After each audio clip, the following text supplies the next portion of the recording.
evil that men do. Father God, I pray and ask that you help me to have mercy on others the same way I would want you to have mercy on me. Father God, I also ask that you help me to be quick to forgive and slow to get angry. Amen, amen, amen. These young dudes out here don't respect shit until you put the barrel in their ear and let the text spit. I just might catch a case on my next hit, remove their whole face on some special effect shit. So show respect, Drake, or I'ma have a flashback. Digging through the dresser like fuck it, where my mask at? Then mash back with the banger and damage shit and say fuck everything I learned in anger management. Hop back on some east side managed shit and push a nigga's top back when I let the cannon spit. Start planning shit, premeditation. I'm in love with the streets again, rededication. Casket or cremation when I shoot you down. I was built for the smoke like a hookah lounge. I keep big shit that sound like a bazooka sound, and I shoot quicker than ain't gotta be a hoop around. Dear God, please don't let me relapse and return to the G-Ride with 3 straps. A ski mask with the case, squeezing keys apps, spraying everything from a nigga's brain to his kneecaps. Dear God, please don't let me relapse and return to the G-Ride with 3 straps. A ski mask with the case, squeezing keys apps, spraying everything from a nigga's brain to his kneecaps. Gun on me, it ain't never for show. Homie, I'm far from a bully, but I'm never a hoe. Get out of line, my Beretta will blow. Real talk, we can take the beef wherever we go. I bring it to your front door like I'm Uber Eats. I guarantee you listen up when this Ruger speaks. Plus I maneuver through these streets like a ghost, and I'm handy with the heat. I cook a nigga like a roast. On me, homie, this is not a boast. I will still come through, boy, and stop a nigga's post. Play him close, man, Eric will ease it. Quickly off the waistband, man, and Eric will squeeze it. Leave you niggas laid out dead or paraplegic. Niggas playing in these streets while I'm very strategic. I come to your house dressed like the gas man. Shoot you 9 times, leave you stretched by the trash can. Dear God, please don't let me relapse and return to the G-Ride with 3 straps. A ski mask with the case, squeezing keys apps, spraying everything from a nigga's brain to his kneecaps. Dear God, please don't let me relapse and return to the G-Ride with 3 straps. A ski mask with the case, squeezing keys apps, spraying everything from a nigga's brain to his kneecaps. I don't put shit on Facebook, I just holler in person. Put the pistol in your mouth while you're hollering and cursing. All that shit you kept rehearsing and put on your live. Got your clap with the big 4-5. You bitch nigga, if you tell me to pull up, I'ma do that. That nigga who was whooping first nigga that I shoot at. Ski mask on my face, bystanders be like, who that? I ain't with the talking, bitch boy, I thought you knew that. Leave his brains where my shoe at and bounce like I'm on a trampoline. Leave you laid out, nigga, like you camping on the scene. If you want something sweet, grab a peach or tangerine. Niggas won't smoke, well fuck it, I'ma let them handle steam. AR with the beam, you see the red dot? We tug on this trigger, nigga, it'll make your head pop. Blood pouring down to your shoes, call it Red Sox. Your brains hanging all over your shoulders like some dreadlocks. Expect the gang of dead off if they ever cross the line. The Lord said in the Bible, oh, revenge is mine. So I'm just trying to find a righteous path between the two. Before I lose control and do the shit I used to do. This being humble shit is new. I'm trying to turn the other cheek, but I ain't never been a bitch, so watch your mouth when you speak. Your mercy's what I seek, so I pray on bended knees. Don't let me get the K with the extended clip and squeeze. Lord, please. Dear God, please don't let me relapse and return to the G-Ride with 3 straps. A ski mask with the case, squeezing keys apps, spraying everything from a nigga's brain to his kneecaps. Dear God, please don't let me relapse and return to the G-Ride with 3 straps. A ski mask with the case, squeezing keys apps, spraying everything from a nigga's brain to his kneecaps.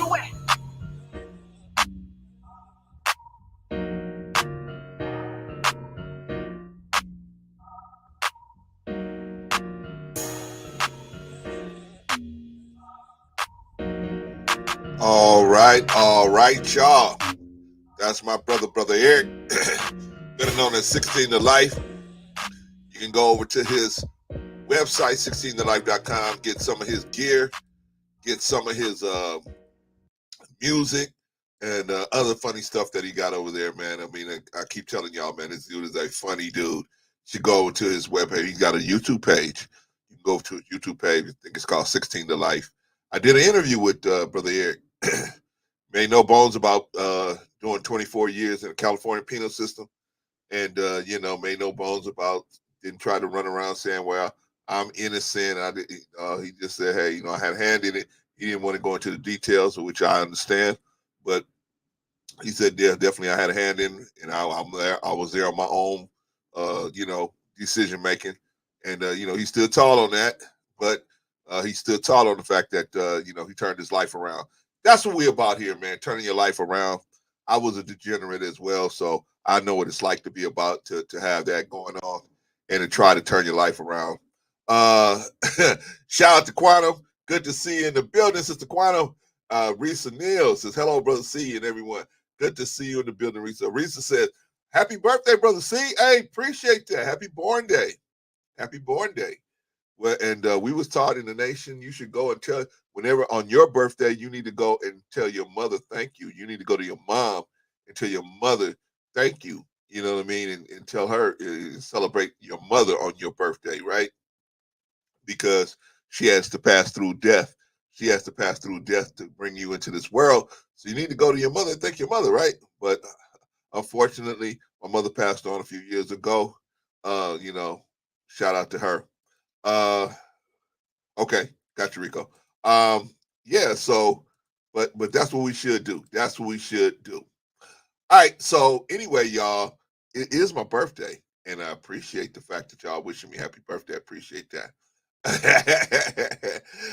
Sister Don says, I remember this music. You remember this? Hello, let's talk about it. I remember this interview and this music. Yeah, yeah. Good brother. Yeah, real good dude. Real, and let me tell you, Don, he is a real fun. He's even funnier than he is talented in music. He's talented in music, but the guy is he's hilarious, man. If you really if you listen to some of the stories that he tells, he is hilarious. But yeah, good to see you. I haven't seen you in a while, Sister Don, but I'm glad you're back and in the house. Brother Daryl, let's get the show started. Shout out to everybody. Appreciate to see you. Oh, thank you, Sister Don. Appreciate you. Appreciate you. Thank you. Hey, yeah, man, it's my birthday. You know what I mean? One more old fella. One more year for the old fella. Appreciate you. Shout out to Brother Marcus. Shout out to Brother Dale. Thank you, Brother Dale. Appreciate you, man. Yeah, one more year for the old fella. Anderson the Great. Thank you, my brother. Appreciate you, my fellow tourists. Yeah, Brother Anderson, we hard headed, huh? But Brother Anderson, when we get it, we got it, right? When we get it, we got it. See? But if you mess with us, you're gonna get them horns, right? Sister Annie. Hello, Brother Clarence. Happy birthday. Yeah, appreciate y'all. Appreciate y'all for that. Appreciate y'all. Yeah, I'm gonna bring Rico in just a second. So yeah, thank you everybody. Thank y'all for the love. Appreciate y'all for all of the love and and hanging in there with us. And you know, man, just trying to help us grow the channel, because I think y'all can see we ain't out here trying to make people feel bad. We ain't trying to chase people down and hunt them down. And all we trying to do is you know, help first the Black community, and then everybody else who wants to participate in the rebirth and the regeneration. Hey, you want to participate in it? Cool. But we ain't gonna let you come over here and especially Rico, we ain't gonna let you come over here and you know, pour water on the fire. Brother Anderson said that's correct. We're hard headed as hell and stubborn. You know, that's how we are, Brother Anderson. And my wife tell me all the time, "Damn, you so hard headed." And then you know what I do later, Anderson? We the type of people, we got to think about it first. Brother Daryl could tell you, you know, I will stand 10 toes down on something, and then I have to think about it later, and then I go, yeah, you know, that person was probably right. I had to apologize to Daryl a few weeks ago, or a week ago or so, because I was like standing 10 toes down, brother. But that's how we are. But we love just as hard, right? We love just as hard. We make love just as hard. We stand 10 toes down on almost everything we do, right? We don't a little bit do nothing, right? Shout out to Brother Anderson, another tourist in the building. Shout out to you. Thank you, Brother Marcus. Appreciate you, man. Thank you, sir. I thank God for another day out here to be able to talk to y'all, man, because y'all are worth every minute of it. All right, so let me bring Rico into the ring. Rico, are you ready? Not yet? Okay, you'll tell me when you're ready. All right, okay, y'all. We getting started late. I'm sorry. I had a previous engagement earlier, so I had to handle that. But now I'm back, and we're ready to rock. Put the show back a little bit, so I got to get started. I'm gonna run right through it, and then we're gonna talk about it a little bit. We're gonna talk about the lead topic. Y'all seen the lead topic? Excuse me, y'all seen the lead topic? What is the lead topic? Let me see if we can buy it. How to know when to walk away from abuse or bad situations, right? Sometimes you're not getting abused, but you're just in a bad situation. It's just not good for you, right? So we got to learn how to walk away from stuff like that. We got to recognize the signs of when it's time to get out of the mix. Let me see. Oh, here we go. Here we go. Y'all thought y'all was only gonna get one dinosaur today, but guess what? You got two dinosaurs today. Happy birthday. It's for your birthday. That's for me? That's for my birthday? Yes, sir. I blew out a candle. I blew out a candle already. You kind of low, Rico, man. You got to turn your volume up just a little bit. Okay, how's Brother that? Adrian says, happy birthday. Hey, appreciate you, Brother Adrian. Thank you, brother. Appreciate you, man. All of y'all, man, it's my birthday. You know what I want y'all to do for me, for my birthday? If your mother or father is still living, go and show them some love today, brother. That's the present you can give me, man. Go show your parents some love, because it was, and especially your mother, because it was your mother that had to pass through death to bring us into this world. So go and just shout them out and say, hey, your brother that don't even know you told me to just go give you a hug or take care of you today or do something, right? Sister Annie says, my birthday was Friday. I'm a Taurus too. Uh-oh. Taurus is in the building. No wonder y'all rock with me. Y'all understand, man. Y'all understand how bullheaded y'all how can your be. brother is. Y'all understand. Sister Risa says, well, hello, Rico. Hey, Sister Risa. There's your boy. All right, y'all. So we're going to get started. Rico, I'm going to do the news, and then we're going to move on, man, because we are really, really behind, man. We're really behind. Sister Adrian said, yes, we do. Yeah, you know, Brother Anderson. You know how we do it, man.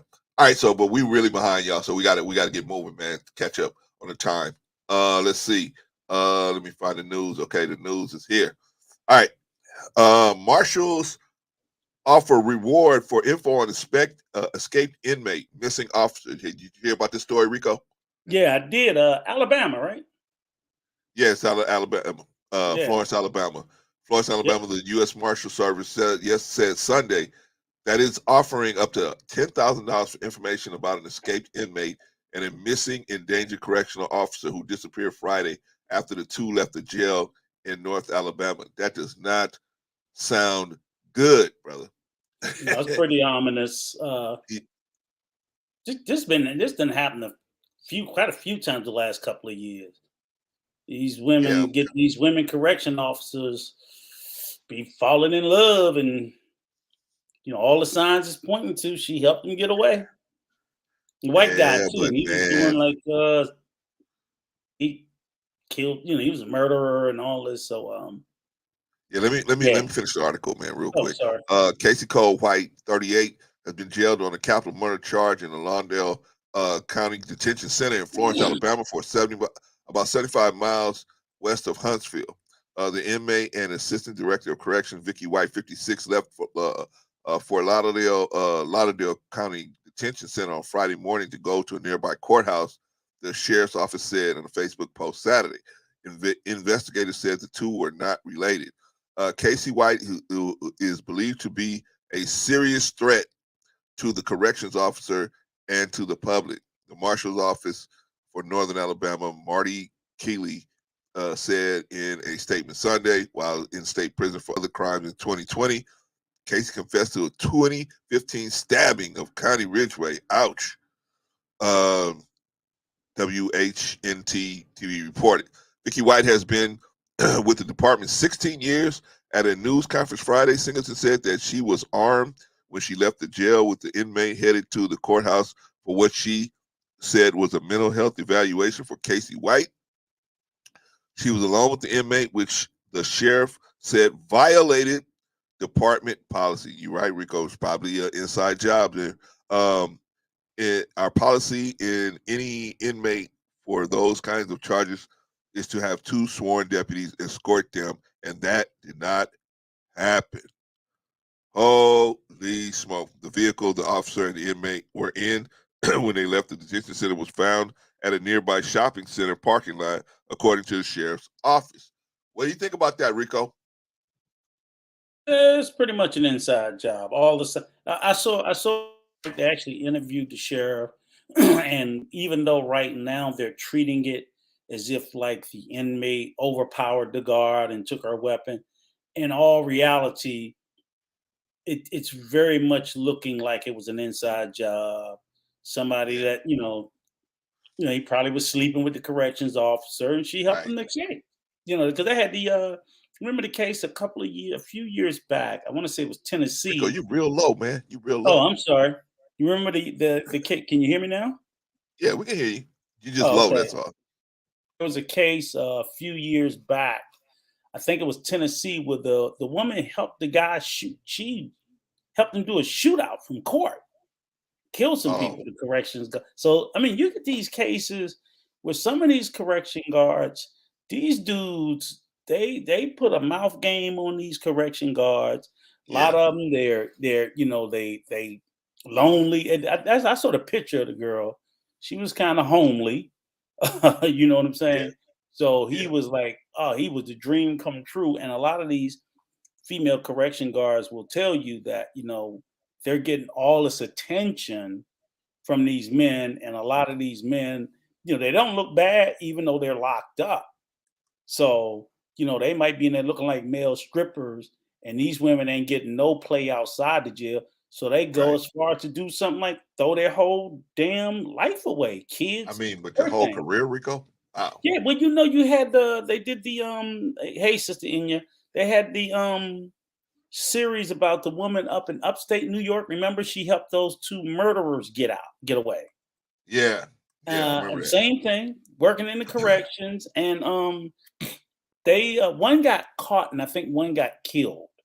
But she was trying to help them escape too. This happens almost every year. Stupid. Almost every. It'd be a couple of sisters that be doing it too. Not predominantly, but yeah, they get sprung. They had here even in the Baltimore jail a few years back. Man, this happened every year where correction guards are just throwing away everything, over these prison romances. I don't know Yeah. how in the hell they can't, get figure it out by now. But it's Yeah. bad. It's bad. But I mean, this is kind of scary though, because I'm glad it's in Alabama. But I always wonder, those guys, one of these days somebody gonna actually get away with it. But mostly, in most cases, thank God to catch them. The damn guard goes to jail, rightfully so. Right. But it's a mess, But somebody gonna get innocently killed fooling around with one of them, and I hope Yeah. their ass get life for it, for letting them out. Yeah, that was once I heard that she went off code and just took him by herself, then I realized, okay, yeah, Yeah, and probably an inside job. she set up 2 fake appointments. She set up a fake appointment at the courthouse, and she also Yeah. set up a fake appointment for herself, and that was just to buy them time. So by Right. the time they realized what had happened, that she wasn't back, the inmate wasn't there, that gave them a 6-8 hour head start. Hell, they might be in Florida by now. But Probably only if I Rico, had do to. they really think they're gonna live happily ever after? I mean, what is going She through thinks their that he gonna probably kill her ass as soon as he get far enough. And the reason why I think she's in on it, because you can't say, oh, well, she can't say, oh, he forced and took my weapon. No, he would have killed you where they found your van and left you Yeah. there. So the fact that you're not there, that means you was helping him. Now he might kill your ass once he crossed into Mexico, which is Yeah. probably what he's trying to do. If I'm like in Alabama, I'm like, okay, maybe he trying to get over and cross into Mexico. Whatever you finna do, man. She did a bad. She did a dumb move. Oh yeah, she's a Helping him, fool. that's for sure, man. I That was mean, stupid. and All right, it's crazy. let's move on, brother, because we got a lot to get to. Yes, sir. The hit parade. We already talked about this guy earlier. No. We're just gonna cover cursory cover the course. Superfly actor Kayleen Walker, convicted on 8 counts of SES assault, faces 100 years in prison. Ouch. Actor Kayleen Walker, best known for his appearances in Superfly and Kings, was convicted on 8 out of 11 counts of SES assault, with some of his victims being under 18. more than 30 women approached with stories of assault by Walker, and his convictions account for 7 of those victims altogether. Prosecutors accused the actor of luring women into his fear by using his status, verified social media accounts, and false stories of having a friendship with Drake and other celebrities. 3 of his victims were said to be aspiring models and were only 16 years old. One of the accusers, who was now working as a model, Jada Everon, said Walker contacted her via Instagram. See, y'all guys want to go out there and harass these Instagram models? Okay, this is what's going to happen. And floated the possibility of a photo shoot that never happened. Instead, she traveled from Fresno to LA to meet him and told the court that she was armed. He filled me up with a bunch of dreams that were told the court trial as a trial unfolded over 6 weeks. He said, I can make you famous overnight. You can have access to all the famous people I know. It was very dramatic. Everton said these promises were quickly used against her the entire time the assault occurred. Every time I said stop or was crying, he would say, you're so immature. I'm not going to help you anymore. I'm going to take it all away from you. He flipped a switch and became a complete predator. Many women who spoke in the case or have come forward in interviews have made statements of their own and shared chillingly similar stories of Walker promising celebrity meetups and quick rises to fame only to commit these assaults. Now, Rico, we talked about this dude, right? This dude is a dude that you said he was smarter than everybody else, right? He thought he was. He thought he was. Yeah, well, he thought he was. And now the key thing in this article is when he said, when the girl was telling her story, and she said she told him to stop, and he did not stop. That is where the crime occurred, right? Yeah. It wasn't it wasn't him inviting them out. It wasn't him, tricking and lying to them. It's not a crime to lie in most cases, but the crime occurred when she said stop, and he did not stop. Yeah, now it becomes a crime of assault. Means no, right? Stop means stop. What do you say, Rico? No means no, stop means stop. Yeah, no means no, and stop means stop. No confusion. So you guys that's out there, you guys want to get out on these Instagram models, or you meet somebody on Facebook, you meet somebody on YouTube, you meet somebody on Snapchat, whatever. If they say stop, it means stop. And let's face it, I would tell these shout out to Air Jordan, by the way. I would tell these young men as well that if you're dating, I hate to disparage anybody, but I'm like, Instagram models that's willing to be flown in. I mean, that's just questionable behavior to begin with. Right. I would say people like that are pretty flaky. So if you're dealing with that, you have to be doubly damn careful. You're not dealing with somebody you met on the job, at church, at the market, or any other places where you would meet people that are level-headed and doing normal due diligence. You're meeting Instagram models are the digital version of reality TV actresses. They're performing. So they're liable to flake out at your ass about the least thing. So you want to shoot your shot at an IG model rather than go to the club, or even the club can be a little shaky, but I would trust a woman from the club over IG because they're used to, I think a lot of IG models, influencers, they have an inflated sense of ego. So, the woman in that space could be getting thousands of DMs a day of people telling them how beautiful they are, they're this, that, whatever. And it creates an inflated sense of ego. Now you're talking about you're going to get them in real life, and you be like, oh hell, a lot of that shit was filtered. She ain't as bad as I thought she was. So now you're going to pop her ego. You got to think about that dynamic. That's different from when you meet somebody in real life. A woman who's not an IG influencer, she doesn't develop. Regular people don't walk around with an ego like an IG person. Yeah. IG people have a very distorted view of themselves because people, same thing with OnlyFans, people are constantly, they're posting thirst trap pics all the time. It warps their reality of how big and important and influential, and especially with all of a sudden when you go out and them zits and shit show, and there's no filter for that, and all the makeup in the world can't hide whatever your defects are, then all of a sudden online she's looked at as a goddess. When she walk out the door, like, damn,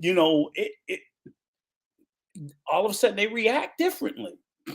So you got to understand, when you in them DMs in that IG, unless you're prepared to kiss their ass the same way in real life, like they're used to online, you're going to get a problem. That's what happened with Tommy. I think that young lady, she probably, because when I was like, damn, he going after her on IG? Remember on the Fresh and Fit, I'm like, she ain't that damn attractive, but I'm pretty sure if I went to her IG page, she probably looks 10 times better. Oh, yeah, of course. So then when you get them in real life, you be like, what? So, and a lot of them can't deal like with when that light comes on in the club at 2 o'clock, Rico, you're like, whoa. Right. And then I'd be like, hold on, baby. Look, Clarence, I'd be like, hold on, baby. Come on, girl. Come on. Right. Because that's what happens. And that's the truth. That's the perfect example. I've been in the club all night. It's dark. I'm like, oh shit, she fine. Yeah. And the light come on. Holy smokes. You be like, somebody turn the light off. All right. And that's the problem. You slide into them DMs that I'm pretty sure you flew them out. Now at that point, you figure, hell, in for a penny, in for a pound. So, but you don't feel the same reason. So you'll make all sorts of inflated promises online because they look like the baddest thing since sliced bread. And then when you see them, you're like, oh hell no, I ain't giving you that much. And that probably was what the problem was with Kalani, with the payment system, where maybe he was offering these women 4 or 5K. I don't doubt that. And then when he saw him, he like, shit, I give a 4 or 500. So that's the problem. And now you got a dispute because what you promised isn't what you offering in real life. And now what they promised they would do for you ain't what they offering. Right. But so you're still trying to take it anyway. You're still trying to take it anyway. So right. When you promise this high level amount and I'm going to do this, I'm going to do that, I'm going to do this. And then when you get there, when you see it, you're like, oh shit, this is a limit. Hell no, I'm not paying all that. And then she's like, okay, well, hell no, I'm not doing all that. Right. See where the conflict comes? If you met them authentically in an authentic space, in an authentic way, wouldn't happen. But he tried to leverage his budding celebrity. And he had a good thing going for a while, I guess, I suppose. But you get enough you get enough enemies, they're gonna surround you sooner or later. And then when he was pushing down, I think his real Achilles heel too was pushing down into the underage specter as well. Yeah, that got him. I think that some cats will say, they like them younger because again, they're if they're younger, they tend to be more flawless than when they're older. Right. An older woman, just like an older man, hey, we got beauty scars and shit. Life does that to you. Right. It'll jade you mentally, emotionally, and physically. When they're younger, but I'm like, oh, you playing with fucking fire now. You playing with kids, or even if they're over the age of 18, they still can be childlike thinking. So that's your fault. Shit on you. Yeah. So if a young girl flake out on you and she said okay, and she 25 and she decided, she say stop, motherfucker, you better stop. You wanted it that young, so they can be that flaky. They can be flaky. Should have got you one of them old vets. You know what I'm saying? I love me a nice old vet. She done been through some wars. Ain't no problem. Let me stop you, Rico, before you talk yourself into some trouble. All right, Marcus is Marcus said he should have gone to prison for that horrible haircut in Superfly alone. Yeah, man, that was a nasty little edge up he had. I agree with you on that one, Marcus. Marcus said, whatever happened to Patriots on the Robert Kraft seeking special happy endings at a masseuse parlor, allegedly? I don't know. No, not allegedly. He messed up and paid for it to go away. Yeah. I think they made that one go away. But I mean, if you got the money, you can make stuff go away. Yeah. Shout out to Big Rig Slaps in the building. Shout out Big Rig doing the Lord's work, working with JP the other day. Shout out to you, brother. Air Jordan, good to see you in the building, girl. Where you been? Been out there in the streets. All right, you got to come on home. Shout out to JP, the aspiring matriarch. Peace and love to Black YouTubers' favorite odd couple, grumpy old fellas in the chat. Who's she talking about, Rico? She talking about us? That was one of my favorite movies, JP. I love that movie. My spirit is just fine, JP. Just I love fine. grumpy old men. Face a little while ago. I'm feeling good. Hey, what's up? JP says, I got a big ego, such a big ego, that triple D-go. Okay, holy smokes. Easy, JP. Easy, JP. JP said, much love to you as well, Ed. That's me. All right, so let's move on. Rico, we got a lot to get to, so we got to move on, man. We got to do our stuff, and we got to move on. Rico, do you know who Marjorie Brown is? The name. Are you familiar with Marjorie Lee Brown? The name rings a bell, but go ahead, educate me. Okay, let me read the article. Marjorie Lee Brown was a prominent mathematician and educator who, in 1949, became only the third African-American woman to earn a doctorate degree in her field, mathematics. Brown was born on September 9, 1914, in Memphis, Tennessee, to Mary Taylor Lee. PhD, right? As a black woman too. I think she was the first female who got a PhD. Yes. In the country ever. Yes. I just read something about her. I just couldn't put it together. But continue to teach, sir.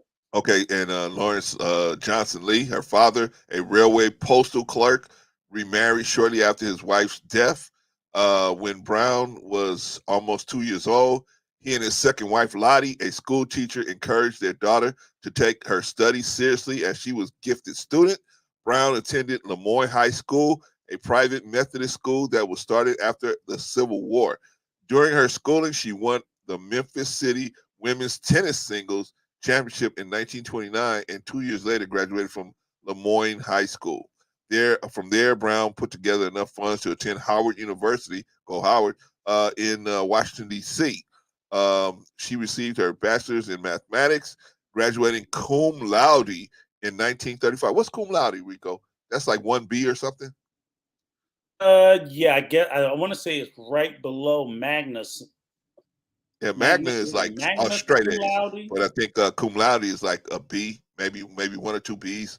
Anyway, Brown taught for a while at Gilbert Academy in New Orleans and Louisiana before attending the graduate school, University of Michigan.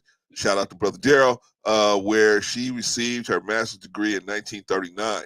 Brown taught full-time during the school year at Wiley College in Marshall, Texas. Hey, that's where my pops from.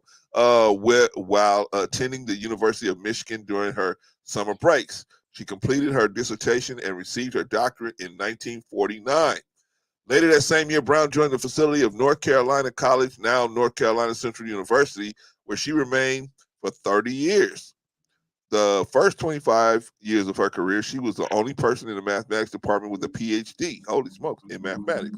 While she taught, Brown also worked as a principal investigator, coordinator of mathematics section, and lecturer for the Summer Institute for Secondary School Science and Mathematics Teachers. During her time in North Carolina Central University, Brown taught both undergraduate and graduate courses, wrote proposals for equipment, and obtained grants for scholarships from Shell, IBM, and other major corporations. In the early 1950s, the Ford Foundation awarded her a fellowship to study combination topology, a modern version of geometry that became her specialty at Cambridge University in the UK. And from 1958 to 1959, Brown was a National Science Foundation faculty following studying numerical analysis at the University of California, Los Angeles, UCLA. Go Bruins. All right, so basically, just wanted to go over who Marjorie Lee Brown was, first black lady.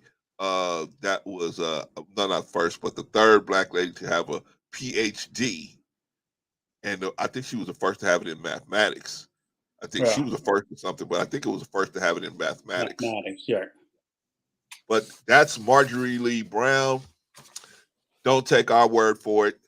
Go look it up for yourself. Dig that. That's the Black History Minute. All right, we got one more. We got one more thing, and then we get right to it, Rico. We got the job of the week.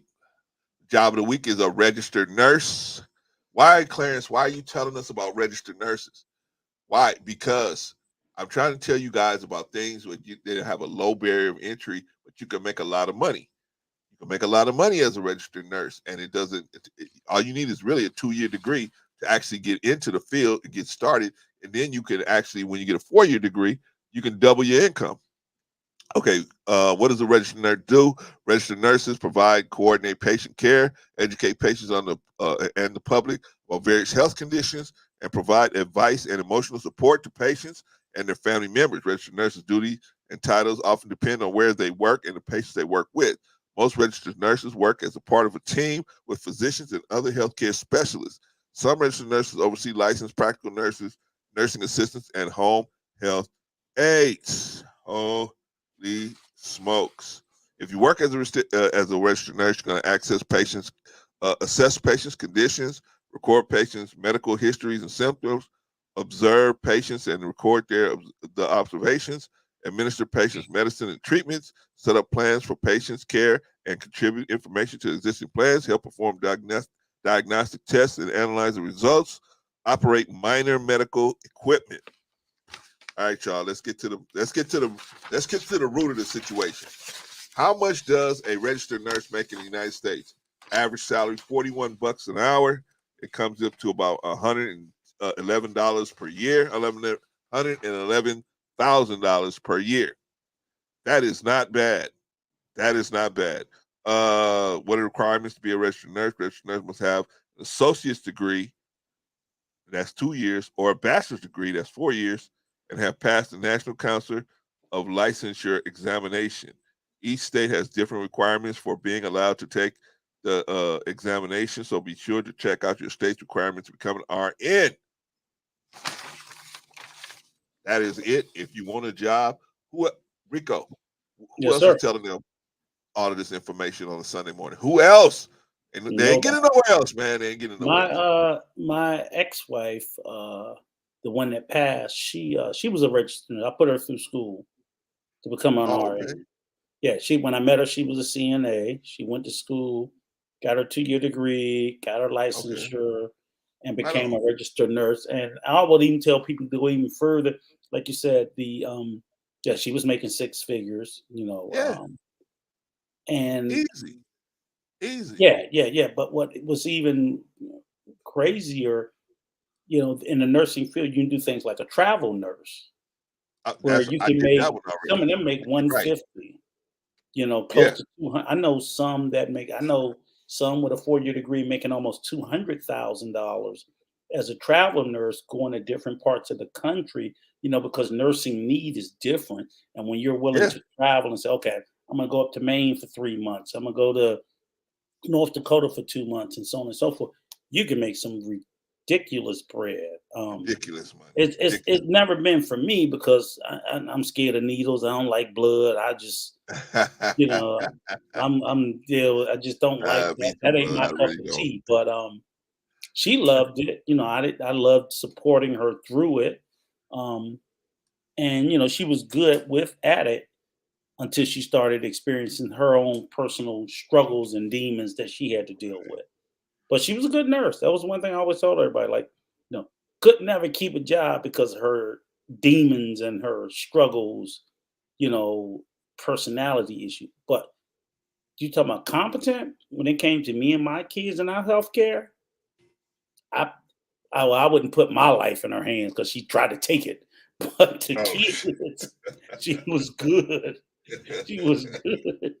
But when That's just you, Rico. oh no, fuck that shit, not her. So you know, I don't know, I'm not putting her life in her hands. But my kids, and not only my kids, but like my mother and my sister and my siblings. She did so much for, like you said, with your mom earlier and my mom, she did so much because she knew, whenever my mom and sister got sick, even when we split up, my mom and sister got sick, she was at that hospital and she was on their motherfucking ass. She was on their motherfucking head. And, Yeah. so I do miss that. My mom's gone now. But even with my sister going through her healthcare issues, I just leave it at, when they tell me this, that, like, so I don't have that.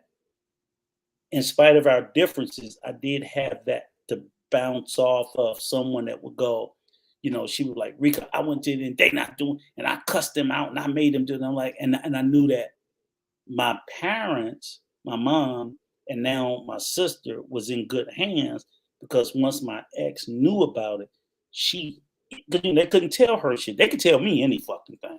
I walk in there, I'm stupid. Well, I don't know because I don't know anything about medical. Right. I have no reference. My sister, she's a very difficult patient, a very difficult patient. But I don't know, like, she can't talk, from having strokes and shit like that. So I don't even know things to men, but my ex used to be able to do that. So I know that if you have somebody in your family with that expertise, you would be a fool not to tap in. Yeah. They have a lot of, and I remember I tell everybody the funniest story. I said, it never dawned on me. And she had told me, she was like, Rico, I said, what? She's like, them damn doctors don't know what they're doing. I'm like, Angie, what the hell are you talking about? They practicing. I said, what the fuck do you mean they practicing? She said, they just be trying medicine to see if it works. They don't know if it's going to work. She said, don't you understand? That's why they call it a practicing physician. Yeah. And the light bulb when I'm like, what the fuck? And I was like, yes. She's like, that's literally medical care.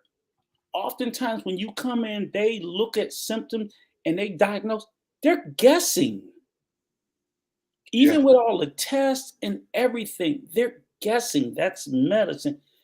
And that's when it finally registered in my head. Because up until that point, being a regular person, I thought they had all the fucking answers. No. You go into the hospital, they look at your book, we got it. And I think that's how most people look at doctors and things like that. And you don't realize that. That's why they talk about patients being more involved in their care. Yes. You know better about what's bothering you than the doctors do. And having that collaborative relationship with your doctor. I'll be honest, I go to my doctor. If that motherfucker told me drink bleach, give me a glass. No, I put so much faith. I put so much faith because I know my knowledge of medicine is so limited. Even if I question it, like people like say everybody freaked out with the vaccine. It's like, okay, if I question it, what the fuck am I questioning? What am I questioning? Well, because somebody will tell me you don't know what's in it. Okay, do you? No.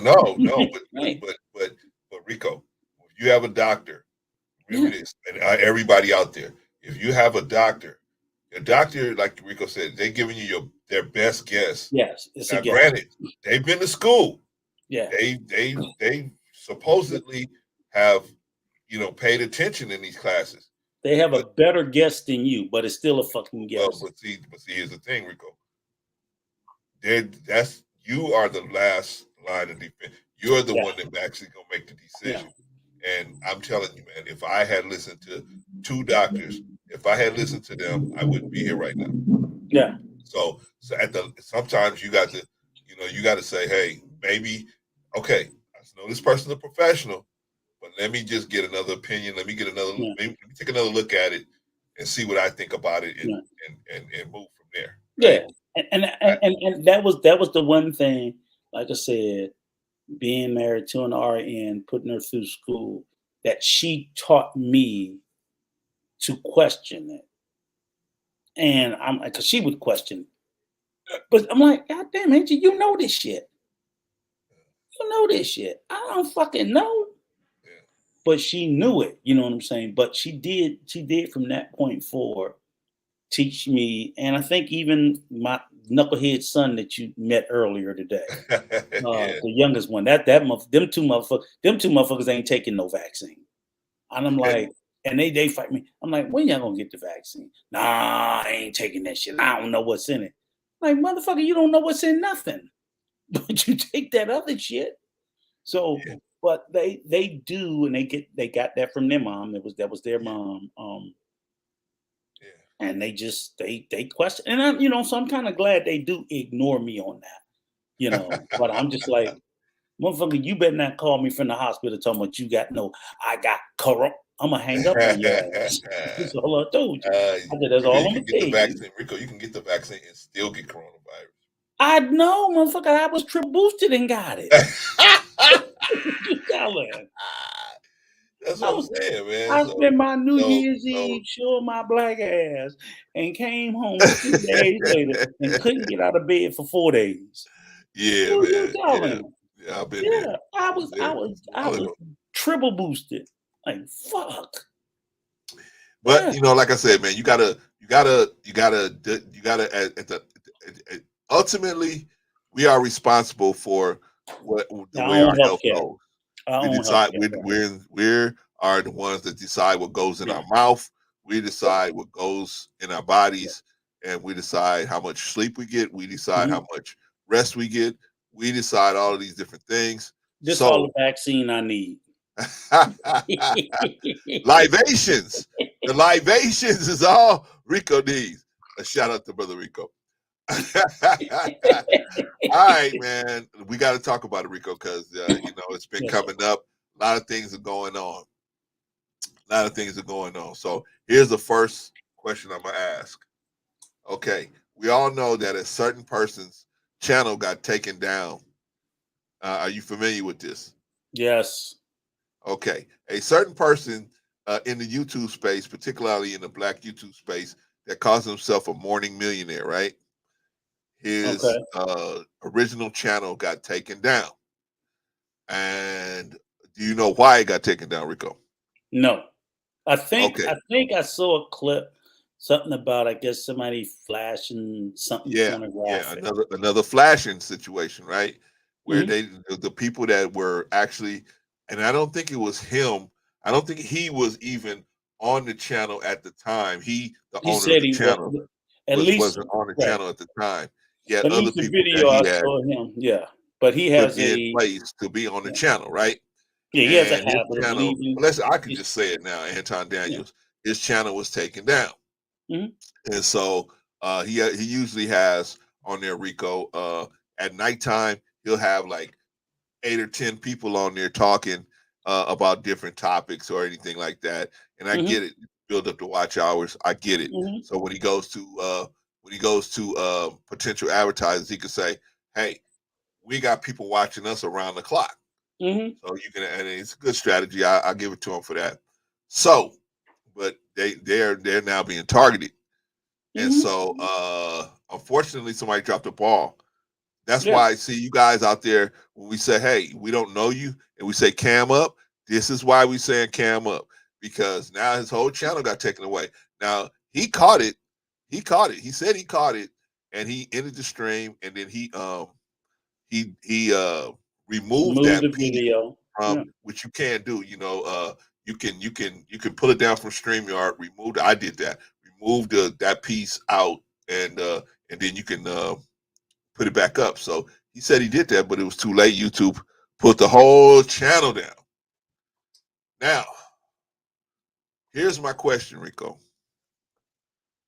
Is he doing something because people are approaching him with this type of behavior? Is he doing Mhm. something right, or is he doing something wrong, or is it just the nature of the beast? No, I don't necessarily think it's fully the nature of the beast. I do think it is a product of if you're going to be in the space of trying to be controversial, inflammatory, maybe even divisive, then yes, trolls are going to troll you. I also think, obviously, I don't have nothing personal against the guy. Obviously, he's got enemies. He's got a lot of people who would love to see his channels come down. I don't think they got much value to me, but I would never do anything to take anybody's channel down. Right. I personally think that the channel is fucking useless, but it's a useless channel for useless idiots, and let them have their fun. I don't have a problem with that. But I do know that if I was out here just doing things to be extremely divisive, inflammatory, incendiary, then I would put in certain mechanisms to protect. Because when you choose to be that, for example, like shock radio host Howard Stern, when you choose to do shock value, people are going to come at you. You can't go, well, why won't people leave me alone? Because you ain't fucking asking people to leave you alone. You're not trying to be conciliatory. You're not trying to be even keel. You're trying to be inflammatory because shock value sells. It gets attention. It gets eyeballs. So you have to expect the trolls, potential hackers, all kinds of shit. Everybody want to be Joe Rogan. But Joe Rogan, I tell you, that shit ain't easy. And he ain't leaving shit open. Right. So if you're trying to be Joe Rogan-ish, then you better put fucking barriers into place. Right. So if anybody is, and I did hear him say that, it's probably more his responsibility because he knows that that's the program he's trying to run. Then he needs to put the appropriate barriers in place to see that that doesn't happen. Pay your fucking mods to do some job, to do what they're supposed to do, or stop leaving your streams and your channel open, because at the end of the day, I'll tell you this, Clarence, this is your channel. As much as I enjoy it, I don't give a fuck about it as much as you do. So if you choose to leave it to me and I let some shit happen, it's as much as your fault as it is mine. Because you're supposed to say, Rico, when I say I'm shutting this motherfucker down, I'm shutting it down. Goodbye. You know what I'm saying? You can't, but he, like you say, he's done it for the watch hours. It was lucrative up to a point, but what good is it now when your shit's taken down and maybe it'll come back, maybe it won't. I won't lose any sleep if it doesn't. But again, for full disclosure, I ain't have a damn thing to do with it coming down. I ain't promoting it. I ain't celebrating. I ain't dancing on its grave. I just, as a single observer, find it, like I find a lot of other channels, is fucking useless. So that's why I don't lose no sleep over it. But well, Rico, if he get it back, he need to do better. Okay, so when you say he need to do better, what do you mean he need to do better? What does he need to do better? You need to have controls. You need to have moderators that's going to moderate people. You probably want to even limit who gets to come up, because I know typically they'll have these. You have these. First of all, you have 12-hour streams. They probably have like 50, 60 fucking people come up on a 12-hour stream, because they're What the fuck are you having 12-hour stream? What the fuck you niggas got to talk about that salacious or that good for 12 hours? Nothing. So that's just you're just trying to pump, and you're trying to squeeze the last tube of toothpaste out that fucking tube. You know what I'm saying? When people have these 10, 11, 12-hour streams, it's one more drop in this motherfucker. And that's what they're doing, and that's fine. But you leave yourself at risk. Yeah, when you're not there, you're at risk, man. When you're not there, you're at risk. And it doesn't matter who you nobody's going to be, because again, you have to weigh what it's called risk mitigation. You have to say to yourself, how much is the value of that last twist of the tube of saying, hey, I'm shutting this down at 6 hours. I don't give a fuck. I don't care how good the conversation is. Okay. And if I tap out, Clarence, I did the first 3, you got the other 3, and you and I have the same level of vigilance. Right. You know what I'm saying? Right. We done. Oh, but I don't care. We're done. Stop trying to get that last drop out of the tube. And then that's kind of what happened. You know, greed, which is a part of capitalism. Capitalism breeds greed, and greed is often the downfall of a lot of businesses. Businesses that are going well end up fucking up, i.e., a J.C. Penney, a fucking Sears. Remember, at one point, people don't understand. I'm like, Sears at one point was probably the big. Sears was Walmart before Sears and Roebuck. I'm like, Sears and Roebuck Christmas Yeah. calendar? Motherfuckers, I lost my shit when that Christmas calendar came every year growing up. I'm like, Sears and Roebuck calendar goes back to the 1800s. Yeah. Motherfuckers was buying their wives out of the Sears and Roebuck calendar. Wow. The mail order brides, that was Yeah. in Sears and Roebuck. Wow. You know, so I'm like, before they was getting them from Russia, they were getting them from the East. Cowboys out West. They look in the catalog and buy a wife. Okay, young folks. So what I'm saying is, they had consumerism, American capitalism on lock. But their greed, they made certain mistakes. One thing, they had no fucking business building that tower in Chicago. Oh. They started, you know what I'm saying? Because at one point, people thought, I mean, Sears and Roebuck at one point was bigger than the fucking U.S. government. Yeah. Or as big. Yeah. You can't find it. You can barely find a fucking Sears now. No, they're gone, man. Yeah. Bad business decisions. Greed. Greed So plays. do you think, Rico, do you think greed is an issue that may have caused this situation to happen? Yes, absolutely, yes. Okay, how is that?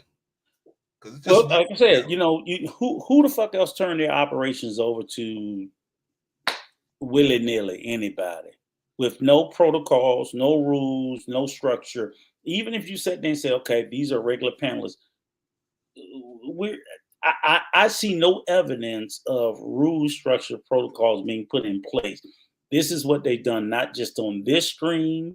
They've done it on all their little spinoff channels where they do these 11, 12 hours and they just go on random willy-nilly. They're just a fucking open shit fest for anybody who want to street and opine, you know. And at some point it's like, okay, the next time it's not going to be a gift. Somebody going to actually stand up and pull their junk out. Yeah. Same thing. Because what are you going to do then? Oh, I can't. So, you know, trolls going to troll. A troll is going to troll. Yeah. It's not going to matter. Oh, that motherfucker in Russia. He don't care. You know what I'm saying? Or Ukraine. He don't care. They're not going to care. And the greed is in not protecting your product. Nobody's going to give a fuck about your product like you're supposed to. So that's it. And as far as I'm concerned, 2 tears in the bucket, motherfucker. Happy birthday. 2 tears in the bucket, motherfucker. Well, y'all need to learn that if we call you up here, if we say, hey, you know, Cam up, this is the reason why. And for those of you that don't know, Anton Daniel's channel, his main channel was taken down. It was taken down allegedly, according to what he said out of his own mouth. Somebody came up there and flashed something sexual. And so even though he was able to quickly deal with it, didn't matter. YouTube found out about it and boom, cut the channel down. And it's not to say that everybody that come up here has to cam up.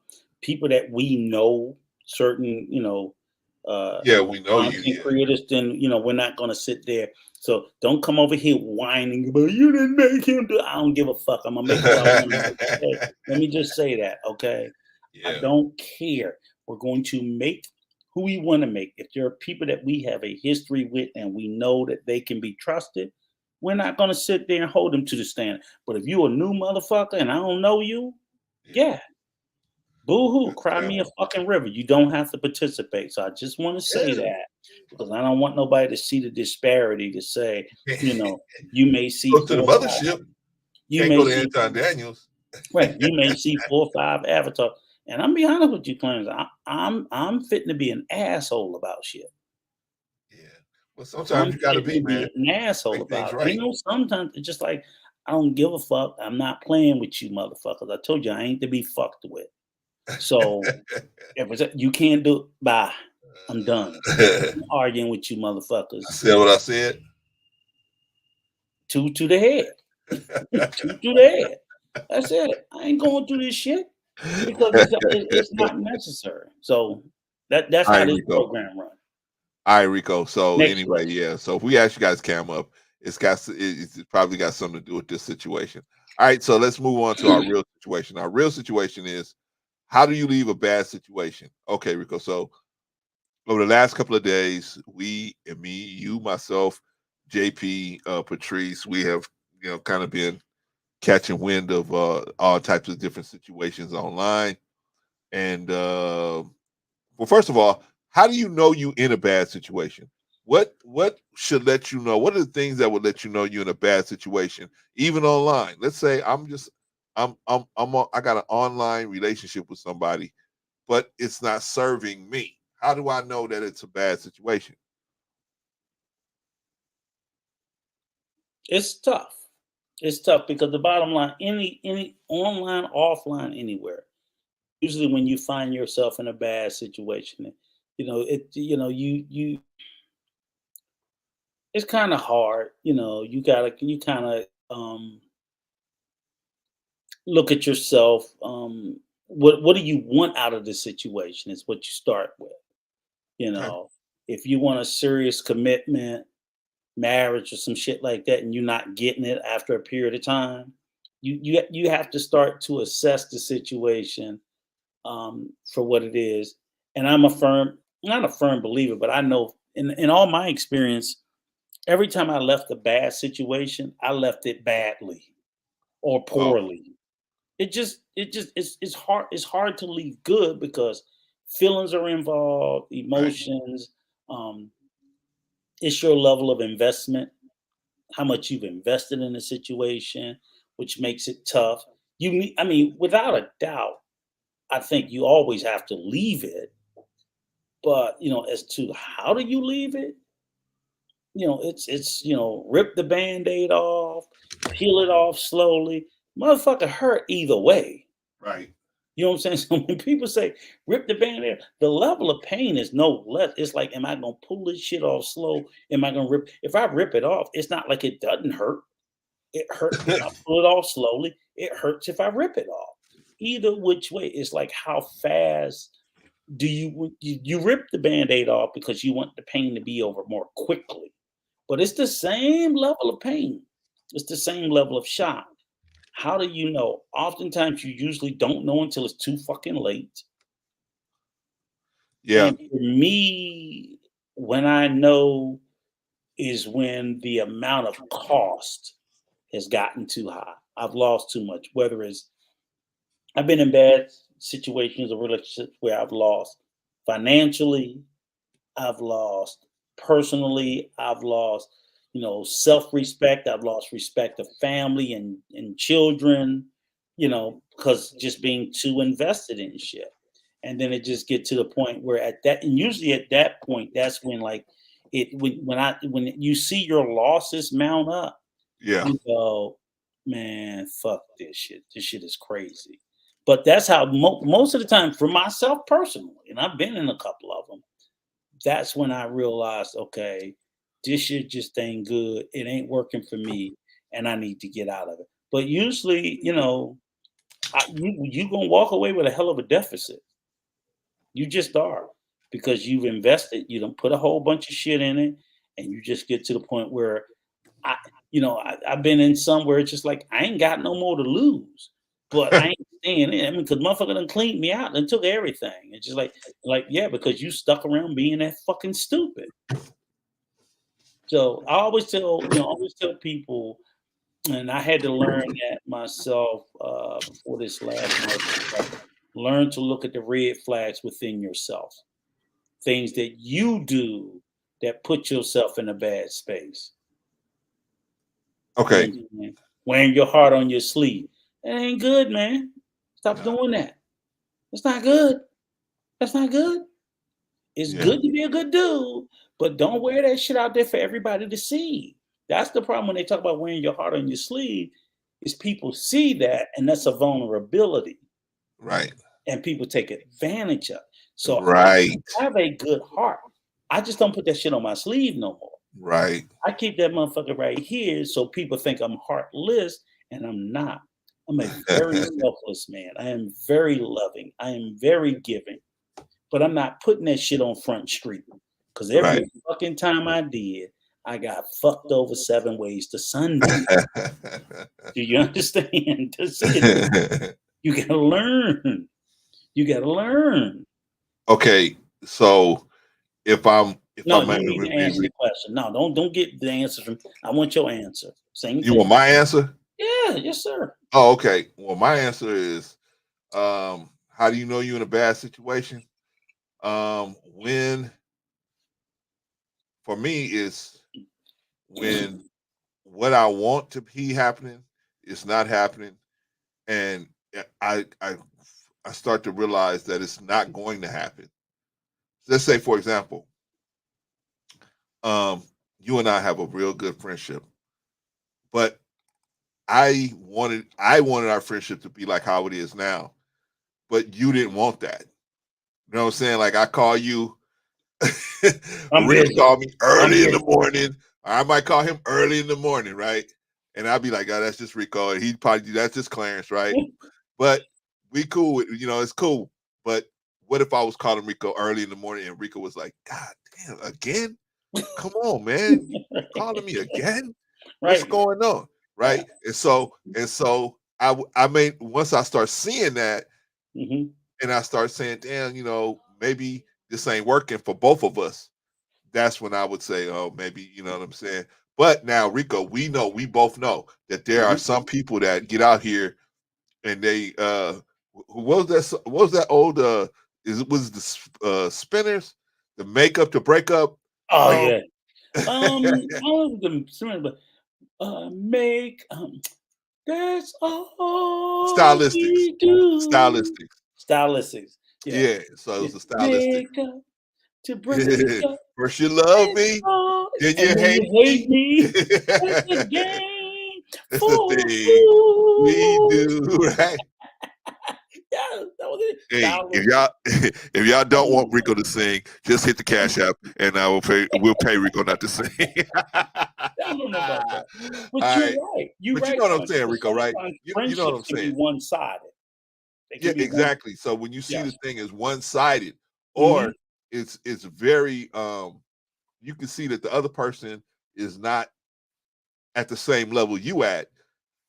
That's when I say, okay, this may not be good. Because what happens is you starting to put demands on the person, time, and and maybe the other resources, and that they may not want that happening, right? That may start becoming a problem, and then you don't want to be that. See, I don't think anybody wants to be a burden to anyone else, right? Yes. So once you realize you're a burden to somebody, in as far as time and resources, that's when it's a bad situation. Because now it's going to develop and it's going to build up to a volcano eruption at some point. The person is going to erupt, right? Yep. We saw that happen this weekend or this past week on a couple of different occasions, right? Where just, a situation happened where there was an eruption. And somebody and you know what I'm glad you put it that way, because the thing is, when we say this, and again, folks, this isn't just relationship of a romantic nature. This is relationships of a friendship. Right. This is even relationships within families. Look at your family relationships. We're how cousins, and you're like, I'm always there for them. When I go through a breakup, this, that, whatever, I call my cousin and he don't have time to hear what I got to say. But every Right. fucking time he go through some shit, he come crying to me. I'm right there. Come on, dog. I got you. We're gonna go out. We're gonna have drink. You know, I'm picking him up so he can be back in a better space. But when I go through my shit, they too busy, or they don't Right. want to hear it, or they putting you down. So I'm again, these bad situations happen all throughout life. So don't you guys ever get fooled into thinking that only one thing, and it's like, oh well, okay, fuck your relationship. What about your family? What about your Yeah. friendships? What about Yeah. your professional relationship? How you're always there for others and others are not always there for you. You need to reassess these relationships and determine, okay, this ain't fruitful for me. Because I Right. even have work relationships like that where it's like, I'm just not fucking with this dude no more Yeah. because every time he come to me with a problem and we behind on a project, I'm there. But when I go to this motherfucker with a problem and I'm behind on a project, this nigga tell me he busy. Right. So you start to see that pattern. And it's like, okay, you need to reassess. Don't keep letting people use you that you can't use in return, if that makes any sense, folks. Okay. All right, Or Rico. not willing to be used the same way. But go ahead, sir. All right, Rico. So now we know what a bad situation looks like. Yeah. Now, here's the thing. A shout out to Gone Fishing. Now, how do we leave this situation with the least amount of problem? Because, like you said it's like ripping a Band-Aid off. It's not going to be painless. You're going to have some. There's going to be a pain somewhere, right? What you want to do is mitigate it as much as possible. Have it at least as painful as possible. So, how do we do that? Let me give you an example, Rico. Go ahead. Let's say I'm listening. I'm in love with JP. I'm in love with JP. Go ahead. And all right, and I'm in love with JP. I can't get her out of my mind, right? And we are really becoming close. We're talking every day on the phone for hours at a time. Something happens. I find out that she has a younger, hotter man actually visiting with her. I get upset, and now I'm upset. Now, what should I do? Should I tell and our relationship developed online? Should I go and put that out there online? What should I do? How should I handle that situation? Well, okay, let me tell you this. Okay, so and to me, I separate the online real life because the bottom line to me, the same rules apply. Okay. Digitally and real life, the same rules apply. The first thing you would have to do, and again, like I said, this shit is always messy, and like I said, leaving a bad situation, you always leave badly and poorly. The first thing you have to do is you have to go to the person that you have that particular relationship with, friendship, family relation, whatever with, and you need to talk to that person. You need to assess just what the fuck is it that you got, if anything. So ergo, the example you use, JP, oh, I'm madly in love with her, boom, boom, boom, boom. And I see she got a hotter, younger guy. Your first step is with her. Like, what the fuck are we doing?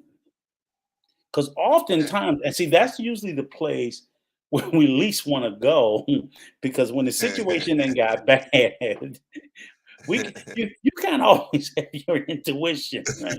And it's like, no, I don't want to ask. Yeah, no, you don't want to hear the truth, right? Right? That's what you're avoiding. No, it's this nigga. No. You need to go talk to her. No, we'd be good if it went for this. No. You need to go talk to her. No, this young boy, this fucking young boy playing with. No. You need to go. And that's the one thing you don't want to do. Yeah, you don't want to really Because do that. you kind of already know that. So realistically, I always say the first conversation needs to start with oneself. Right. That when you Agreed. have suspicion and doubt right there, that's almost your answer. That's always been my answer every time. And I tell anybody, when you got suspicion and doubt and feel a certain kind of way, motherfucker, why are you talking to anybody else? You know the answer before you even go there. So what you're But looking but but for Rico, but Rico, we is don't want to know the answer. that's what I'm saying. So we go, oh dear Jesus, please let me be wrong. Please let me be wrong. Because that's what you want. Yeah, right. You want to be mistaken. You want Right, to right. be, We want to be mistaken. and the confirmation of your suspicions hurts. You already know it's going Yes. to hurt. Agreed. You already know it's going to hurt. Agreed. Yeah, it's just a question of, am I gonna rip this shit off or am I gonna peel it off slow? Because Well, the it's pain me, is unavoidable. Rico. I'm in love with JP. I can't live You without her. should. I can't. I call and now I know that she got this young boy visiting her. Uh-huh. But I'm way out here. You gonna How learn how today. how do I decide to rip the band-aid off, Rico? How do I do that? Do I do it publicly or do I do it kind of like you said? I agree with you. That's a conversation. The first conversation should be with oneself. With oneself. Then Okay. next conversation Now, is with where the do I go person. from there? Um, the next conversation is obviously with the person that you feel like you need to have this relationship with, or you believe this relationship exists. Oftentimes, like I sit there and said, I've been in this space where in my head the relationship was one thing, and in the person that I thought I had a relationship with, the relationship was something else. Right. And I was like, oh shit, okay. Um, if it even existed. It Right. happens. Men and women do this shit every day, all day long. Every day, all day long. Right. They do it. It's a motherfucking fact, okay? That woman we talked about in Alabama, in her head, she got a certain relationship with that inmate. Yeah, When they man. buried Crazy. her ass in Mexico, he had a different relationship. Yeah, right. I'm telling you, they gonna find her Crazy. and she ain't gonna be in a good space. I But promise that's the you. okay. Let's I stop right there, Rico. promise you. That's Steve Rico. How was she? How do we get to this point, brother, where one person thinks one thing and another person thinks another thing? How do Well, we get to that point? in this instance, and in most instances, one of the two people lead the others on. They lead them on. They either lead them on or they, and sometimes people are like, well, I didn't tell them that, but I'm like, but you let them believe Right. certain things that you knew. And and the bottom line, I've done it. I'm telling you, guilty as Right. charged. I've sat there, somebody been smitten with me. Are you I'm sure, like, Rico? Spitting with you? yeah, back in my old days, right? And I let them believe it because that's what we do as human beings. We we love to be in positions of advantage. The ladies love Rico, that's for sure. Oh We man. love to be in positions of advantage. And All if right. I'm in a position of advantage where somebody's doing something favorable to me, fuck if I'm gonna pop that bubble, I'm gonna burst that reality. Now the problem is, it's like when the debt comes due, and they're like, "Oh well, then you be like, shit, I let it go too far." Yeah. That's what the problem comes. So again, when you find yourself in that position, it is a very difficult space to be in. Um, you don't want to. The first conversation with yourself. You don't want to go to the other person. Ripping the band-aid off is tough as a motherfucker. But eventually it comes off. It always Yeah. comes off because Yeah. the only way it doesn't come off is that if the person that you believe is true to you ends up being true to you. And that's not the situation we're talking about. We're talking about a situation that the person you believe is true to you ain't true to you. That's the Right. bad situation. If they're true to Right. you, it's a good situation. It's like what you believe is a real thing. That's not a bad situation. That's a good situation. The bad situation is you believe some shit and it ain't that. Right. That and you getting Band-Aid confirmation every day. and unfortunately, what ends up, I'll tell you, the ripping of the Band-Aid off comes when eventually the slow peeling of the Band-Aid is the person slow fucking you. Slowly, I'm gonna let you down. And this is the slow peeling, right? You in love with JP. You know about the young boy. Damn. What she'll do is, Young right? boy. But this is what she'll do, right? She don't just break up with you. She'll be like, oh, Clarence, go. You were 10 minutes late, right? So she'll start nitpicking. Right? You know what I'm saying? You know what I'm saying? Okay. You've been there, right? They start nitpicking like, oh, I'm sorry. Well, we late. We ain't gonna do it now, right? So they pick a fight. Right. You ever seen that, right? Yeah. Dudes do that. They pick a fight. They create problems where problems don't exist because I need to build a case to get rid of this motherfucker. Okay. Yeah. So they try to build a case rather than just, okay, your dick game weak, whatever the case may be, right? The ripping or somebody else is stronger. Right. The rip it off game is your dick game weak. You can't fuck. You can't be pussy. Whatever the case may be. Bye. That's the ripping it off. The peeling it off is I'm going to build a case for dumping his ass. So I can say, and then they'll even convince you. I've seen them where they even mind fuck you, and you will understand it. It was me. Man. Rico, we all been there. We all been there. You getting dumped and you apologizing for being dumped. We all been there. They will mind fuck you. I'm sorry. I'm sorry. I hate you, but I love you. I'll be better next time. I'm gonna be better next time. You don't fuck your cousins, your brothers, all your boys, everybody. I love you. And you are apologizing. You are apologizing. Shout out to Army Vet. Shout out to Army Vet. Yes, thank you. Thank you. It happens. It happens all of it. Like, God damn. And then only once you're out of that space can you look back on it with any clarity. Right. Because then when you're out of this space, you really like, this motherfucker. I done paid her car note and paid her rent, and I done did this and I done did that. Babysat them bad kids. Yeah, man, it happens. I'm telling you, I've been on both ends of the deal. I've been on both, and that's why I don't mind talking about it. To try to tell guys like, look, it's just a bad deal. You don't work, you don't fit together. Move on. Hey, Mr. Army Vet brother, thank you. I hope you will come up. We're gonna drop the link here in a minute. Man. Come up. You know what? We Clarence will look at you in the back, and once we vet you, and come on up and talk to us because I love it. We want to hear your opinion and your voice. Because like I said, I really feel like you would have a lot to put to the conversation. Yeah, man. And, come on up. Come on up. Yeah. Everybody in the chat is welcome, but I know most of you guys like to sit back and listen to me and Rico, the two dinosaurs going at it. But Army Vet, you're welcome to come up, man. You know Rico's a vet, so y'all getting that vet talk. Please, I beg of you, come up and join the brothers.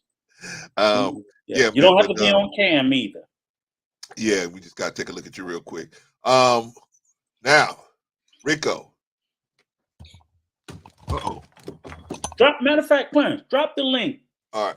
Drop the link so that way Army Vet, because I want to hear his take on how do you shout out to New Growth Old Soul, man. Yeah.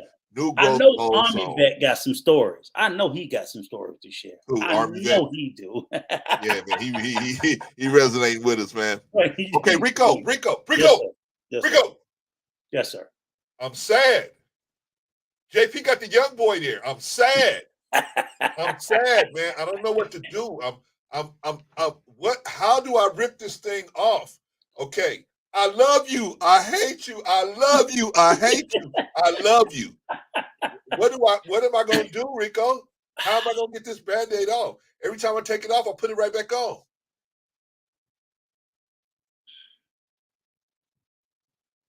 Yeah, you do. You do. You do. So funny. I got a boy like that. I got a boy. My second old. I was like, if you two motherfuckers don't leave each other alone, I don't know what. They have these love. What do they call them? Love-hate relationships. Man. And you know what, Rico? You just sit there and you look at those two people and you go like, how does this work?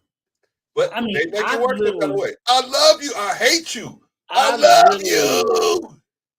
I've had conversations with both of them and they be like, I could put both you motherfuckers in a bag with rocks and throw you off the side of the bridge in the river. Because ain't neither one of y'all. I mean, I literally been to the point where it's like, y'all no good for each other. Just fucking stop and move on. But some of them, like I said, I got two sons. Go ahead. This is a good point. This is a very good point because a lot of people are going through that right now. Yeah. I remember. Do you remember the great American classic movie Claudine? Oh yeah. Okay. All right. On the soundtrack of Claudine, who did the soundtrack for Claudine? Gladys Knight and the Pips. Did they? They did. They did the title track Claudine, and also on one of the other songs was "Neither One of Us Wants to Say Goodbye." Oh, neither one of us. Yeah, right. Neither one of us wants to say goodbye, right? Yeah. And so you brought up a good point. You brought up the point that if y'all don't want Rico to sing, all y'all gotta do is just put some money in the Cash App, and we'll pay Rico not to sing. We'll pay him that. I used to love music. Rico, you brought up a good point. You brought up the point that some people are in relationships, but the relationships are not serving them. No. So here's the question: why do they stay? What is making them stay? In most cases, or in some of the cases. And you know what? I'm not even gonna buy the narrative. It's almost like an addiction, because I know, like, with my son, and I know my second oldest son. He's got 3 kids by his baby mama. They have a like fucking Chernobyl toxic. I mean, it's just that bad. And my 2 younger sons that was here today, all of them is just like, y'all just no fucking good together.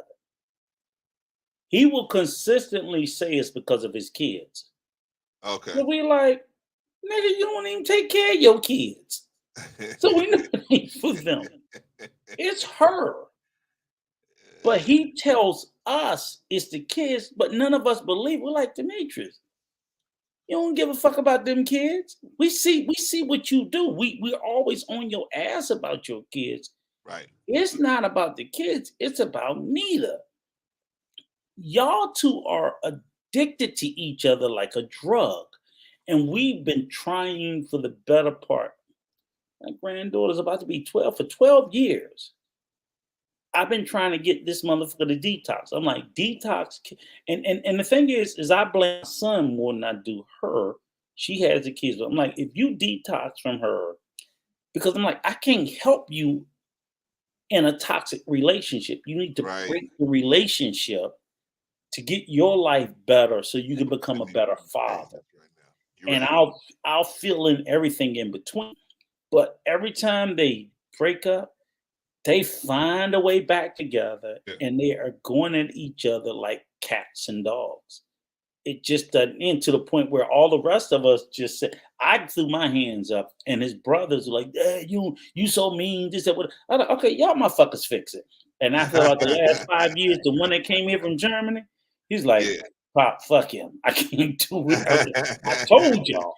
Because it was to the point where my other 4 sons was blaming me, and now all of them is like, No, it ain't you.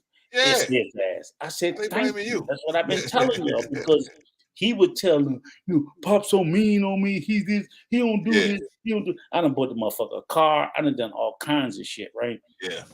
And he do this constant pity party. But I'm like, and I literally told my other sons, I was like, Nina must got some good pussy. I don't know what it is.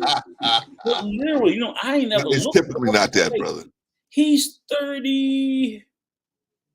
This one's 35, 36 years old.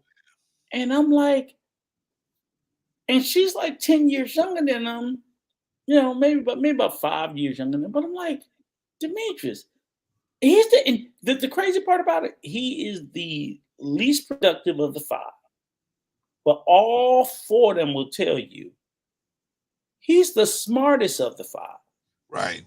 And he can't see clearly because of this toxic relationship that he has with his baby mother, that he has 3 kids, and he literally, it's like for him, it's like dope.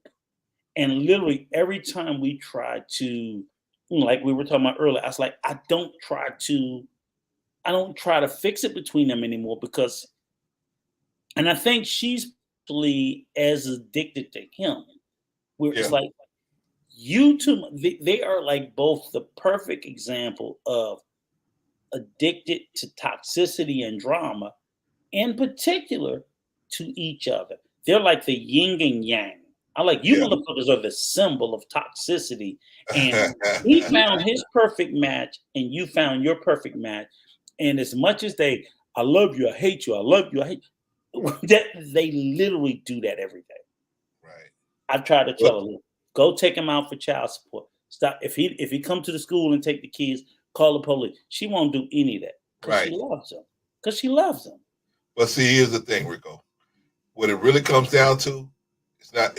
It can be sexual, but really, what it comes down to is the dysfunction that you know is better than the dysfunction that you don't know. Yes. You know what I'm saying? So you're more, even though it's dysfunctional, it's my dysfunction.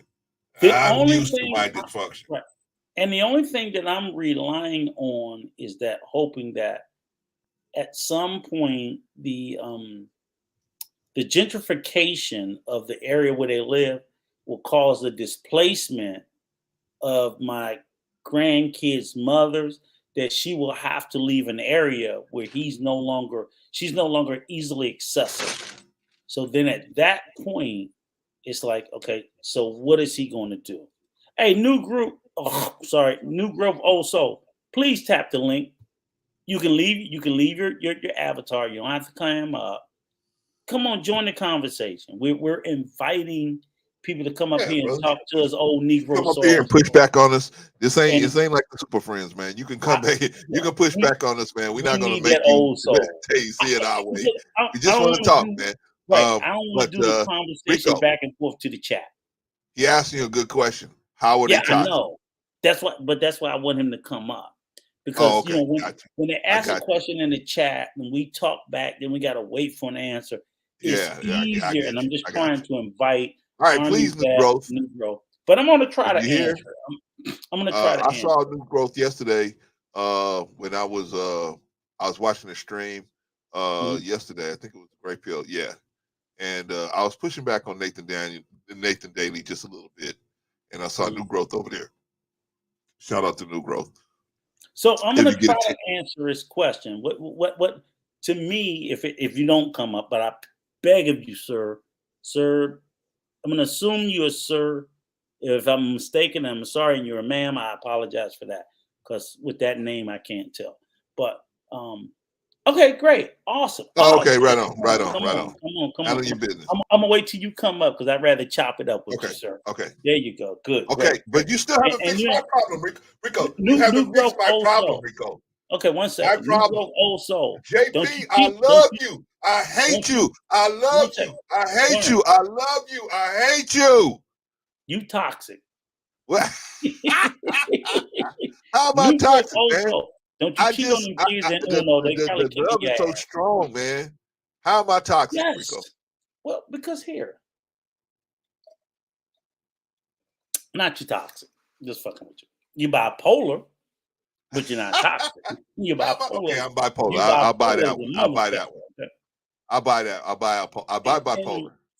And what the reality is again, remember we started with the conversation that when you first find yourself in that space and you're going through that thing, the very first person you need to question is who? Man, myself. Thine self. Okay, got that. Most of all of your answers lie within self. Okay, Rico. What do you mean question myself? Huh? Question myself. What does that mean? You What exactly question does that yourself. mean? First of all, you start with questions like, okay, who is this person I'm in love with? Why do I love this person? Okay. Why do I love this person more than I love myself? You know, you got to go through all of that. Okay. You got to go. Am I getting what I want out of this relationship? These are this is again. I tell motherfuckers, talk to yourself. People are like, oh, you sound crazy. No, motherfucker, I talk to myself now. I'm on my third marriage, 10 years in. My wife would come downstairs and say, this nigga always talks to himself. Talk to herself. Okay. Have the conversation with self. All right. Because nobody knows you better than you. Okay. If you're not happy, the first motherfucker who knows that you're not happy is who, Clarence? Right. You. Right? So it's not going to be somebody outside of you. It's going to be you. And then you have to ask yourself, why are you not happy? What are you not unhappy about? Right. What is the you need to have, even if you're wrong, still start the conversation there. Agreed. Then what are you looking for as the source of the happiness if it's outside of you? If it's, oh, I love JP. Okay, now but you can't start the conversation with her. And she's sitting there like, I don't know what the fuck is wrong with you. You got to start the conversation with self. Then you can take the conversation to the other person. Rico, let me now. Okay, so I talk to myself. No, this is not a good situation for me.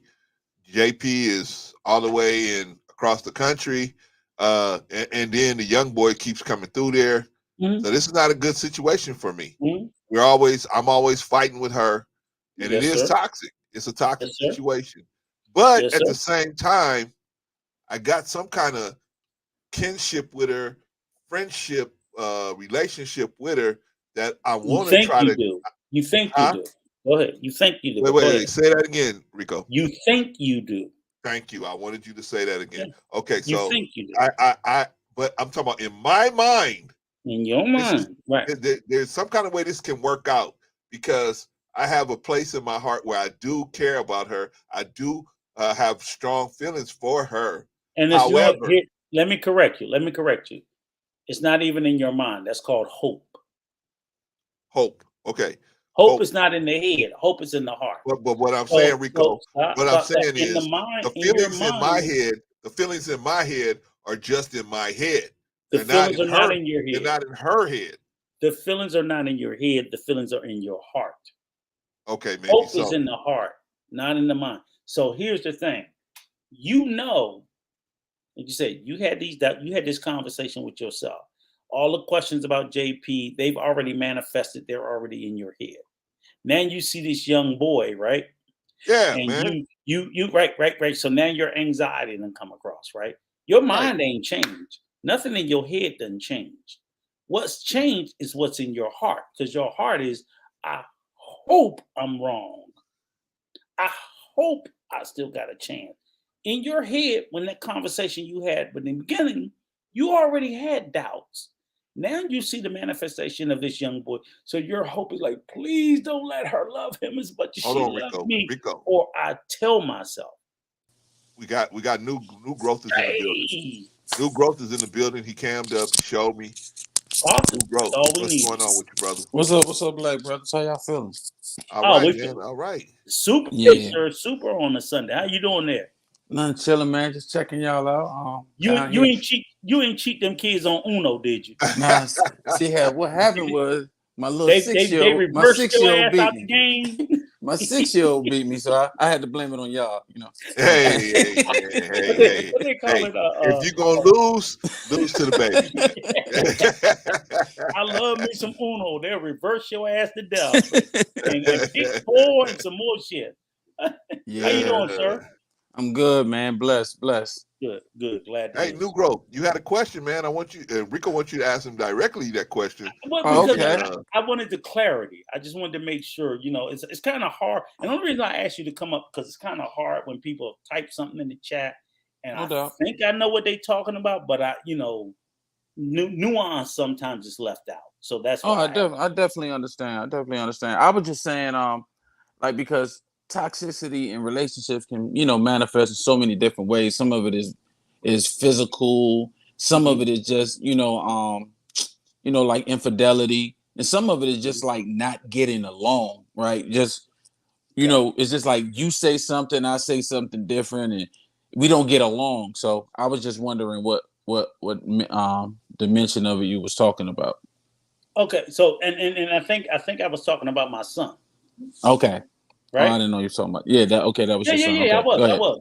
I just want to make sure, because in particular when I spoke about, and I wasn't speaking about relationships in general, because many times we're talking about, and we were like, okay, and I do believe, like, when you're in a bad relationship, and you can tell me if you feel differently or think differently. Oftentimes it's like, okay, you have to start with talking to yourself if you're in a bad situation, because nobody knows new growth better than new growth knows new growth, right? Exactly. So if you dealing with somebody fucked up, I can't say, oh, they ain't bad. You know if that's a bad space for you. So when I was talking about my son, and I'll just use him as an example to try to illustrate what I was trying to say, was I'm outside of him. I'm not inside his head, but I look at their relationship over the years. Like I said, my granddaughter, she's about to be 12, and him and his baby mama, they're constantly not getting along, arguing, exactly as you described. But every time they've lived together 3 or 4 times. She always in. So when you're living with somebody, they kick you out. You're living with somebody, they kick you out. When somebody kicked you out the 4th time, is that not getting along? Or is that a little bit toxic? That's toxic. That's definitely right. Toxic. Because it's like, okay, not getting along is just me and my wife argue, but I ain't going no fucking where. Right. She ain't kicking me out. But if she done kicked me out 4 times, I'm like, dude, she done kicked you out 3 times too many. So when a dude tell me she done put me out 4 times, that's 3 times too many. After the first time, your ass should have done woke up. Right. I feel you. I definitely. Right. So when you sit there and you go, well, she was mad, and you excuse the fact that she put you out on the street, and you do it the 2nd time and the 3rd time, something's going on with you that you're not valuing yourself. Right. You keep putting yourself in positions to be homeless, potential for harm, whatever the case may be. Right. So, again, I don't look at, like, who doesn't argue and not get along? Right. I argue and not get along. That's not the point. But what we were looking at was when we start. When did you come in with the conversation? I just want to make sure. Probably like the halfway point. Okay, so when we started with, like, how do you know? Let me ask you this. I got a question for you, sir.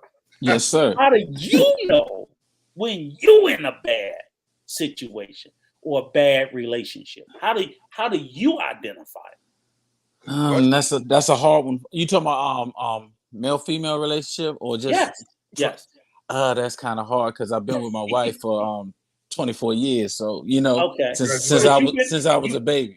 Okay, so you've never been in a relationship? I mean, I can remember, but that was kind of like I was like 19. I've been with my wife since I was 21. So okay, I'm trying to see. How old are you, sir? I just turned 44. Okay, congratulations. Just turned, like, not today, right? No. I turned 54 today, brother. Yeah. Oh, okay. So you talked to a couple old heads. You talked to a couple old heads, right? And I'm we from the same generation. I'm 54. I'll be 58 in August. Okay. So That's why we just ask these questions just for relevance and things like that. But congratulations on 24 years. Yeah. Oh, that's fucking outstanding, sir. We need, and I want to assume you're an African American. We need yes, more. Sir. Yes, sir. Okay. We need don't yes, sir. Me just don't OG me, don't me, don't. Right? But I my got thing you. Is we need more of that because there's too few of that in our community of solid relationships of 20. Hell, I got 24 years of marriage between the three of them. Okay. And I'm transparent about that. Right. I'm transparent about that. But I think that, I want to give you your flowers for that because, and thankfully my son, he's been married. He ain't at 20, maybe 12, 13 years, maybe about 12 years. So, I'm trying to constantly push him like, look, man, it's just like, we don't have enough. What you've done, you're almost a unicorn in our community. You and Broke Clarence got 30, how many? 32. Yeah. There you go. Oh, man, that's dope. But you guys are unicorns. It's not enough of Black relationships that last the test of time like you two guys do. So I want to give you, I've given Brother Clarence, and I will forever give him the flowers for setting the example to say, hey, look, you have your ups, your downs, like you said, you're arguing, you're not getting along, and I'm sure you and the missus have, but like, ain't nobody going nowhere. Fuck that shit. Right. You know what I'm saying? And that's real love. Right. That's what I was asking the question for, basically, because, because the first couple of years, it was just like, we just couldn't, it was just like we was trying to find our space within each other. But, we knew it was real. We didn't want to separate from that space, but it's kind of like a plane taking off. The most energy is getting into the air, and now we just kind of like coasting. But that's why I was asking the question, like the toxicity, the level of toxicity depends if you should even just keep going along with it. Because arguing, we were just like, well, no, we should do it. No, we should do it this way. No, and that can be kind of frustrating and can go to another level. But yeah, I was just wondering, just wanted to know what. Okay, Brother New, I got a question for you. Okay. Okay. In the situation I proposed to Rico, I am in love with another content creator, and just say another person. Stop with the content because it could be online, offline. I don't want it to be about just this space. It's like, because I think that the metrics are the same no matter what. I can't even get it out. See, I can't even get it out. He's gonna jump on me, and then have you been here before? He's gonna argue with me, and then what he's gonna say? He's gonna send me a text. Hey, Clarence, call me after the show because I want to talk to you about this. All right, Rico, let me get it out. Rico, let me get it out for him. You know the details. Let me get it out for him. All right, so Brother New, so we got I'm in love with this person. They're online. But let's say that's offline. Okay. I'm in love with this person. Okay. And because you said something that I want to deal with. It's toxic, but the level of toxicity is not at a level where it's very damaging at this point. Right. It's mostly hurt feelings. It's not damaging, to my self-respect or anything like that at this point. Right. Now, my question to you is, and Rico, if he wants to answer it, does the level of toxicity matter as opposed to that the point that it's just toxic at all? Because most of us know if you see a little toxic behavior, pretty soon it's going to grow. It starts growing and growing and growing, right? That's what most of us know at our age. To see, we know that toxic behavior, it usually starts out small and then it kind of grows, right? But my question to you, gentlemen, is, does the level of toxicity matter? In other words, if it's a little toxicity, should I try to deal with that and try to get some way to get the person to fix it? Or should I just leave just because it's toxic, period? What do y'all think? That's a good one. Shout out, Mr. T. I see you down there, Mr. T. That's a good question. You want to answer that? New growth. You first. You the guest. You first. I think kind of I really think it's the level. I can deal with a certain level because I don't never think it's going to be completely filtered and just like 100% pure. I mean, that's what we hope for, but I don't think it. But the level, if the level is up there to the point, like let's just use an analogy of the air environment, like a certain level of toxicity. I mean, of pollution. Mm-hmm. We can kind of like go along with that. They allow that, but once it gets to a certain degree, it's like okay, you're gonna have to stay in the house. We're gonna have to do certain things to. So I can deal. I mean, me knowing because we were young. I mean, from personal experience, I knew it was certain things. I didn't grow up with a father. I grew up in a single parent house, so it was certain levels of toxicity that was just going to be there, right? But with her being from a house with two parents, but it still was a level of toxicity there. So I think it's always going to be some roads there, but the less it is, you can deal with something. You can buy a vehicle, another analogy, that has like that needs a little cleaning or to buff out a dent as opposed to something that has engine damage or torn up transmission. So it's kind of like I deal with the level. I can go by the level. Okay. What say you, Mr. Young? That was a good answer, Mr. Negro. Because we can be honest with you, initially I was about to say, "Oh hell no, I don't care how small it was." But then the more I thought about it, I was like, "Well, I guess," and I will caveat it with this way: is if it's a small level of toxicity, and when it's brought up, if I feel like okay, the woman is being toxic towards me, and I address it.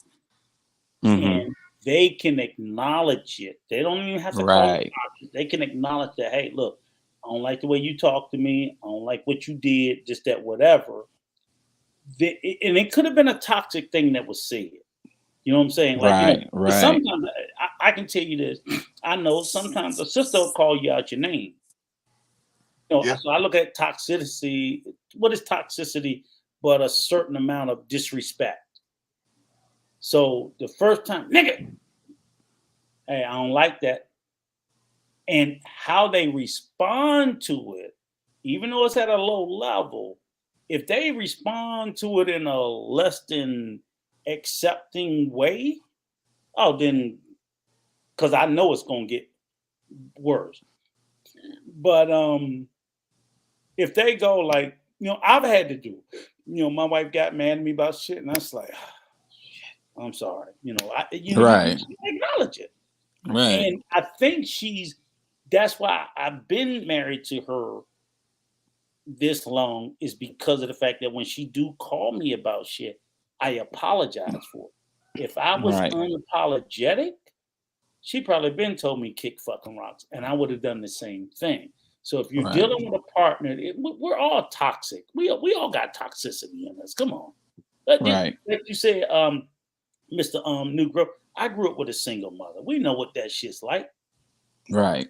I carry certain, traumas with me. So when I run up to my wife and she'd be like, "Okay, Rico, I done had enough of this shit," I'd be like, "Okay, my bad." You got to clean it up.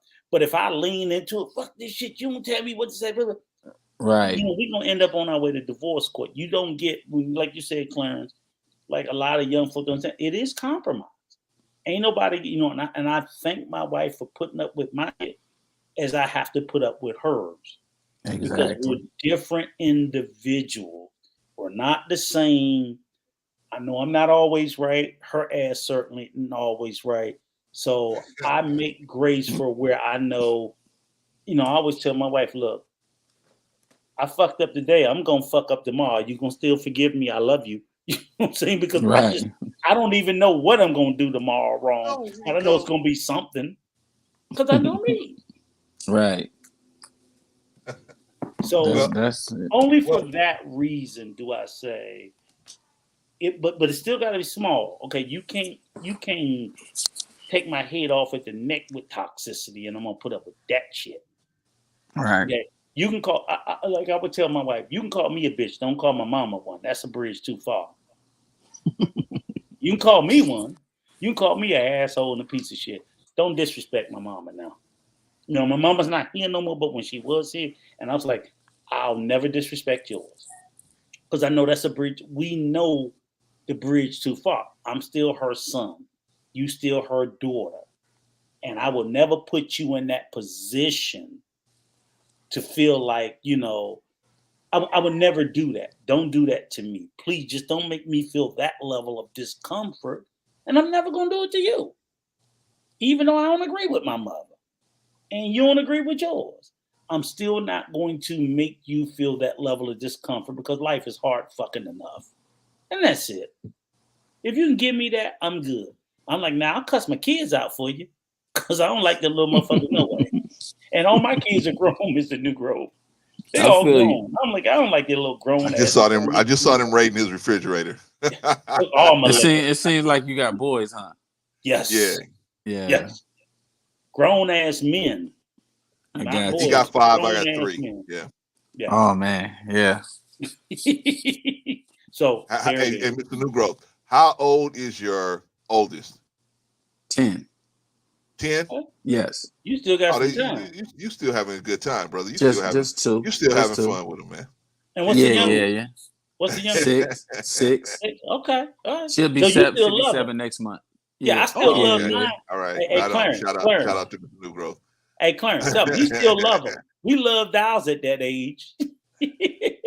Yeah, homeschooling and everything, bro. I loved them at that age, but when they started hitting them teens, I love you, sir. I love you, sir. But look, you're gonna lose your hair. You're gonna lose your sanity. Man, bro. And as far as you eating meals, forget it, man. They're gonna eat everything up in there, brother. That's already started. But you know, you remember when you hit 15? Man, I don't care what you ate everything at 15, man. You don't care what it tastes like. And I will tell you this too, Mr. New Grove. Mr. T says, my mom may be toxic or itch, but that's my mom. Thank you you, don't Mr. disrespect T. her for nothing. That is sound advice, Mr. T. That is very sound advice. That is some sound advice. Yes. That is some sound advice. Because my mama was too. But ain't nobody gonna disrespect. What was it? That's my mama. Nobody. Right. Could you just, but I'll tell you this too, Mr. Negro. But hey, man, but you guys still haven't fixed my problem. You guys in the chat, you guys on the panel, you haven't fixed my problem. I'm in a love-hate relationship with JP, and I want to get out of it. Now, I recognize now that it's not good for me. How do I release myself from it with the least amount of pain? How do I get away from that? What's your fear of releasing that relationship? What do you fear you're gonna lose? Like, are you losing more than what you want? Like, what's your big regret? Okay, Brother New, there's something about her. Something gonna about double advocate you to death. There's something about her. Hey, New Brother New, don't listen to him. He'll be calling me like a schoolgirl in a few minutes. You're gonna be in China. You're gonna be in China in this rabbit hole. So, I got some kind of hold on her, right? She got. I mean, I like the way her eyes are. I like the way she got a hook in my mouth. Some kind of way. Okay, Brother New. So she got a hook in my mouth. I can't seem to release that hook because I think in my mind, if I could just build a relationship around that hook, maybe I can get her to drop this behavior. So that's what I wanted to. But I realized that she ain't gonna drop it. This is the point of contention is now to the point where I realize she's not going to stop it. So therefore, I realize we need to separate. But I can't bring myself to do it because she still got a hook in my mouth. And my question is to you is, how do I get out of this situation, or how do I get that hook out of my mouth so that I can properly walk out of this situation? How do I do that? So mostly is you talking about something that's kind of mental, right? It's Okay. basically a mental thing. So you gotta program your mental for what's around the corner, because you're thinking of what she had. Just say, Dad, I'm we gotta think like, man, I gotta let her go because I'm gonna find someone who has what she had and more, everything. So you gotta have your mind focused on your journey, your destination, instead of where you at. Because if where you at, that's kind of like a defeated mind. Like, well, I ain't gonna be able to find nobody better than her. She got my hook in me. But if you already know, if you moving like you who you are, you're like, okay, I'm gonna have to let her go. This ain't working. It was good. I wish her the best, but I know my such and such, my boo thing, as they say, is right around the corner. So I can't waste no time. Because the more time you waste with somebody that's toxic, the less time. Because God give us things that next dude gonna get your thing. You're like, damn, how you get a girl like that? You was tripping off somebody that wasn't even working Right. out for you. So sometimes you gotta let things go. In order to get something better, you gotta drop what's already in your arms. You Agreed. know, so Agreed. it's hard, man. I mean, it's hard because it's a little fear there. It's like I ain't gonna get nobody better than her. Like she makes me feel a way that I ain't never felt before. But you got to think, dang, I know if she make me feel this way and we don't get that new one gonna make me feel, I want that. Okay. All right. Mr. T says it depends on your end goal, brother Clarence. Okay. Check this out, brother T. All right. So my end goal is I don't want to be bothered with this person anymore. I just don't want to come in contact with them anymore. Okay. I want to be over them. But how what I'm looking for from you guys is the process of doing that. I get it because, like Brother New just said, it's a rational. What he said was very rational. But we know affairs of the heart are Right. not rational That areas. passion coming in, yeah. Exactly. So how do we, even though we know we should, like for example, a couple weeks ago, I did a stream and I talked about where I was dating this young lady back in the day, and the young lady didn't feel the same way about me that I felt about her. I was really like kind of infatuated with her, right? That happened a lot, didn't it? A lot. It happened though. It happened. So I was telling the Big story Booty about Judy how, didn't feel you. Big Booty Judy wasn't feeling you. No, man, she was not feeling me at all, bro. She was not. Kind of find out I was just bait to get the old boyfriend back. That's what I eventually found out. But anyway, Buying so time. They do that. but You anyway, the and it was filling a man. bad experience, man. It was Well, a you bad. the filling man. You the guy. Huh? You be the filling man, right? So in other I was words, the filling man. right? I really wasn't even filling in because he was still around. I wasn't the filling man. I was the how can I They put it? having issues. I So was she the man used you in stoking the the fire for them to cook their hot dogs on. You know what I'm saying? Like I wasn't even getting the hot dog. I was just stoking the fire for them. You know what I mean? So she could bring thought you me was up that dude. and say, You "Well, thought you he's was in the that dude, picture." didn't you? So look, Rico, look, because I know you understand this. You thought you were that dude. So I was stoking the fire so that he could kill her on the pillow, right? Oh yeah, you think he's doing it like this? This is how I'm gonna do it. Whoa, whoa, whoa, whoa, whoa, whoa. All right. And everybody's 16, 17, 18 years old, right? So well, we were all about I would say 17 to 18 years old, right? So everybody's in great shape. We were all athletes. Great, everybody's in great shape, right? So he was gonna skewer her, right? But I wasn't getting anything. But she was letting him believe I was, so that he could fight harder for her on the pillow. Thank God that situation got out of hand, man. Whew, thank God it was over.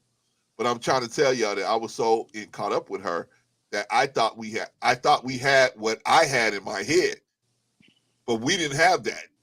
So you thought you had a relationship. You never even got the coochie. Huh? You never even got the coochie. No, I mean I did, but it wasn't. It's a difference between when somebody wants to give it to you and somebody's giving it to you as as the terms of the agreement. You know what I'm saying? It's like I was getting like the terms of the agreement. Oh, okay, this is my duty. Okay, let me perform my duty, and then it was not like when somebody is like, hey, I'm ready to go. I'm just as involved in this situation as you. This person wasn't like that at all, man. I was like, holy smokes. Why? Because she was actually into this other person. Did you know that? Huh? Did you know that in the process? I didn't know that afterwards, brother. I didn't know it afterwards. No, Clarence. You knew, but you probably ignored it at the moment because no. I had no clue about this dude. He was never brought up until I was already involved with the situation. Okay, but my then question he was this. brought up. He was brought up like this. But my question is, my you said he was never used to come pick up his. Wait a minute, Rico. Let me tell the story. So I ain't gonna let you get out of it. Go ahead. I ain't gonna let you do it. so at a certain point, I started putting two and two together. But when I first came into the situation, I was given it was clear and everything was smooth sailing. So it wasn't nobody in the picture that was even mentioned. There wasn't no ex-boyfriend on the horizon. Nothing. I didn't find out about this dude until like halfway in the middle of the situation. Oh, okay. So I would hear stuff like this. Oh, my ex-boyfriend, he left his, he needs to come get the rest of his stuff. He left his coat over here. And I'm like, oh, okay. That made sense to me at 18, 19 years old, right? So can I save you? Because like I ever say, I was about to repeat a story exactly the same way, right? Well, I had a girl. She never told me about the ex-boyfriend. But shout out, Brother Sim. But the whole family told me about him, right? So you can't say, I didn't know about. No, you did. And I did the same thing. I rationalized. She didn't tell me. I'm like, but her mother, her brother, her sister, and everybody else. Oh, no. But it was like, she didn't tell me, so it's not official if she don't tell me. No, it wasn't official because I didn't want to believe somebody else was beating that ass up better than me. And I think you didn't either. I never got a chance, brother. I never got a chance to get off the ground. So I once I realized that, I was like, what? But because anyway, what happens is, let me tell you how I got played. And you so smitten with them. That's why you exactly look past everything. That's what happened. Thank you. But let me finish telling y'all the story. So she would say stuff like this. Oh, he left his coat over here.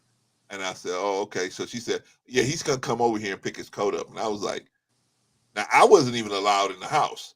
I couldn't even come in the house. I never even met the parents or nothing. I never met nobody, bro. I'm not laughing at you, brother. I'm laughing at the situation. Hey, brother New. I know you laughing only because you've been there. That's all right. But I hear somebody laughing like, hey, man, you've been there. All right, so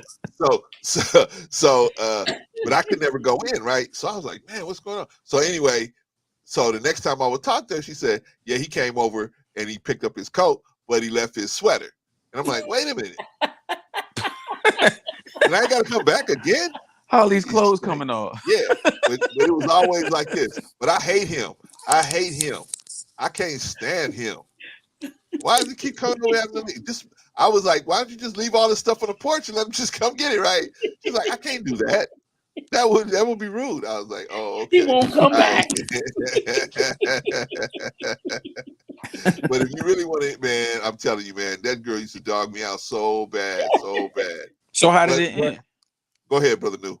So how did it end? Like how'd you leave that bad? Yeah. How'd you leave that bad Okay, situation? so this is how it ended. This is how it ended. It ended with a Commodore's album with a hump in it because where my record player was at the time, it was right by my window, and the sun would come through, and if I left records on my record player, it would warp them. Mm-hmm. So it took me 2 weeks playing the song Zoom on the Commodore's album Sail On. The song Zoom. That's dope song. I had to listen to that song for 2 weeks straight, right? I like to fly away. This is how it ended. So I told you, y'all know I told y'all this story last week, but I'm gonna tell you again. So anyway, I had got strep throat, and so I was in the hospital for a couple of days. I went to the hospital. And so I get out of the hospital on a Thursday.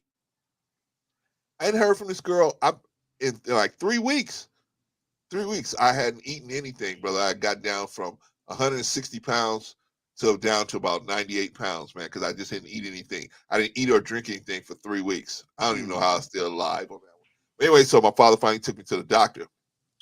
So anyway, you remember this story, Brother Sim. So anyway, I got out of the hospital on a Thursday, and I called her. I was like, "Hey, you haven't talked to me in almost a month. What's going on?" She said, "Oh, I'm glad you called me. I'm glad you called me. I got tickets to the Sadie Hawkins dance, right?" And I said, "The Sadie Hawkins dance." I said, "I can't go to no dance. I just got out of the hospital." She goes, "What you mean you can't go to the Sadie Hawkins dance? What you mean? I spent this money on these tickets. I spent this money on these new clothes. I want, you gotta go. You gotta go. You gotta go." I think the dance was on a Saturday, Brother New. And it was she was talking to me on a Thursday. I said to her, "Hey, I don't think you're hearing me. I've been in the hospital for a couple of days. I am not in no condition to go to no dance. I'm just not. Why don't you go with someone else and have a great time?" She said, "What? I can't believe you're going to do that. I can't believe it. I spent all this money. You're going to ruin this whole thing for me." And I said, "You know what? Okay. I'll go. I'll go, but I probably won't dance that much." She said, "Yeah, just go. Just show up and just be there." Click. Bam. Right?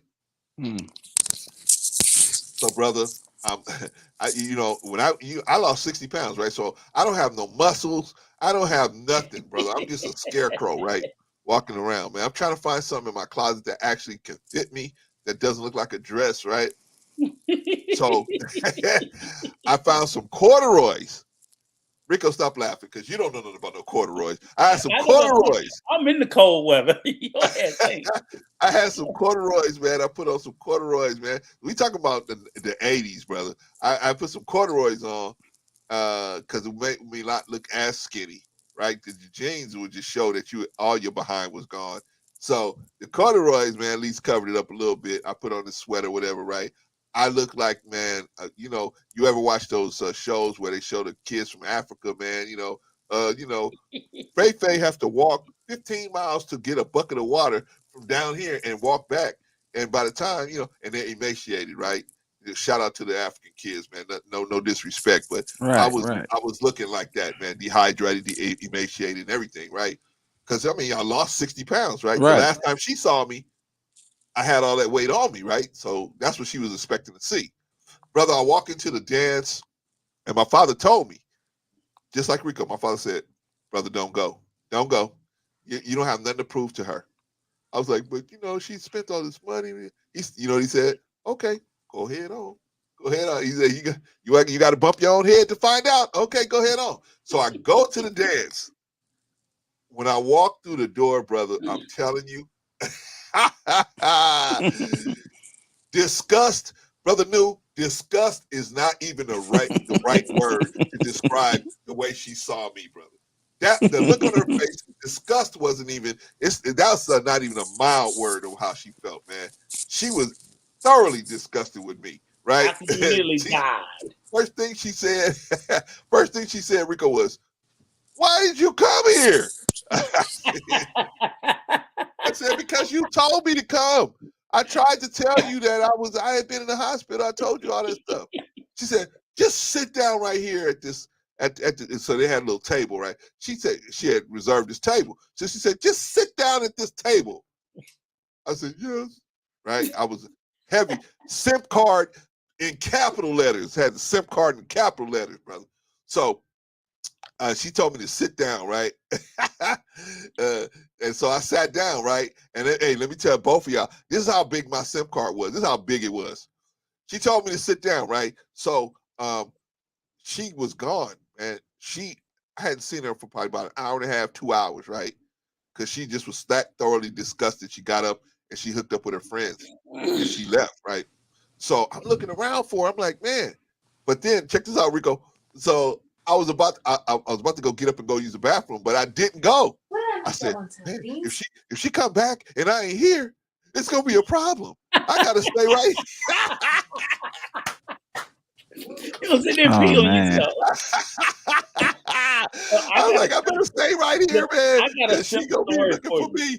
But that's how infatuated I was with. That's how much I wanted this thing to work, right?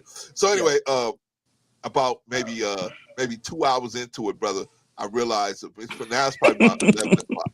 It's probably about 11 o'clock, 11:30, somewhere in there, right? I realized this girl's gone. She left, right? She left. Remember the movie Napoleon Dynamite where they just leave him at the place, right? And then she just left me there, right? So I finally figured it out and I went home, right? And I said, oh man, my father said, I told you. My father did not like that girl. He said, something about her I don't like. So anyway, so after about a week, I said, man, let me call this girl, man. She ain't even called me and check on me and see how I was doing. So I called the girl, man. I said, hey, what's going on? Do you want to be in a relationship or nothing? Because I haven't. Do you still want to continue with this situation? She's like, I guess, okay, I guess so. And I said, no, I guess so what? Do you or do you not want to continue with this situation? And she said, I ain't got nothing better to do. I mean, if you want to, I guess so. I said, I ain't doing nothing. Okay. I said, what you mean, okay? She's like, okay. I said, so you don't want us to be together? Okay. Whatever. And I was like, what? And then all of a sudden she said, I said, well, I guess you don't want us to be together. She said, okay. Click. Boom, you right? damn near died. I damn near died for you. Oh man. I keep telling this story. So let me keep telling. Shout out to April Quintero, April Carter. Shout out to Eddie. Shout out to my homegirl, OG Patrice. Shout out to it, right? And you better come up today, sis. So this is how it ends, brother New. So I'm in the nation. So we had I had to go to Long Beach to go to an event out in Long Beach. I pull up in this gas station in Long Beach, California. Okay. Guess who I see? Now, I haven't seen this chick in 30 years. That was the last conversation I had with her. I haven't seen this chick in 30 years. I instantly recognize her, right? At one of the pumps. Man, she's 500 pounds now.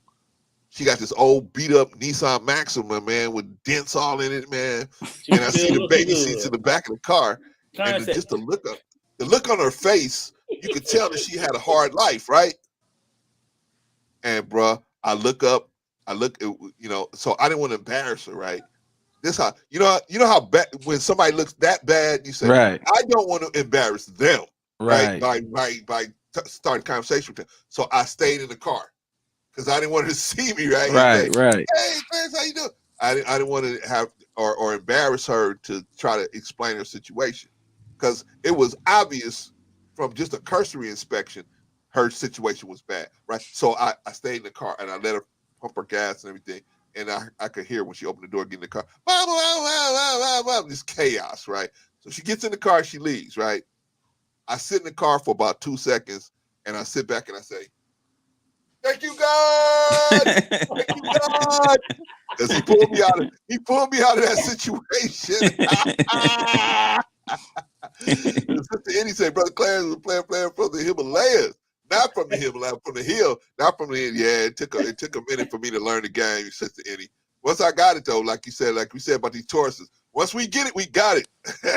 But the sad thing about that story I'm telling that story again. Yes, Patrice. Hey, if Rico can sing again, I can tell my stories again, Patrice. I can tell my stories again. I got a story to tell y'all, but go ahead, brother. No, the Patrice, the link is already out there, Patrice, but I'll put it out there again. Yeah, drop it out there.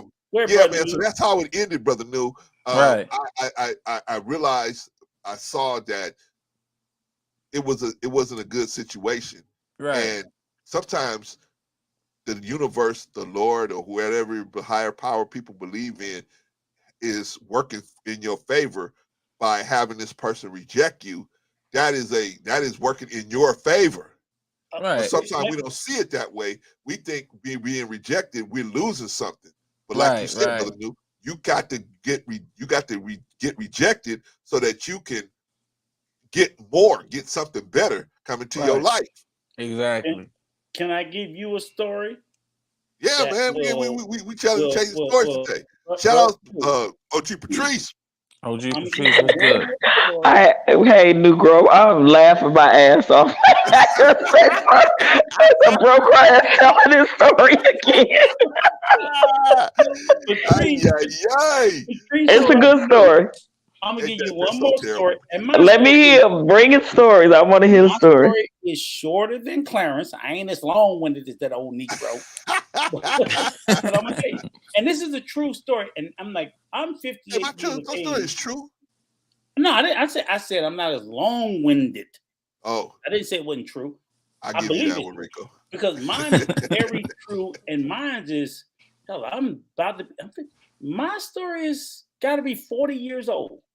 Because I was about 17 when this shit happened. I'm 57, about to be 58. And I was like, it was my senior year of high school. And I remember this girl that I was remember we talking about being smitten. Right. And I was smitten with her. Oh God, I was smitten. I lived in this area of DC. It was called there was an area, people from the DC area were like, you remember Clifton Terrace, like they had this apartment building. It was like the Carter in New Jack City, this high rise. They had certain high rises. There's like 3 or 4 known high rises in DC. It was like you stayed the fuck out of. You go in, whether it's Cabrini Greens in Chicago. So when you talk about Chicago, you know that, right? OG Patrice? Somebody say, oh yeah. Oh yeah. I'm from DC and I know I ain't going in no motherfucking Cabrini Greens. Fuck that. Yeah. You go in that motherfucker, you ain't coming out. It just ain't to be played with. Because you get up in these high rises and police don't fuck with certain places, or they can't get there fast enough. So we had like 1 or 2 places like that in DC, not as many as Chicago and so forth, back in the era of when I was coming up during the 70s and 80s. And it was this girl, and I can't even, I'm being honest, to this day, I still don't remember her name. But she had a set of cousins that were twins. And she didn't live too far from there. So in that area, of course, you know, Clifton Terrace, you had all the little, we didn't never have gangs in DC, but they called them crews. So like in DC, it was like, we didn't have Bloods or Crips when I was coming up. It's like, if you lived on R Street, the next motherfucker on S Street didn't fuck with R Street. So like each street was its own individual gangs. That's just how you rolled. Right. You rolled in a clique. Right. And your clique, you would go to other areas and do fucked up shit. But I would like always traveled all over the city on the bus, like New York City. I go here, I go there, so whatever. Because I never really, I would click up on the street that I lived on, but I fucked with other people in other places. It just wasn't that big of a deal. But I always fancied myself as a playboy, or at least I thought I was when I was younger. But when you get your ass in areas you ain't supposed to be, people don't just don't like you being there. You know, I've been jumped so many times. Like, this motherfucker over here think he and get jumped all the time. It's like fuck. But I was with this girl and I really, really liked it. We went to high school together. And I said, yeah, I'm gonna come over to your house and I'm gonna see this or whatever. So he's like, oh, come on, let's go for a walk. And it was a nice summer day. And then it was myself. I'm just gonna say her name was Karen, and she had a twin set of cousins. So it's me and 3 girls, and we're walking, and I'm talking. I'm spitting my game. I'm trying to, you know, this was the heat wave era, always forever. Yeah. You know, I'm like, you know, this is that era.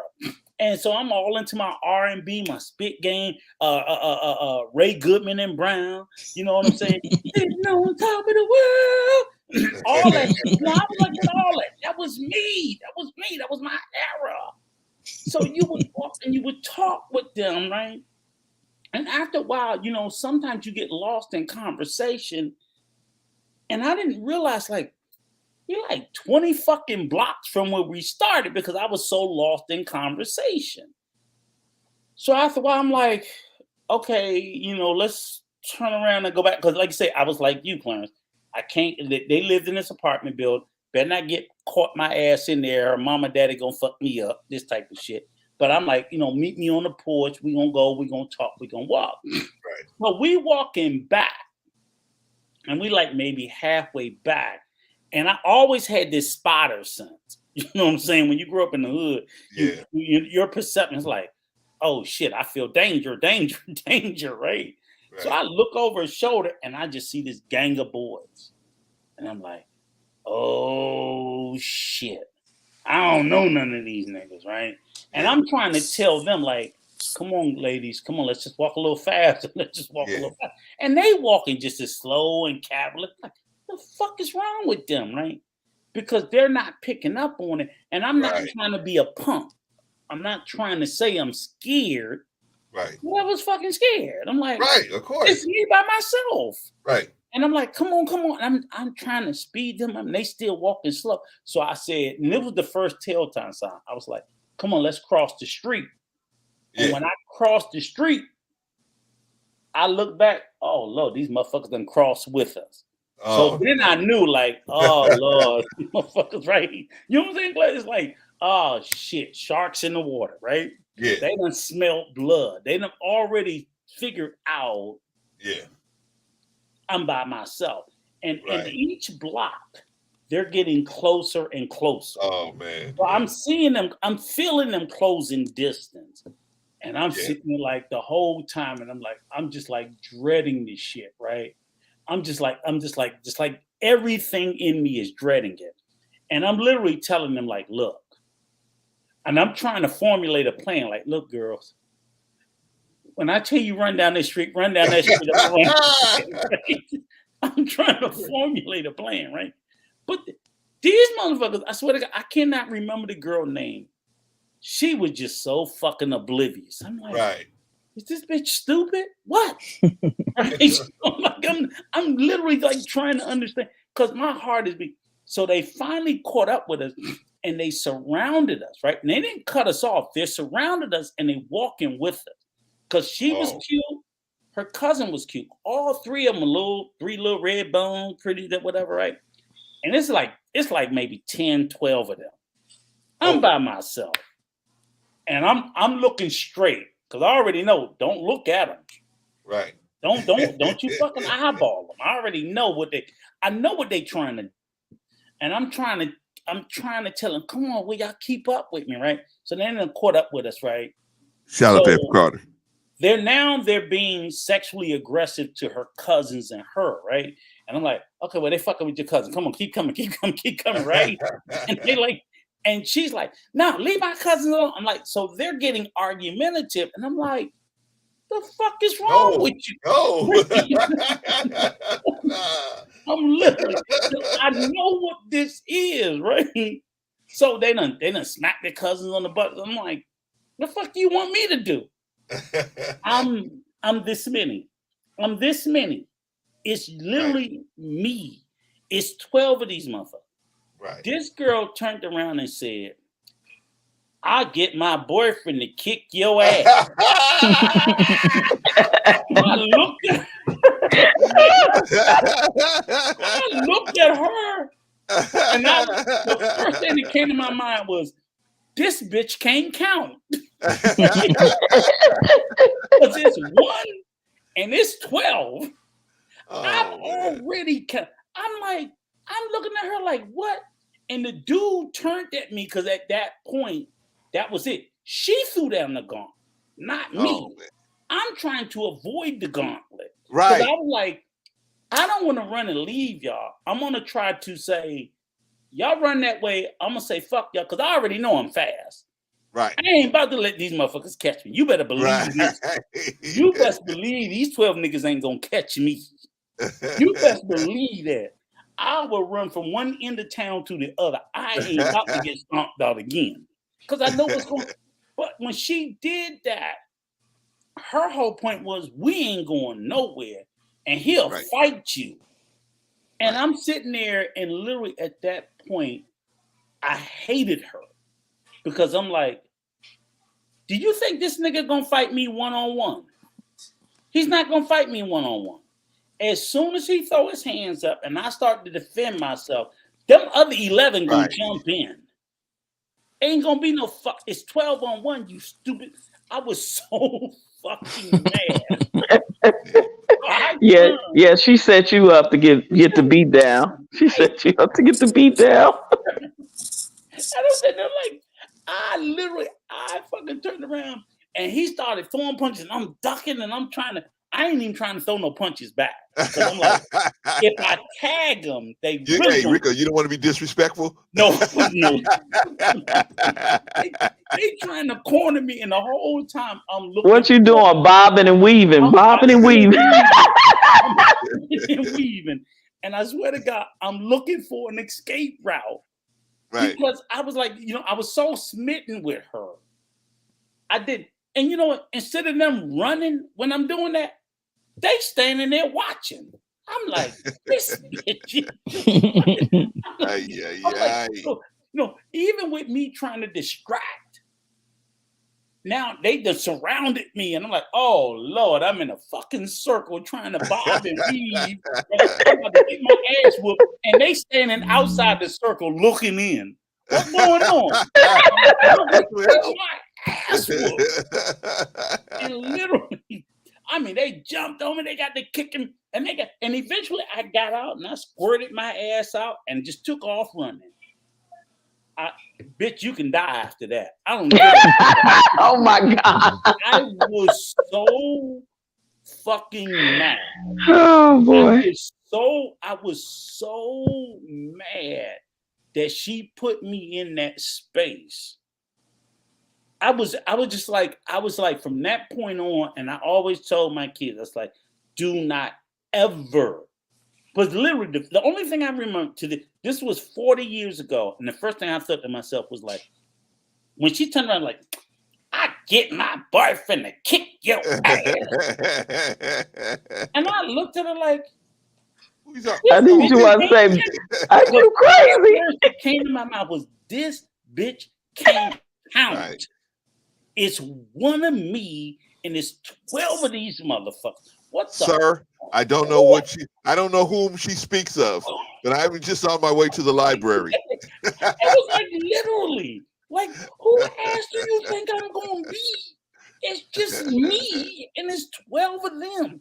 And they are like... She wanted you to prove her love, because every night you go out, you got to fight to prove your love. And I learned from that point on, I was like, that's it. I'm done. It was, and I'm telling you, 40 years ago, and I remember, I can close my eyes and I can see that shit like it was yes. I can tell you the street, I can tell you the block, I can tell you the building. Because that day I thought I was going to die, because I was like, and I was more mad. I'm mad at the guys that jumped me, but it was like, it's because of your ass. The fuck was you thinking? And you know what? She didn't give a fuck about me. No, she didn't care about me breaking up with her. She wasn't giving me no cookie, no way. She wanted me to fight. And my dumb ass was like, and I wasn't looking to fight for her, but I felt like, okay, we're in this space and now I don't know what to do. So I'm trying to be an honorable gentleman, and I'm going to sit there and tell you to go that way while they chase me this way. I'm thinking some old James Bond shit or something. Yeah, right. Shit, right? And I'm like, they could have kicked my motherfucking brains in. Right. And they tried. Right. They didn't succeed. I had to be shit. When I went into the Army, I was 140 pounds. Wow. I had to be maybe 120. I played football, so I was tough as nails and I was fast as shit. But it was 12 of these motherfuckers. It was just me. Yeah. It was a 1 on 12 is not good odds. It was, and all I kept thinking to myself, she can't count. Yeah, she didn't care. She just wants you to prove your love. I don't even think she even looked at the count. My thing was, because I counted when they were way back, I was like, oh shit, that's a lot of motherfuckers. So each block we were walking, I was constantly looking out my shoulder, and as they were getting, again, they were getting closer and closing the distance. I was like, oh shit. So when they were like halfway, I was like, oh shit, it's 12 of these motherfuckers. Oh God. So, each block I'm walking, my heart's doing this, and I'm like, oh shit, I know what these niggas up to. Cause you know, whether you walk the streets, Patrice, when you walk the streets of Chicago. Oh yeah, when you're from the hood, you know when you meet a rival anything, a rival gang or just a rival, another neighborhood that just didn't, you didn't play with as kids, you didn't play with them. So you still kind of rivals even in the neighborhood like that. It didn't even have to be gang related, but you just know when you come up on you in another hood, it's like, oh boy, here we go. I don't know them, they don't know me. It's gonna be some shit. Thank you. Right. Yeah. Thank you. That's exactly what I'm talking about. And I was like, and I'm telling you that goes back to the conversation we were talking about from the beginning. It's like, how do you know when you're in a bad situation? I'm like, no, early on, oh, this shit is just not about to be good. I mean, it's go back to, when a person show you who they truly are the first time, believe them. That's who they are. Yeah. To me, it'd be early, signs, red flag signs. If they fly off the handle real fast and just easy to get hot tempered and they get mad really fast, they get frustrated, they started, going off and cursing. Like these are things that like you got to side eye and be like, okay, like this is not even as serious for you to even get this upset about, and you're literally livid about something that can generally take an adult conversation to have to resolve, but like you are flying off the handle about it, and then you want to get violent about it and toxic. It's like, oh no, and you pay attention to that. Out of it, like I'm trying to talk my way down, and you talking us up. Like, what the fuck are you doing? Yeah, you escalating it, not de-escalating it. Exactly. It's like, what the fuck are you doing? Mm-hmm. Again, I always tell everybody, like, look, I tell everybody, look, I'm not a violent man. I can be moved to violence, but I don't want to be moved to that when it's necessary, not because you trying to prove something. I'm not going to get violent to prove a point. I'm going to get violent when I need to protect my family, to protect myself, to protect my loved one, or if I deem it necessary. It's not for everything. So to be in these spaces where people like, look, I tell everybody, I'm not in a dick measure. One thing I tell everybody, I ain't running from nothing. I will be moved to violence if I'm required to run, because running ain't in me. However, have you all ever had family members that like kind of force your hand into being toxic stuff? Like I've been in that situation. Oh my God. Like every summer we used to get into this family fight every summer because my sister would get into a fight with this same girl every summer, and her and my sister were the same age.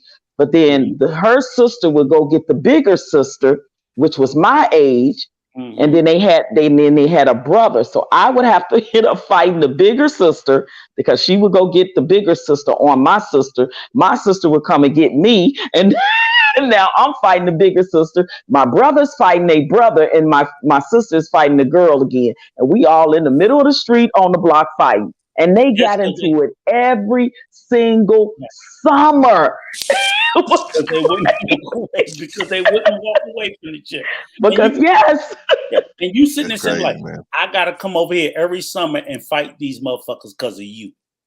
Exactly. And her and my sister went to school together. Me and the older sister, we were in like 7th and 8th grade. We were in middle school. They were in grade school and grammar school. But they would they were fighting. When I tell y'all every damn summer for probably about 5 years straight, they would fight every damn summer.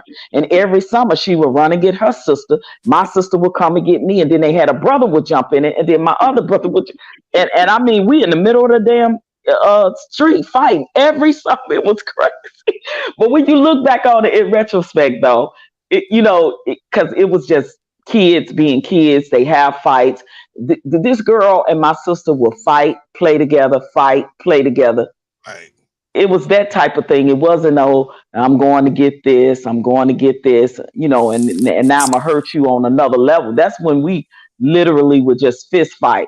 You fist fight somebody, then you be playing with them next week. So that's the type of thing it was when I was coming up. But yeah. It's different now. Let me just comment real quick, y'all. This is from April Carter. I remember a dude was dating. I was dating. Put me in a situation where I had to send a girl to the hospital. Ouch, April. All because he kept bragging about me to his ex just to say I left his goofy ass alone. Damn. Yeah, that's why I said people put you in toxic situations. That was a perfect example of that dude putting April in a toxic situation, forcing her hand to have to fight somebody. And look what happened. She sent this girl to the hospital. Like, that's crazy. But people like will do that. Like OG Patrice said, it's about knowing initially, right? Because I learned, and I'm thinking this has a lot to do just with personal discipline, because it spans across all aspects of life. Kind of like a lot of people go to a car dealership and it's like, I want that ride right there. And they know that, hey, this is not the price, this is not this, I can't afford this, but they will do whatever it takes to get that car. And all of a sudden they're in a toxic situation with that car. They got $700 car note, they can't afford this, they can't. So it's like you have to learn that ability to walk away from something that's even if it's good to you, right? My grandma used to say, everything that's good to you ain't good for you. And good for you. That's right. I had a cousin that him and his wife, and I don't even know why they got married. Their relationship was toxic before they even got married. They used to. Patrice? Yeah, sorry about that. They used to fight all the time. My phone rang. They used to fight all the time. And before they got married, they had the most toxic relationship. Oh my God. When I say fight, I mean physically fight. Physically fight to the point where they was cracking bottles over each other's head, busting each other's lips and noses, like, and then they get married. Like, that's gonna change something. That's it just got worse. And we was like, I'm sorry, I don't advocate for divorce, but goddamn it, y'all should have never got married in the first place. Like, seriously, y'all need a divorce. Y'all need to be far away from each other, because listen, y'all love is toxic, and that is not love. That is unhealthy. Yeah. I'm sorry, but y'all don't need to be together. And y'all need to get a divorce. I was so glad when they got a divorce, because every time you turn around, they used to live like a couple of doors down, and the police was at their house almost 2 or 3 days a week for them fighting. And I was like, oh my God, stop it. Like, y'all don't need to be together. God damn it. Did y'all throw a party for the divorce? You celebrate the divorce? Man, I celebrate. I was like,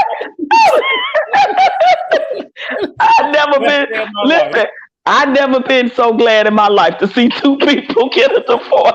I'm sorry, God, but it's the truth. I never been so glad to see my cousin and that woman get a divorce. Oh my God. When I tell you, you see some relationship that's so fucking bad. You're like, wait, let me think. Wait. We used to have our family get together, little fish fries on Friday, and have a party, play cards or whatever. And I swear to God, they would come to the party. Her lips swole. He got a patch over his eye, like shit like that. I'm like, oh my God! Like, big puffy eye, big black eye. Yes, she hiding black eyes. He got a patch over the eye where she done cracked him with a beer bottle and shit like that. I'm talking about crazy shit. Come out, make me a plate. Exactly. I swear. And listen, and don't let them get to drinking, because that's when they will get to fight. They will find something, fight. They'll be sit there trying to play spades. God damn it, you did this. You should have done. You done set us, and then they fight. It's like, oh my God, it's crazy. I'm laughing, but it ain't funny. But it was funny. Because you know what it be, Patrice? It's like I was trying to tell Clarence earlier, even when I was telling my son, it's like they have a very toxic relationship, but there's a level of addiction to each other. So the male will be addicted to the female, and the female's addicted to the male. It's like, well, like, what the fuck is it about you two that y'all can't separate and go and connect with another male? Yeah, it's crazy. Because I would ask my son, like, okay, all right, pussy's pussy. What is it so magical about hers that you can't disconnect from hers and go connect to somebody else that's better suited for you? And he would say things like you sit there and say, like, "Oh, my kids." I'm like, "But motherfucker, you don't do nothing for your kids." It's not. So oftentimes, people in toxic relationships. I don't know about your cousin. Mm-hmm. In those toxic relationships, they will create false exterior or false external reasons. And when you look into it, because in particular, I talked to my son, I talked to baby mother, and I'm like, both of y'all use the same excuses as the kids, but don't neither one of y'all give a fuck about the kids. Ain't neither one of y'all. Exactly. Rico. Y'all love each other. Rico, there's sometimes where, for me, I was infatuated with this girl because of her. Because I was infatuated because of her beauty, right? I thought. Because I hadn't been nowhere, right? So in my mind, she was a very beautiful lady, right? Most beautiful thing in the world. Most beautiful thing in the world. Exactly, right? I hadn't been nowhere. I didn't know nothing. So, but my point is, sometimes especially we as men, I don't know about women, Patrice could talk to that, but as far as we as men, sometimes we got a hook in our mouth for whatever. She got brown eyes, she got green eyes, or she got brown eyes, or she got long hair, or she got a short hair, or she got whatever it is. She got big breasts, or she got a big butt.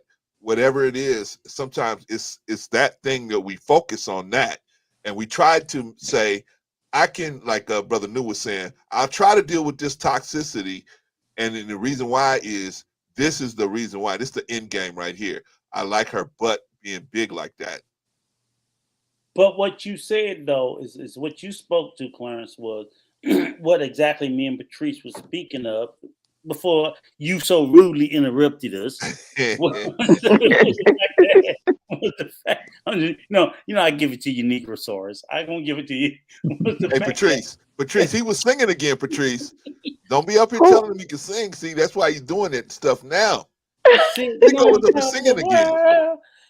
Remember Ray Goodman and Brown? I remember Ray Goodman and Brown. You know, Ray Goodman and Brown were a part of the group The Moments. You know that's where they come. I didn't know that. We're gonna have to school these young folks one day, Patrice. Ray Goodman and Brown, we're gonna have to school them. Uncle Rico, Yes, I mean, you my elder, right? And you just disappointed. We both from the DMV. I'm from Prince George's County. You don't know the Prince George's County. Yeah, Marlow Heights. Marlow Heights. I'm not there now. I'm in Atlanta. I'm in Atlanta now, but I grew up in Prince George's County, Sea Pleasant, Landover, all over around that area. Capitol Heights. Capitol Heights. I had cousins. Hey, brother New. I noticed you was quiet when Rico was telling that story. Were you one of those dudes, man, that was surrounding Rico, man? You can tell us, Brother New. Brother New, you can tell us, man. I'm an 80s baby, so you know that crack epidemic was killing us out there. So I was pretty much in the house my God, or the gym. yeah. So I was the murder New capital Grove, back then. Brother New Grove, I got my babies in Capitol Heights. Actually, they were in they're on Capitol Heights Boulevard right now. Okay. That's what's up. They're in Capitol Heights, right down the street. Shit, I don't know the name of that school. My point was that how you don't know Zoom by the Commodores, man? Come on, bruh. I'm a baby. Who don't know Zoom by the Commodores? Wait. Hold up. Please tell me that Brother Rico don't know Zoom by the Commodores. Said he didn't know Zoom. I know, Easy Like Sunday. I know everything about the Commodore. Same album. Wow, he done heard it before. You just have to hear the song. You have had to hear Zoom. No way. He was out there tearing up DC back then. He wasn't even listening to records. He was just lighting the fire through DC. Oh no, man. What's up, girl? We doing this or what? No, bye. I'm gonna go back and I'm gonna play it. I'm gonna listen to it, and then I'm like, oh shit. You know Zoom. Yeah, you know Zoom for sure. Like I know, I'm a Parliament Funkadelic baby. Oh yeah, me too. 70s. Yep. Another groove. Getting down. Exactly. For the fun of it. And I used to. Rico, you don't have to sing it, Rico. and Boosie Collins. Boosie Collins is actually my friend. I actually sang with Boosie. I was in Boosie's video, so Boosie is my dude. They don't know nothing about that. They don't know about that. And you know, I ain't even gonna mess with you about the go-go Negro. Oh yeah. Oh Chuck yeah, that's where Brown. it come from. Yeah, that come from the go-go come from out of DC, DMV I don't area. even Yeah. like go-go, so don't Uh-huh. disrespect me. But Yeah, I'm not gonna go there with you. I don't disrespect it. It just, and I Shout grew up out on Apex Burka Alpha. go-go. Sam, So, but shout that out just Brother ain't my D. cup of tea. Good to see you on the I building. love Chuck Brown. I love Chuck Brown when he messed around doing country and everything else. Chuck Mhm. Brown was my guy. EU, I'm Red Essence. busting out EU. on this L7 square. That's Rick James. That's Rick See, they don't know James. about that. They don't know about that.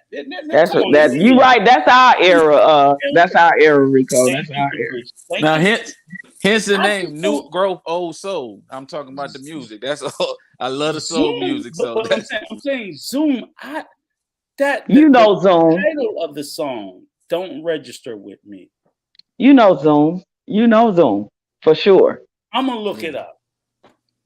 Lionel Richie is on leads, but you know what? Oh, but I knew everything with the Commodores. That's why you know Zoom. You know it, man. You just have to hear. And I love like float on. The floaters. Yeah, that's the floaters. That's the floaters. Float on. I'm Rico, and I want to get you in the bedroom right now. They don't know nothing about that, Rico. These young ones don't know nothing about that. These youngers. And look, oh, wait a minute. No, Patrice.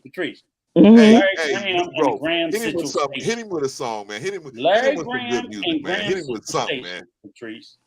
Sliding the Family Stone. I like the Spinners. I love the Spinners. Yeah, the Spinners.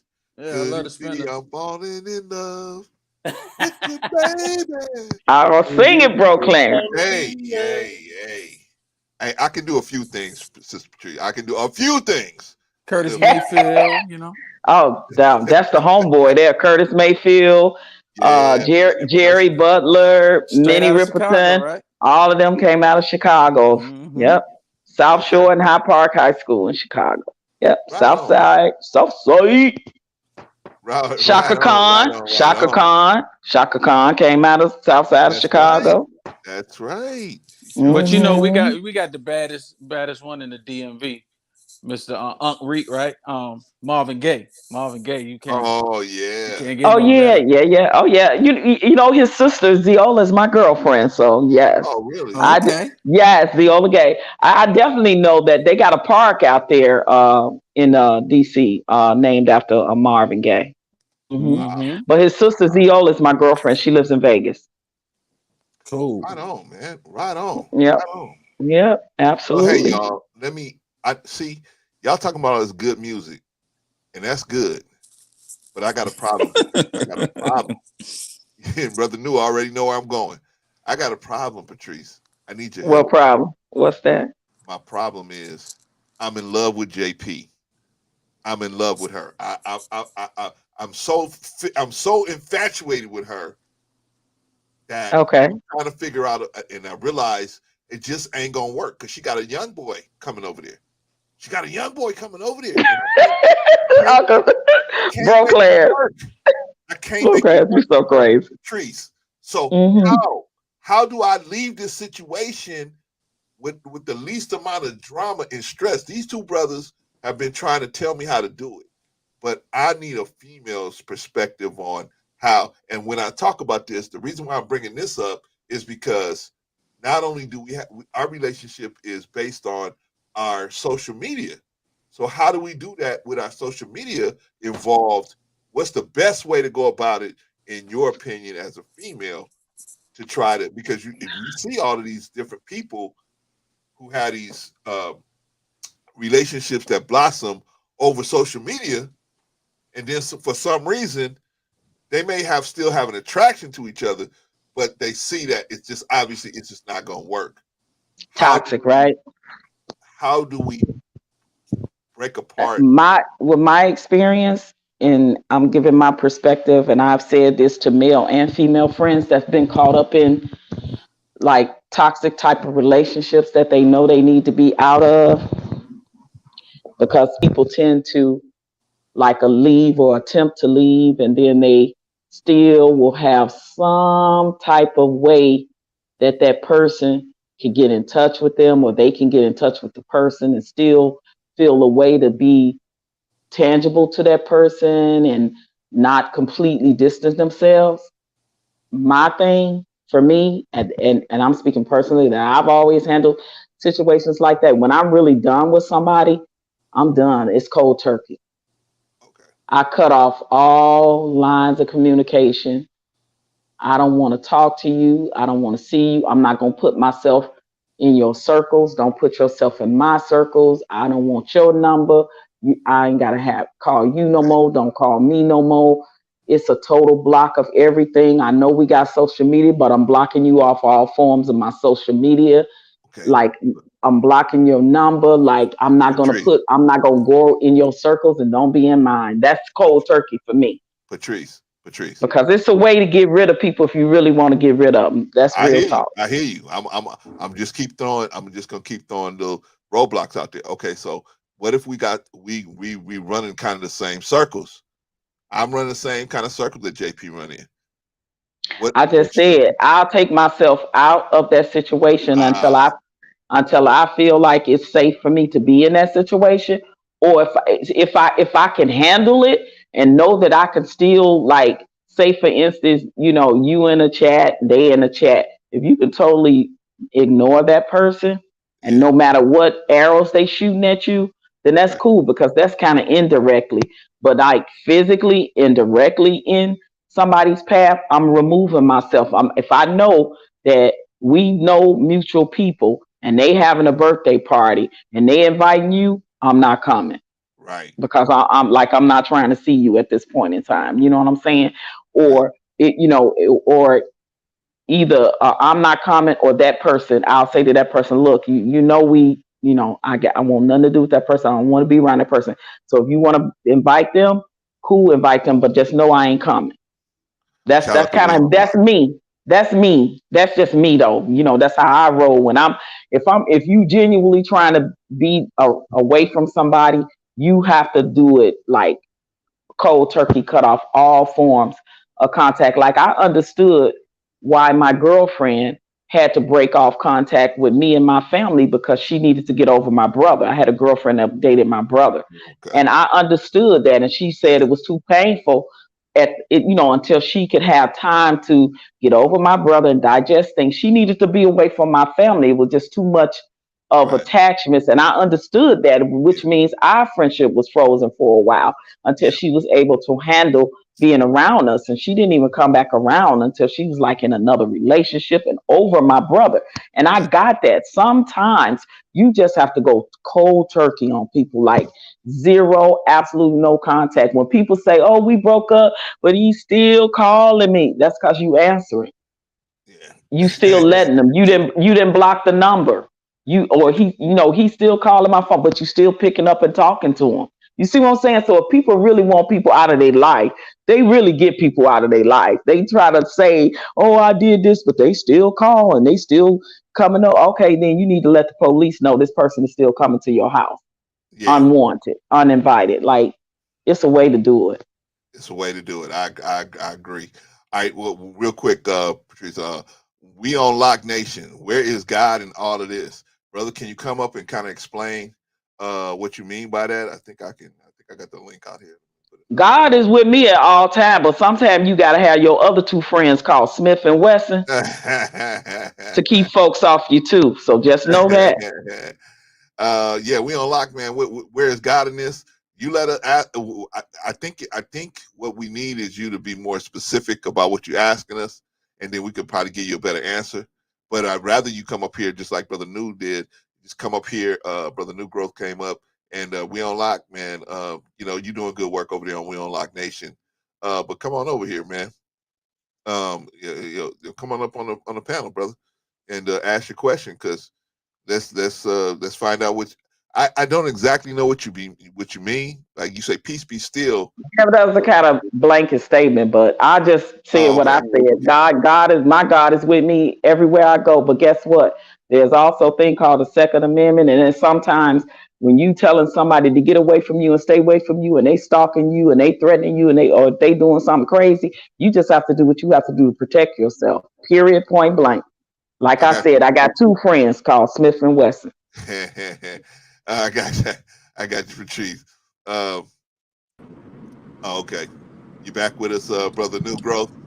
Yeah, bro. Sorry about that. It's all right, man. It's all right, I'm man. just I hope we don't talk too fast, and we don't, But we clown around a lot over here, brother. So we talk fast. No, I'm loving it, brother. I'm loving it, man. Thank you, man. You I always love welcome, the man. energy. I know I seen you last night, man. I love what you was talking about in the chat. So I said, let me check this brother out, because he seemed like he really, you know what I'm saying? It ain't about a politicking or agendas. It seemed like you about doing what you do. So I'm definitely rocking with you. I subscribe. Okay, so let's talk about that, brother New Growth. Did you see the situation that happened that he was talking about? That Nathan Daniel.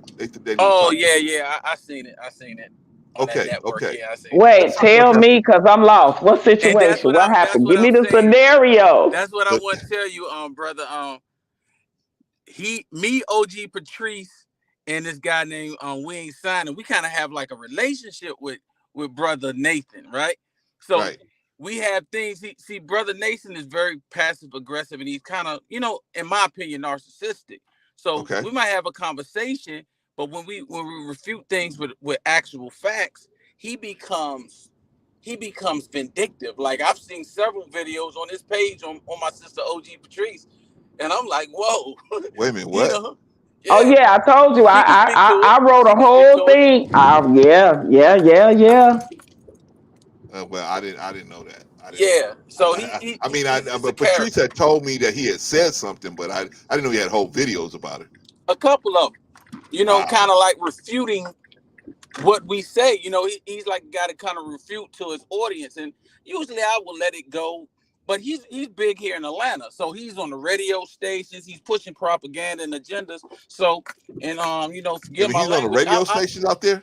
Yeah, he calls into the radio stations. He's really trying to make a political move, right? Yeah, so I told him he needs to be a politician, because he'll be a great crooked politician. He'll be a great one. He'll definitely would. Patrice. And a lot of times I'm just on it. I'm just on him. I'm gonna be on him. I know he called me a troll, but you're pushing an agenda, brother, and I'm gonna fight it at all tooth and nail, because you affect my community. So that's my whole thing with him. But go ahead, Sister Patrice can speak to it. Okay, so I didn't know. So did he do another one on me? Because I did not know that. Because when he did that one on Ozone, that's where he really kind of highlighted what happened on another platform, where he literally tried to bully tactic us, especially me, because I was the one speaking, and I was talking about the police brutality that happens disproportionately for Black people. I was talking about it, and he went, oh, wait, like all into this whole bullying. Don't you dare! Don't say, he went into this whole thing, and like, dude, I don't care what you saying right now, because you're not going to stop me from talking. You're not going to shut me up. Matter of fact, I doubled down on what I said. I stand 10 toes down on what I said. I've been on his panel talking about, what, just even along what I've experienced growing up, watching my 2 uncles, have run-ins with the police when they were Black Panthers. I talked about my son's experience with the police. I talked about my family's experience. And this is the thing. When you so far removed from the reality of it, because you only see one side of the spectrum, and you want that narrative to be spent based off of your one-sidedness. And then don't give me if I'm telling you that I want my house remodeled by these people, and then you telling me, well, I want my house remodeled too, and so should get they need their house. And nobody is saying that things don't happen to white people when it comes to the police. But don't use those same narratives when we are speaking about Black people as a whole, Black people in general, and Black people only in that moment. And that's what he does. So he did this video on Ozone, which is the guy that's fighting for his life, that had allegedly deleted the police officer. in self-defense. And then he creates this whole narrative and use video footage off of another platform to try to disparage my opinions and views and talk about how ignorant they were of the things that I said and how dangerous the things that I said and how untrue the things that I said. And when it's factual. It's factual. I don't care what your statistics are telling you the numbers are. I'm telling you what is happening in our community. I'm telling you what's happening from a perspective of someone that have had personal experiences with the police and know other people that have had personal experiences with the police in the Black community. And it is what the fuck it is. And you ain't gonna shut me up. And you're not gonna stop me from talking because you try that police bullying tactic that you do. I'm gonna still continue on every platform I can to tell my story. And that's what he did. So I went on after I saw it. I went on and I wrote a comment about how I felt about how he spent that narrative, because he didn't show the part about how when he got in his feelings and how he went in on Me New Growth. And I think Don QG was on the panel and a couple other people who was on the panel. We Ain't Signing, how he spent the narrative on his platform to make it look like that we are this delusional about our experiences and what we say we know go on in the Black community. And I was like, no, but this is how I feel about this, and this is how I saw that you spent this. But I'm letting you know I still stand on what I stand on, and I'm saying what I'm saying. And a matter of fact, I'm doubling down on it, and I stand on it 10 toes down, period. And nothing then he go, oh, gee, calm down. No, ain't no calm down. I said what the fuck I said, period. I said what I said. I said what I said. So I didn't know if he done another video, but I did see that one on the one he did on Ozone, and he highlighted me specifically. And then he goes, "Well, I'll create I'll create a panel just for you, a show." Now I don't need all that, see, because I know on your channel, I know how you're going to spin that again. Oh, you come with that same energy. OG always gonna have the energy that she had. When I have the passion that I have when I'm at police community meetings, when I have marched and protest, I'm always going to have the same energy and passion that I have for my people and my community, because I'm there in the trenches. So for you to tell me that my perspective is ignorant, which is actually ignorant on your side to even say that. OG, did he send you a link when he made that video? Yeah, he sent the link. Mm-hmm. Okay. He sent the link on his platform, but I missed it because I actually was on another platform. So I didn't see it until later. And I went on there and I was like, I missed this. I said, but it'll be another time. I'm sure that I'll run into you when you're talking about this very same thing, and I'll come up on your platform, or if I see you on another one. But see, he wants to create a narrative on his channel. I know what he wants to do. See, I know how the minds of the tactics of police works. I got friends that are police officers. I talk to them about rights and do's and don'ts, and to know that they even know what goes on in the Black community shows me that he is so far removed from other people's personal experiences. But he want to get on his platform and go, yeah, I know that things happen, to Black people, but guess what? It happens to white people too. So let me show you a same experience that happened to a white person, like it happened to George Floyd. Another experience like it happened to Tamir Rice. Another experience like it happened to Sandra Bland. Another experience like it happened to Philando Castile. Miss me with that bullshit. Nobody didn't say that police don't delete white people. Nobody didn't say that police don't tase and things don't happen to white people. Nobody never said that. At least I know I didn't say that. I said it happens in our community disproportionately, and that the system is systemically racism when it comes to the judicial and criminal justice system. Now, you tell me, and anybody on this platform or any other platform, tell me that when you're talking about the Innocent Project, how many people that look like us are the ones that getting released finally from being wrongfully convicted through a systemic racism system that has shut them down and incarcerated them wrongly in the first place. All the people that the Innocent Project are getting out of prison that done spent 15, 20, 30, 40 years in prison look like you and I. They look like us. So who systemically has this system let down more than any other race of people disproportionately? Okay, Patrice. Our people. Patrice, is it that he just doesn't want to talk about it, or he just tries to smooth it over? Because when I saw him last night, I said, because Lucky had told me about it, and I said, okay, let me go over there and just see, what kind of podcast it was. You know how you hear the name of a show, you just say, oh, let me see what it is. He happened to be on there. I didn't know he was going to be on there. He happened to be on there, and he was putting down the girl Six the Goddess. Am I right, New Growth? He was putting her down. Correct. He was saying that she was this evil person, right? And she didn't know what she was talking about. So I was like, okay, well, I'm gonna see what they're gonna let Lucky say. So they never, whatever Lucky said, he shot her down like a Japanese zero. He just was like shot it down. Like Lucky would talk for about 2 seconds, and he would talk about 20 minutes, discarding what she had just said, right? So I started putting stuff in the chat. Like, hey, what about this? What about that? Or whatever. And he got really triggered about it. Mm-hmm. And he always talk about somebody else getting their feelings and get triggered. He wanted me to come up on the panel, right? He wanted me to come up on the panel, but the guys that were running the panel was like, no, we're not gonna let him come up until we can vet him. We got to see what he's about. And I was like, okay. But in my mind, I was like, you guys can't even handle chaotic. How you gonna deal with me?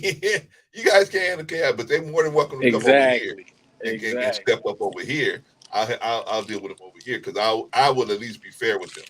But right, and that be the setup. They want you to come on their panel or a panel where they know that where the control will be and the upper hand will be more in their favor. Exactly. So and they'll try to make you look like you don't know what you talking about, exactly. Or yours, or totally dismiss yours, or try to debunk yours, and we can talk about the statistics and the numbers, and we know that the statistics and the numbers are screwed. For the most part, they are screwed, right? But when you're talking disproportionately, when you're talking about one group or race of people, one group or race of people at that particular time. You know what I mean? It's just like if you say Black Lives Matter, then there's somebody else that's gonna say, well, white lives matter too, and blue lives matter. Okay, we understand that. We never said it didn't, but right now we're specifically talking about Black lives. So that's the narrative that gets spent on his channel. Well, I mean, like I said, I'm sure that one day he and I are gonna run into each other in the street. I told him, I said, I know you're not running from me, but I understand these people are trying to close down the thing. They don't want me to come on there because they don't know what I'm gonna say, and they don't know if I'm gonna refute him because I was just telling the truth. I wasn't. Brother, I don't mean to cut you off, but what you don't realize, he is running from you. He is running from me. Yeah, exactly, because the facts, the truth, is his kryptonite. See, he has a nice, like I told him before, he has a nice telephone voice. You know what I'm saying? He has a nice voice of speaking and feeling and what you call it, luring people to sleep. He sounded like he took a Toastmaster, and I'm not dissing him, but he talks as though he's an authoritative figure. But when you start throwing out facts and history and historical things, he has nothing to stand on, because that's why he never wants to engage with me, because I'm gonna hold you accountable. Like you made a whole video about this sister Six to God. Let's say what she said was the worst thing in the world. Cool. But you do admit that he was out of line as well. Where's your video on him? Where's your video on discrediting him or holding him accountable? You see, it's an agenda. When they have agendas, because they want to push a narrative. They want to push that narrative like chaotic. Well, somebody did. Mr. Real Estate did one on him. And that's when I got up on Mr. Real Estate and talked about my experience with him. And that's the thing, is because, New Growth, after we was over there on that on I think it was on Black Man's channel, but we was over there when that incident happened, and he apologized, for coming at us the way he did. I thought everything was cool, and then when you do the Orenthal, the ozone thing, then you go in like I'm ignorant and my statement. Yeah, I'm like, dude, that's what I'm wow, saying. really? And then you gonna tell me to calm down because I'm writing shit on your on that video about what you did. I'm like, dude, really? Oh, he said on Black Man, oh, I wanna apologize. I got in my feelings, I Right. came at you guys wrong. Yeah, you came at us like you was some cop that had stopped us or something on the streets, and you're trying to bullying tactic, like cops do, that whole tactic thing that they do where they try to come at you forcefully and willfully to shut you down and shut you up. I ain't See, the that's one. the See, thing. I See, done that's the dealt with thing, them. though. I done dealt with them for years, since I've been a protester, since I've been an activist. I done dealt with. I've talked to police. I know they tactics. I know how they try to de-escalate you to elevate them. Don't work with me. You ain't See, gonna it's try not none about. of the It's not. psychological bullshit. Don't work No, with he me. says it's not. He said it's not get emotion. His whole thing is based on emotions because, like, brother, I told you, if you talk to him, you would give straight facts. There's no way he could refute them. The sister that was on there with him last night was giving him straight facts. But Yeah, it became Lucky. into a spin golly type situation where he's going to derail the conversation Now I and will talk agree about with something. that. I agree with that. Oh, I So wish I'd have known where y'all was, because I didn't have no idea. And Yeah, Lucky was over there too, and she yeah, was saying some things, and he was kind of like trying to debunk what she was saying. yeah. Immediately.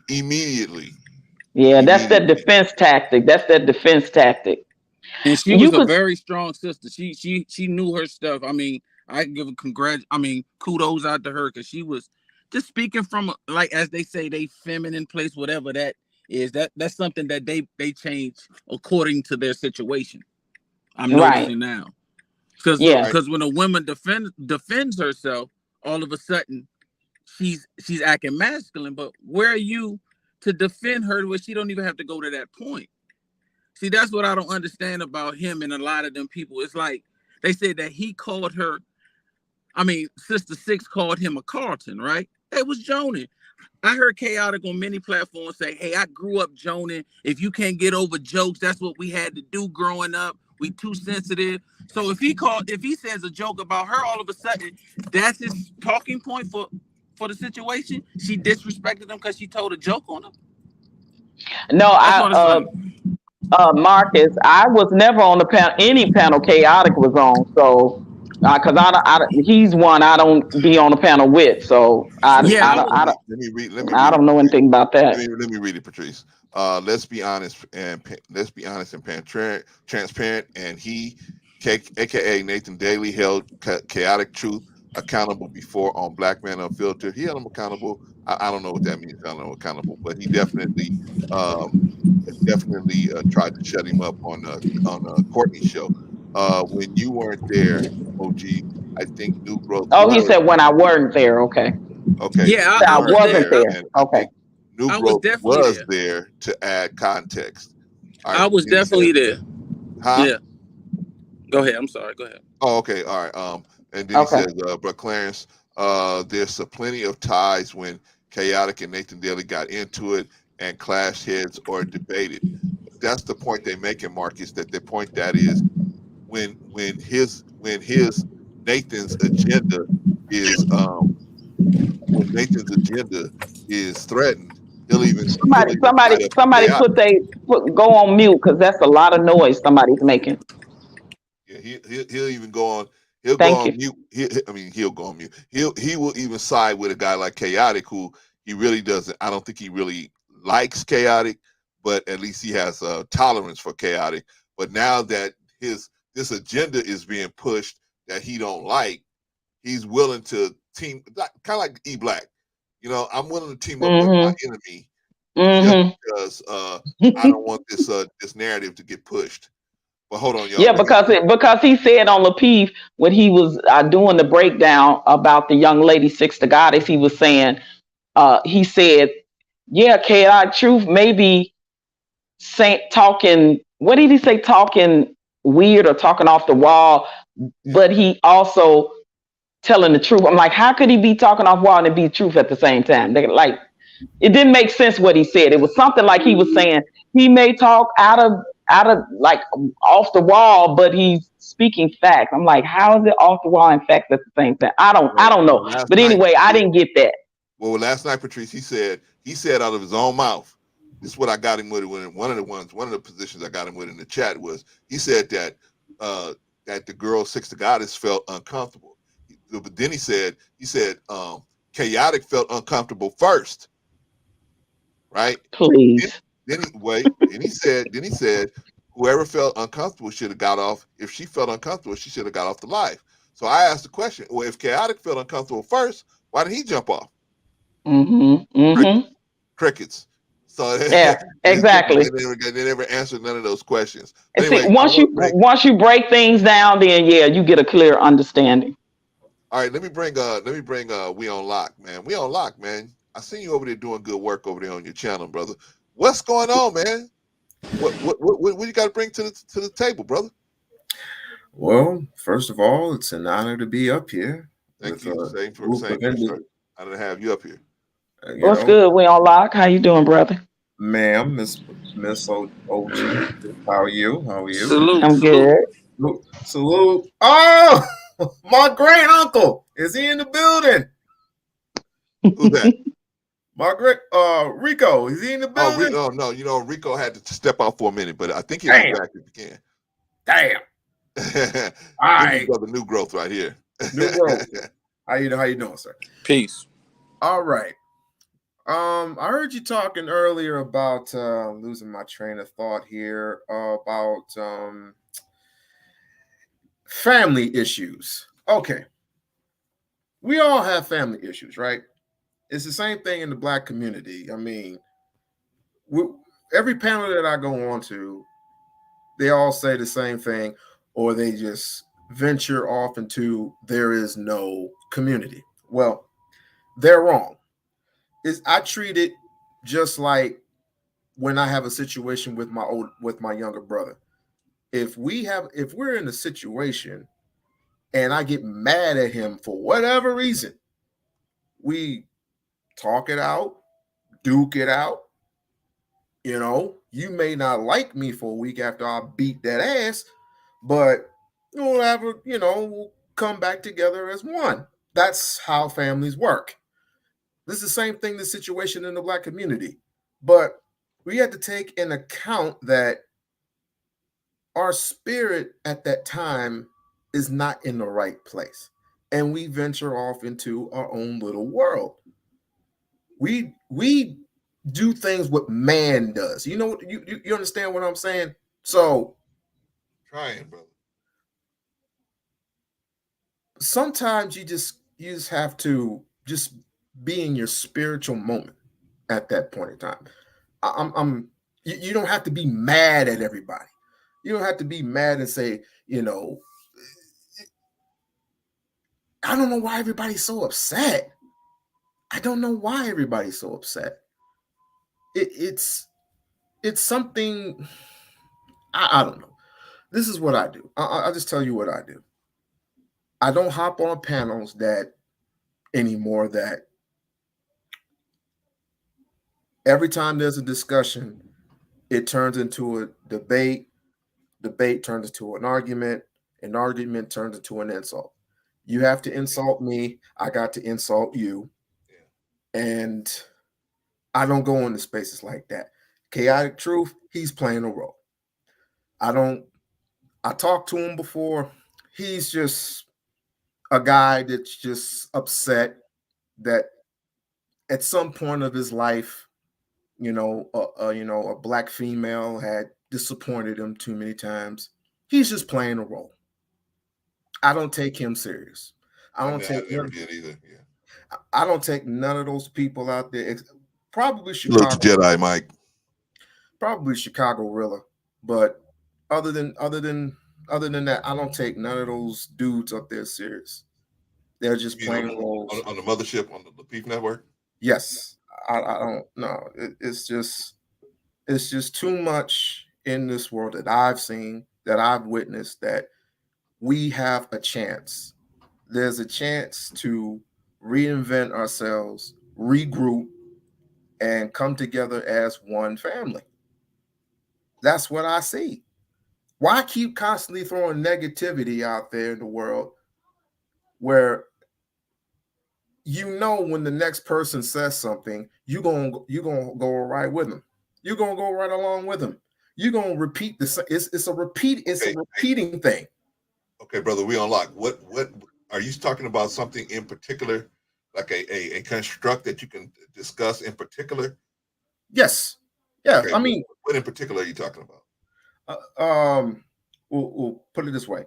What can you tell me one? Let me ask you something real quick. Name me one positive thing about the Black community. For example, what is one positive structure? Can you tell me that I can repeat to everybody there, whoever is listening, and it shoots out into the atmosphere instead of all this negativity about this and that? Tell me one thing. One thing. One thing that's not negative? Yes. Sometimes we have people like Patrice that will donate their time to children's charities and children's events and children's things. Like Patrice reads books to children certain times of the week.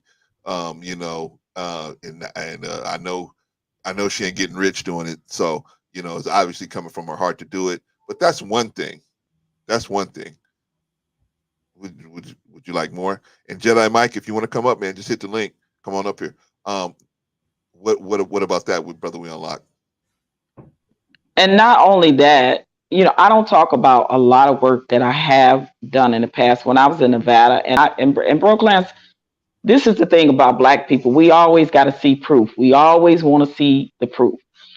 I can send you photos of where I've worked with a prison reform, a guy that started a non-charitable organization where a lot of people that went to prison that were for nonviolent offenses, and they were put through this special program, and they would graduate out of the program, and they would get them jobs where they can become members of society that pay taxes, law-abiding citizens. I worked with that project as well. It's a lot of things that I don't even talk about because I know Black people, we the ones, well, let me see what you're doing. Let me see. So I will send you pictures from that, Brooklyn. The thing about it is a lot of, I'm not saying that Brother Nathan ain't trying to bridge the gap between the community, but it's never going to work if he have a one-sided narrative that he's trying to spin when it comes to the Black community as a man that is not seeing the other side of the coin from the experiences that people have when it comes to the injustices done in the Black community. And that's where I think he is so far removed from. And that's where I think that he gets triggered and try to spin the narrative to make it seems like that these things, it's like these things wouldn't be happening if Black people wouldn't comply. These things wouldn't happen if Black people wouldn't be killing Black people. We know that is an issue in our community, but that issue is separate from the issue of the community policing and the Black people in the community. That's two different scenarios that Black people need to resolve: the Black on Black crime and then the police in the Black community situation. Those are two different things. And that's where I think that he is so far removed from the reality of that because he has a narrative on his channel that he wants to spin. And someone that is a former blue, I always gonna know he's always gonna be dedicated to that first before he's even dedicated to the Black community, period. And that's just my personal experience and opinion about that. Oh, hold on, Jay, because I want We Unlock to respond because he asked me a question and I gave him the answer, and Patrice just gave him a little bit more, and then we'll move the ball around. We Unlock, brother, you want to respond? Yeah, you're a little more elderly than me, sir. Okay. Okay, random. No, I don't mean that. Listen. No. Hey, we don't lie. We don't lie. We ain't even like that, man. I'm just playing with you, brother. Actually, today is my birthday. I'm 54 today. So today is my Happy birthday. Oh, thank you. OG. Happy solo return. Happy solo How return. young are you? How young are you today, Blue Clarence? Huh? How young are you today? How young am I? I'm 23. Shit. There goes the neighborhood.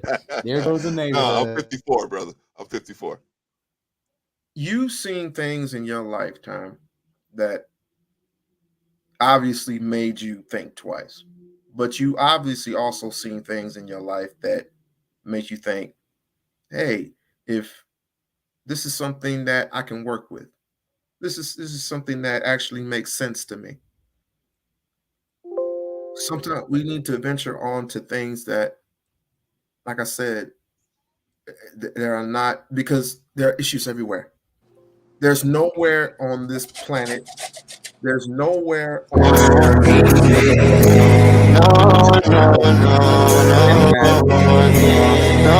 get negativity everywhere. Black on black crime. There's white on white crime. So, okay. So we got issues. We got a couple of knuckleheads. We got people that that rob, steal, and kill their own. Okay, those are knuckleheads.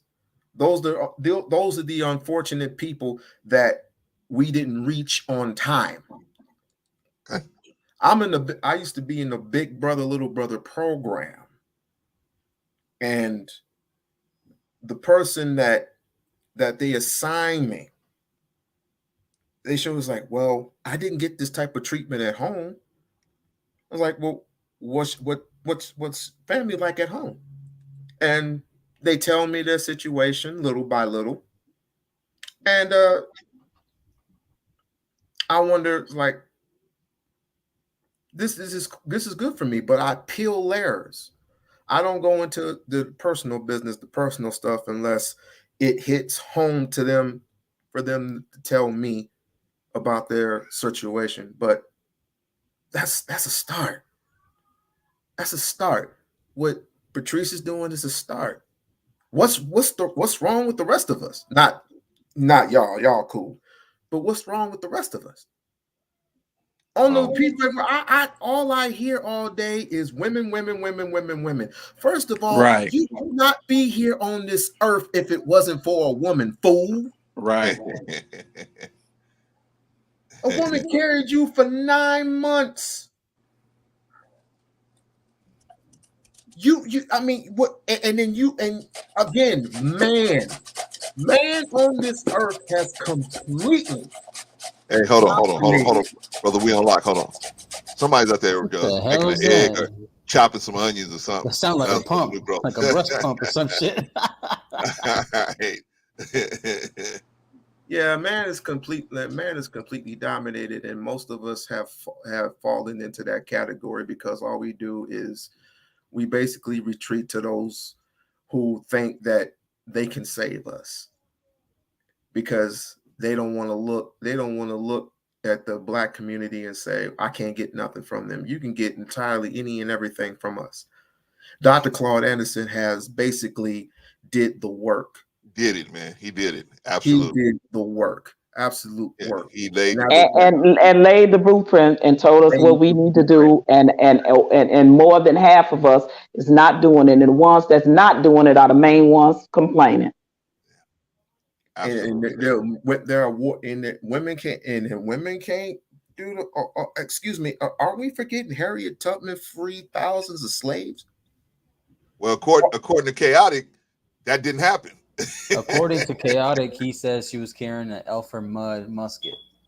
Elmer Fudd, Marcus. Elmer Fudd. Oh, whatever they're called. I don't even watch that. I don't watch that. How does she get the strength to carry on? How does she get the strength? His assessment is that this person didn't exist. He said that on it. He said that on this show.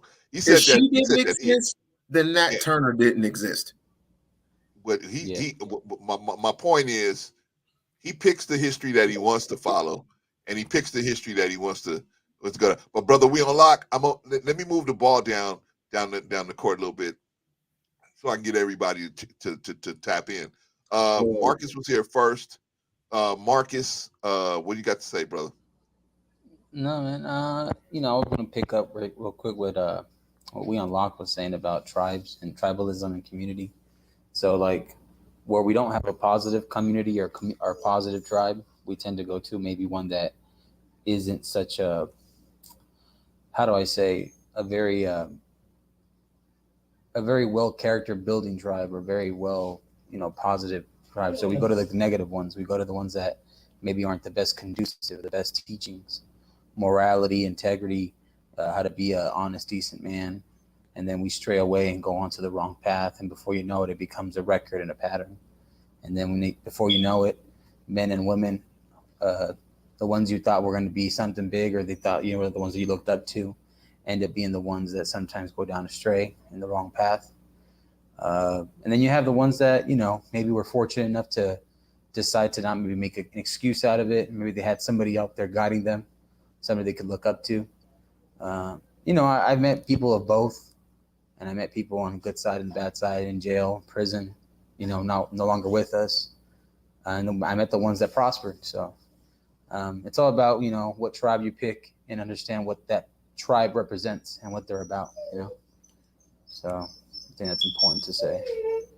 Right on, man. Right on. Thank you, brother. Do you see a solution for, if I may ask? Oh, yeah. What's your question, brother? I was going to ask him, do you see a positive solution to all this? I think there's more than one positive solution, to be honest. Just like there's more than one negative repercussion. Okay, well, how come we just use that instead of just using all the other stuff? It's easier to be a bad person, to be selfish, and to be this kind of way, to think of our own, and to be greedy, and to be reckless, to give into our emotions, to give into the short term feel good. I think that's easier in humans. I think it's an honest, harder path to be integrity, to be good, to be honest, because those are the ones where they test you the most.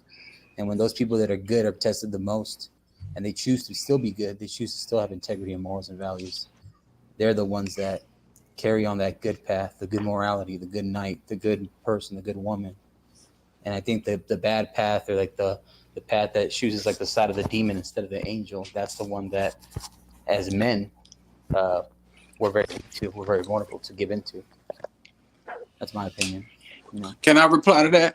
I mean, I think history has shown us that's not factual. That's an opinion. I never said that was factual. I'm not disputing you. I'm just saying, I'm just giving the fact that, because if you go into other countries and if you go into other societies, it's not easier to do evil as opposed to good. We have to look at where we're at and what we're being programmed to be, and what we're consuming and what we're being taught. A kid doesn't come into this world wanting to do more evil than good. It's the things that surround us. It's our upbringing. So those things play a major part. I don't think it's fair to just say, well, hey, just us as humans, we're just more susceptible to do wrong things. I think we're being programmed, and that's my whole thing with this. I hear you, brother. We Unlocked. Why you say what's the arguing for? It's not. I don't want to argue with anybody, but my thing is, when we allow negative propaganda to get out there, we create an environment. Like, I'm not saying such as, I'm not going to say the person's name, but this one person came on the scene, small, growing, and all of a sudden it blossomed and it went out like a wildfire. And now we have a whole nother demographic. Like Hitler came on the scene. He was a small entity. Right. And he wildflowered and it grew and it almost took over the world. So we have to fight against those negative forces. If it ain't nobody, but when you see somebody, hey, they catching steam and they're pushing a narrative about us that's controlling, that's what the media does. Okay, but brother New Growth, let me ask you a question, because I have this fight with Rico all the time. I have me and Rico fight all the time about this. Okay. Even though we disagree with someone, should we just shut them down? Or should we at least hear them out? Or what should happen? No. We're definitely going to have a debate. We're going to have we're going to talk. You're going to give your opinion, so it just doesn't be like, okay, this is the only way. Right. Okay. Meaning, Gotcha. Okay. he's cool to have. I mean, people are cool to have their opinion. They can say, "Hey, black people kill the most," right? I mean, delete the most. I'm sorry, delete That's the right. most. They do the most. This and this and that. Okay. But I'm the type of brother that come back and research and say, "Hey, if you look at self-deletion, there's almost 500,000 of those completed every year, and 85% of those are white males. 92% of them are white people. So." Right. You compare to 7,000, which is an atrocity, but let's talk it real. And America is one of the countries that doesn't calculate self-deletion as a crime.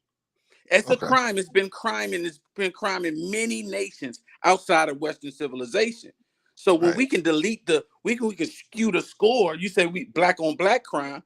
They killing themselves. That's white on white crime. They killing themselves. Yeah. So we have to start looking at things from a wider spectrum so we can have grace for the whites, for the blacks, for everybody. But when we stand on the podium and say we delete ourselves, we do this, we do that, that gives a negative view, and people start saying, yeah, that is us. What's wrong with us? Right. Yeah, it is. You know, so that's all. And then also take into consideration when you're only 13% of the population, you're a smaller part of the population is more than likely the number to skew towards the smaller population to be higher. If you really know about math and how statistics works, the smaller the population or something, sometimes the higher the number and percentage of whatever it is, because they are the smaller group. I don't believe in statistics. I don't believe. No, I believe in it, but I do know numbers are screwed all the way around. The numbers are miscued, the same as it is with the C-19, the same as it is with crime, the same as it is with the same race on same race crime. The numbers are skewed, but I'm talking overall. Black people in this country is a little over 13% of the population. So when you're thinking we're smaller and it's more them, other races of people than us, then when you're talking our same race crime, I think the last time I read it was like 70 some percent, and then the other races was just a little short under that. But we're the smaller percentage, so think about that. That's what I'm saying when you're looking number wise, and that's the part that people like Nathan and other people are not telling you to look at. When you look at, I'm a numbers person, I do accounting, so that's how I look at it overall. And it's not to justify it. Go ahead. I'm sorry. Oh yeah, no, not at all. I'm damn sure not justifying it. Right, I'm just saying, take Giving a closer look. right, Exactly. Okay, let me let Jay Takashi get in and drop something on it. Jay, what do you got to say, brother? What I gotta say is that humanity sucks as a whole. If I'm gonna be real, I'm talking about all. And listen, I'm gonna be 100% with y'all. That is funny, just to break the wind, but like overall, humanity is one continuous warfare. You can't even dispute that. You can't argue it and says I don't believe it. Whatever, it's there. Dispute that. You can't. It's one continuous warfare, but it's up to people as a whole in order to choose how they live their lives and how that would ever influence them. Right. Whether, like I said, if you're an independent thinker, that won't happen to you. Like I said, the government don't tell me what to do, don't tell me to eat, what to sleep. And of course, some people are just, I don't want to insult nobody. Some people are just susceptible to indoctrination. They're liable to believe wherever someone else tells them. Right. I'm not That's true. type of person. That's true. Without checking for themselves. Thank you, OG. And I told him this, and this is something that I told my friend about this. Yeah, you're right. I probably would be the brother running away, because as much as me growing up in time and all that shit, obedience is not in my nature. I learned that from birth. Just being obedient for the sake of being obedient is not in my damn nature. I don't give a damn what time period I'm in. The result would have been the same. And number freaking 2, I have to think about the children I bring into this world. Mm-hmm. It's a big.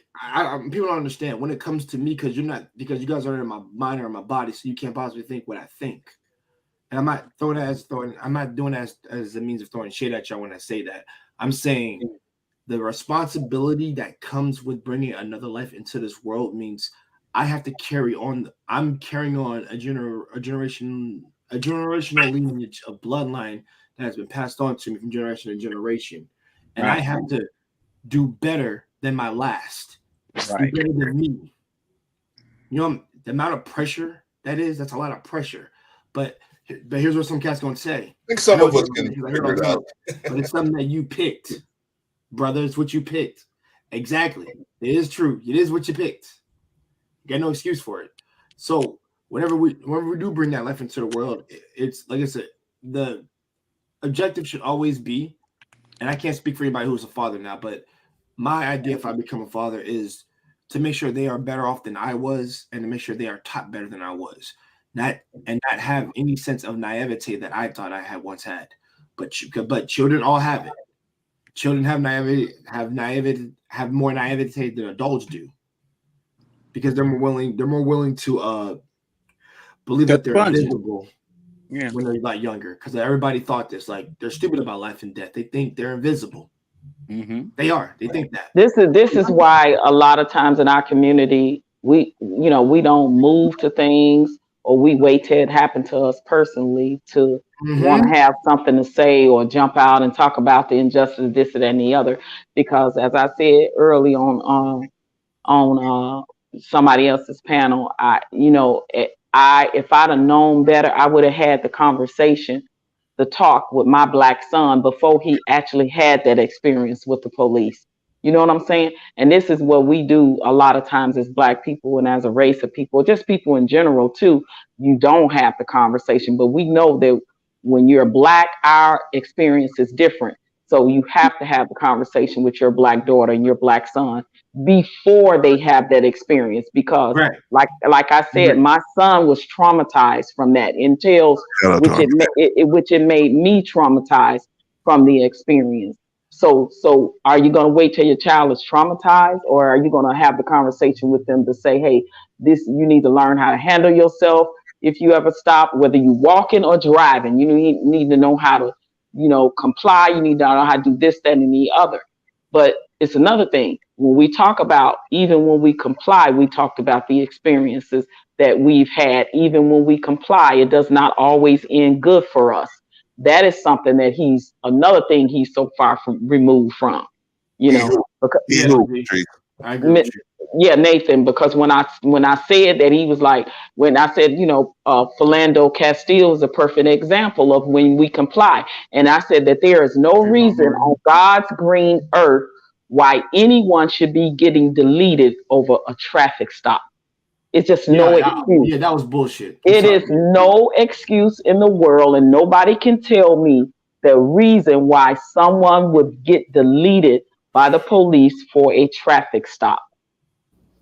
It is not like they are wanted for the M word. They are not armed and dangerous. They are not wanted for, SA, child M, none of that. This is our routine traffic stops where people are being deleted by the police officer. Traffic stop. So basically, Patrice, let's just be out there, because, people might spin it like, oh, well, she's saying anybody in a car, the police supposed to just be like, no, it's not no problem. Nope, I didn't say that. You're excluding. You didn't say that, I know. I excluded all that other stuff. You're not wanted for deleting somebody. You're not essaying somebody. You didn't grape somebody. You didn't molest somebody. You didn't commit an armed robbery. You're not wanted for a criminal something. This is a non-violent stop. Right. This is a misdemeanor stop. No one should be getting deleted for traffic stops by the police. And the police don't feel that there's a threat to their safety. It's just a routine traffic stop, and there's no threat to their safety whatsoever. I just wanted to make that clear, because correct. Yes, please make it clear, because they will try to spin that narrative. Exactly. You are right. Exactly. Yeah. It's not like they were getting ran over or something. She tried to say that they supposed to let anybody, the police ain't supposed to stop. No, we're not saying that. So don't. And we're not even just talking about deletion from police. Let's talk about planning. Like, I grew up in the early 90s. I'm an 80s baby. The planting of narcotics in vehicles, right? So many people in the system I mean, they got so many reports of officers planting the drugs on the Oh on the man, hey, underselling and fake arrests. we had sheriff department out here in LA County. I Yeah, mean, they had to throw out like 100 cases. They had to release yeah, 100 people out of the jails because those guys that were doing that, what they would do is they would seize 3 million and keep 1 million or keep right. 300,000 or whatever. They would keep, and they finally got caught.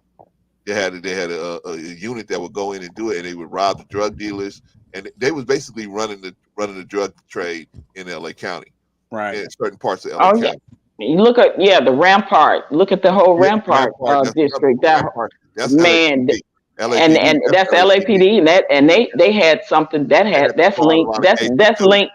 Yes, and that's linked to Biggie and Tupac. Both of those cases are linked to that, and not to just to mention, if you want to even talk about some more recently, and this is another thing. If for those that even live in Atlanta now, I don't even know if y'all know. That's There is a whistleblower, a Caucasian police officer that just blew the whistle on the Atlanta Police Department that had this actual point system that they were using to systemically and profile, mostly in the Black community, that you will actually gain points if you will lock up a juvenile. You gain that was the more points.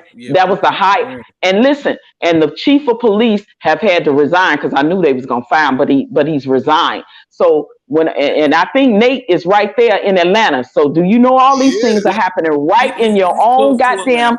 Exactly. He's close to Atlanta. These things are happening. Exactly. Like it's so many things that is going on that systemically affects, and this is what I said, disproportionately and systemically affects the Black community. Because what communities and neighborhoods you think they're going in to gain those points, to lock up juvies, to get somebody for traffic violations and things of that nature, to gain 8 points a day. 8 points. They had to gain 8 points a day. And imagine that type of pressure on a police officer, that you, in order to meet your quota, you had to actually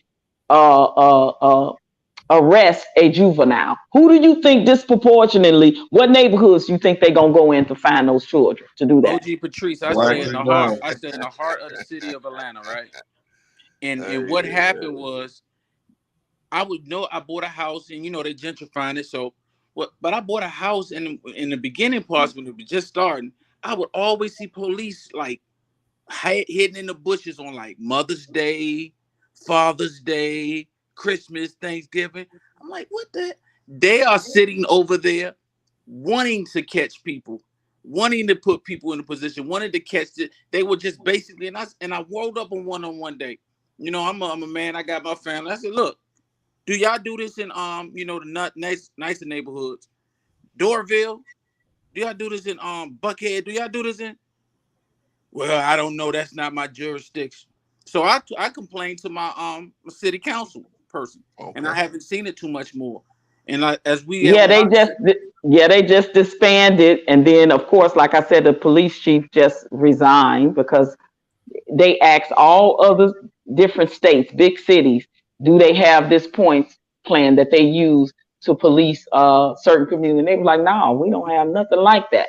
So, but see, this is the thing. It take a white cop to blow the whistle, and they had him when he talked, he was all masked up. You couldn't see his face. They distorted his voice and everything because he know the repercussions that he will get for exposing this. But this is happening all the time. But these are things that disproportionately affects the Black community. And seeing those the things that Brother Nathan is so far removed from. And I don't even know if he know about that. And it's in his own doggone city. Oh, he knows. He knows. Definitely knows. Brother Clarence, I don't know if I'm gonna throw the topic off, but there might be a way rather than no way, because the thing that I'm thinking in my mind, the only way I can see this, making progress. Is there any way we can reverse the Dred Scott law? The Dred Scott law?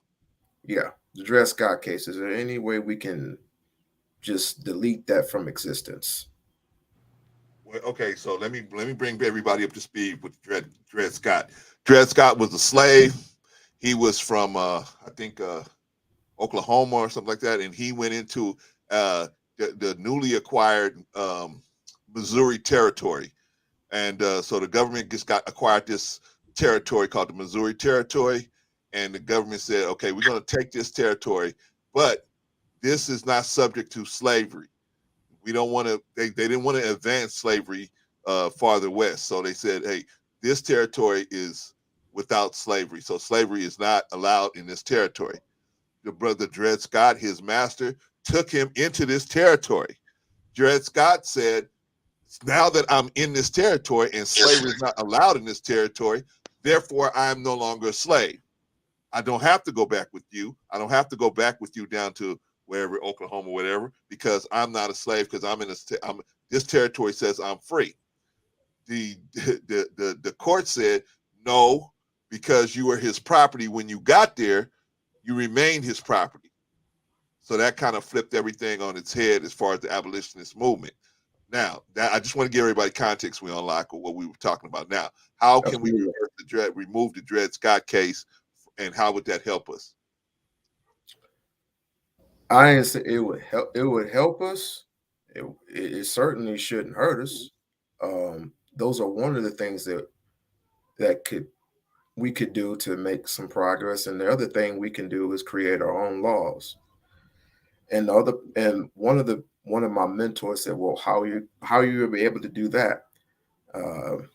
Recreate communities within the community, and that's build our own stores, supermarkets, etc., etc." But that was the only thing that was on my mind. That this is the only thing that if we can just put a halt to this particular thing.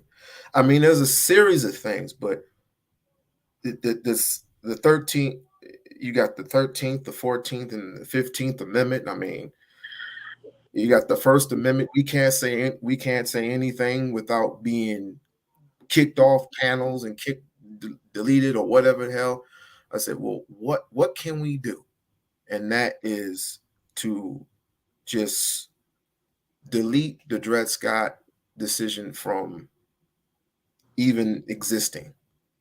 But how would that help us, Brother Lee?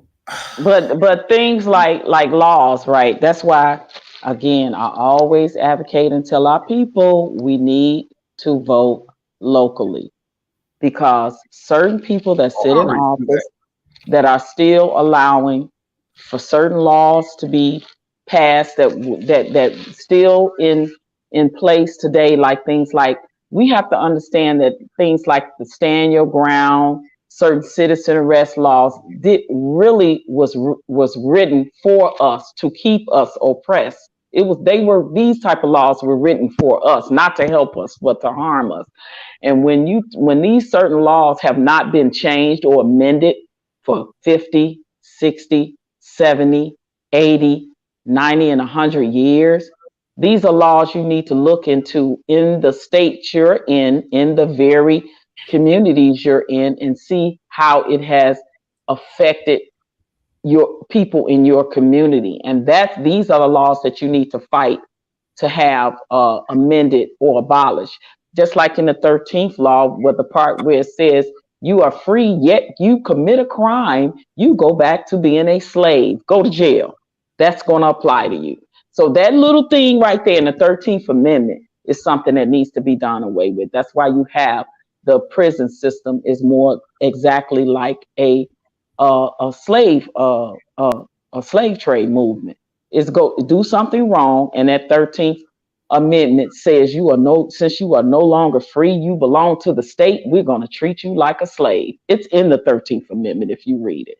So it's things like that, that never was written. You got to remember, our forefathers were all our founding forefathers were all, majority of them, if not all of them, were slave owners. So it was never intended and written for our benefit. And that's what we need to realize. Never meant to be intended for the benefit of our good. All of them that wrote it were damn near were all slave masters. So first of all, when you change, it's certain laws you got to get changed.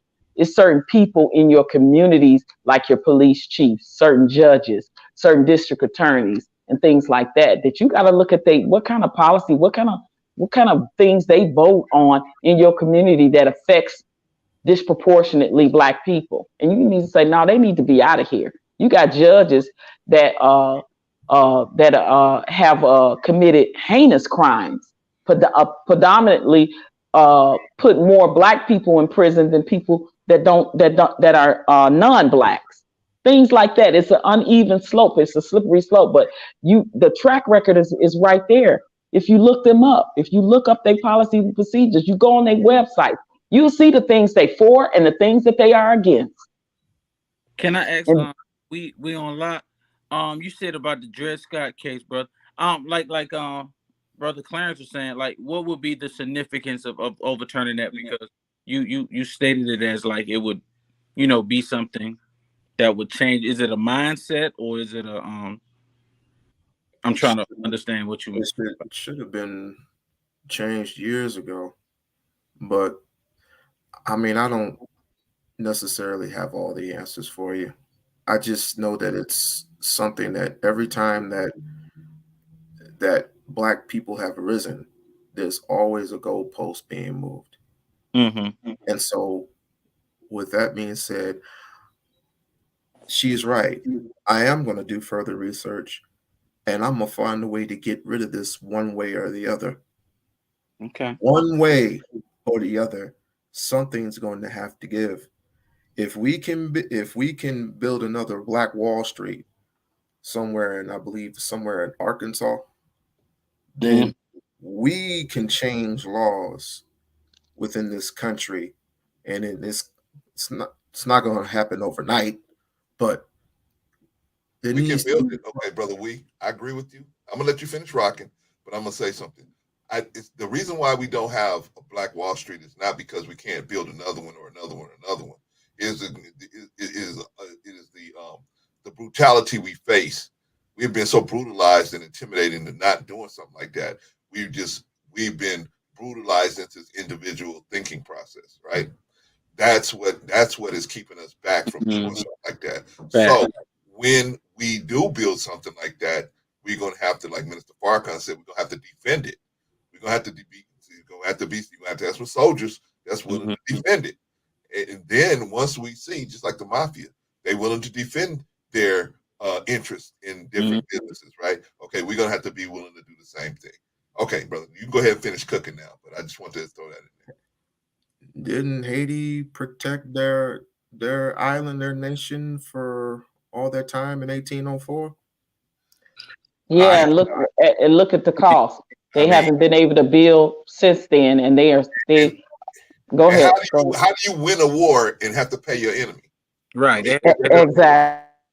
That don't make no sense. I don't think that's a model for us. I mean, they may have won on the ground, but overall, they didn't win. And let's give a hell of a salute for them winning on the ground, because that inspired a lot. That is the blueprint of the fight spirit. Like my brother Clarence saying, what's after that? Because after that, these sanctions came in.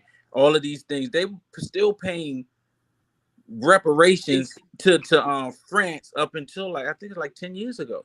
That's what I'm saying, brother. And they were so you win and still pay. Yeah, I can bring up another recent example. Think about the multi-$100 billion aid bill we gave to the Middle East. We also gave another $18 billion aid bill to Ukraine. If that was the case, then we should have used that for the minorities that are struggling down here in America. Programs, help the kids out, healthcare, any other type of care that needs to be helped, medical, housing, anything that can help out the person. Indeed, the school debt. We can have these many things that are issues. We help out inflation. However, it didn't help out. It just, what we keep doing is keep thinking that us as the country of America, as the global police force or the global powerful, superpowered country, we think that we have to police everybody else, but we can't. We can't do that, because if we focus on so much on everybody else, how can we fix ourselves first? All Because right, And that's our problem. That's our problem, Mark, is we worry about and take care of everybody else except our own. And that's a problem that I have with the Senate, Congress, the government, and all, because we sending billions right now over to Ukraine, and we're not taking care of our own. We got But that's soldiers that have fought in many, many wars, and they get half-assed taken care of, benefits, They the things sleeping on the that street. housing, the things that's needed for them. I'm sorry, the things that's needed for them. But this is what pisses me off, and these are the things that we continuously fight for. But when we put the wrong people in office, and it's so important, guys, we put the wrong people in office because they make promises that they don't keep. They dangle the carrot and the shiny object, and they talk charismatic to us, and we fall for the crap every single time. And this is what happens to us over and over again. So we got to realize that we have to do something different. And that is something drastic, something we've never done before. And that is change the goddamn narrative. Yeah, become independent. And another thing that Atlanta need to be careful of that I just saw in the news, there is Atlanta in certain northwest parts of Atlanta, they're finding multiple letters from allegedly the KKK all over Atlanta with warnings and threats and things like that. And it's been the case here. I mean, I get maybe it's just hitting the news, but that's always been the situation. yeah, but it's been more predominant now. Like I just saw this on the news yesterday. Like people of color are finding letters everywhere in schools and on their homes, on their properties and businesses. They're getting these warning letters allegedly from whatever name of the one of these one of those Aryan movements are warning them about things are to come. Y'all might want to check into that if y'all in the Atlanta area. But to me, the authorities haven't taken it as serious enough, because they're going to say, well, we will look into it if we think it's a threat. That's a big if, because check it out. If it was any other gang activity or gangs that you suspicious of, you have created whole gang units to tackle on the gang. And this is one of the biggest gangs ever, right? We know they have been around forever. So you're going to say, if we think the letters, the notes themselves are threats. So how seriously are you taking it, Atlanta? How serious are you taking it, FBI, CIA, and investigating it and finding out where is it coming from? So it's a lot. When you're talking about southern states like Atlanta, your Texases, your Floridas, and all these southern and southwestern states that has predominantly been Confederate type of states since forever. And now these things are rearing its ugly head more again in a more covert way, as opposed to it used to be overt. I'm just saying, my people down there, stay woke. That's all I'm saying. Keep your eyes open, be aware of your surroundings, and listen, protect yourselves, your property, and your families.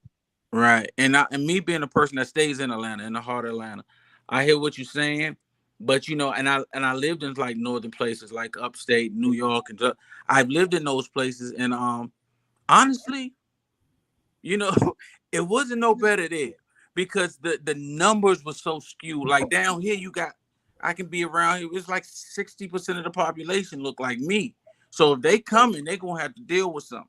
But if they dropping them letters in these northern states, in these places like that, we shortchange. It's a handful of us. Our populations are low. Like Atlanta, I mean not Atlanta, Georgia as a whole just went Democrat again. I'm not for either one, but that was the power of you galvanizing the black vote. So it's a lot of us down here, and a lot of people are coming back. So that's where the fear comes in, because that's where the fear comes in. The civil rights movement started here.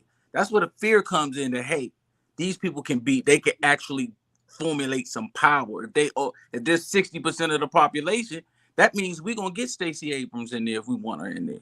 We had her in there last time, they cheated.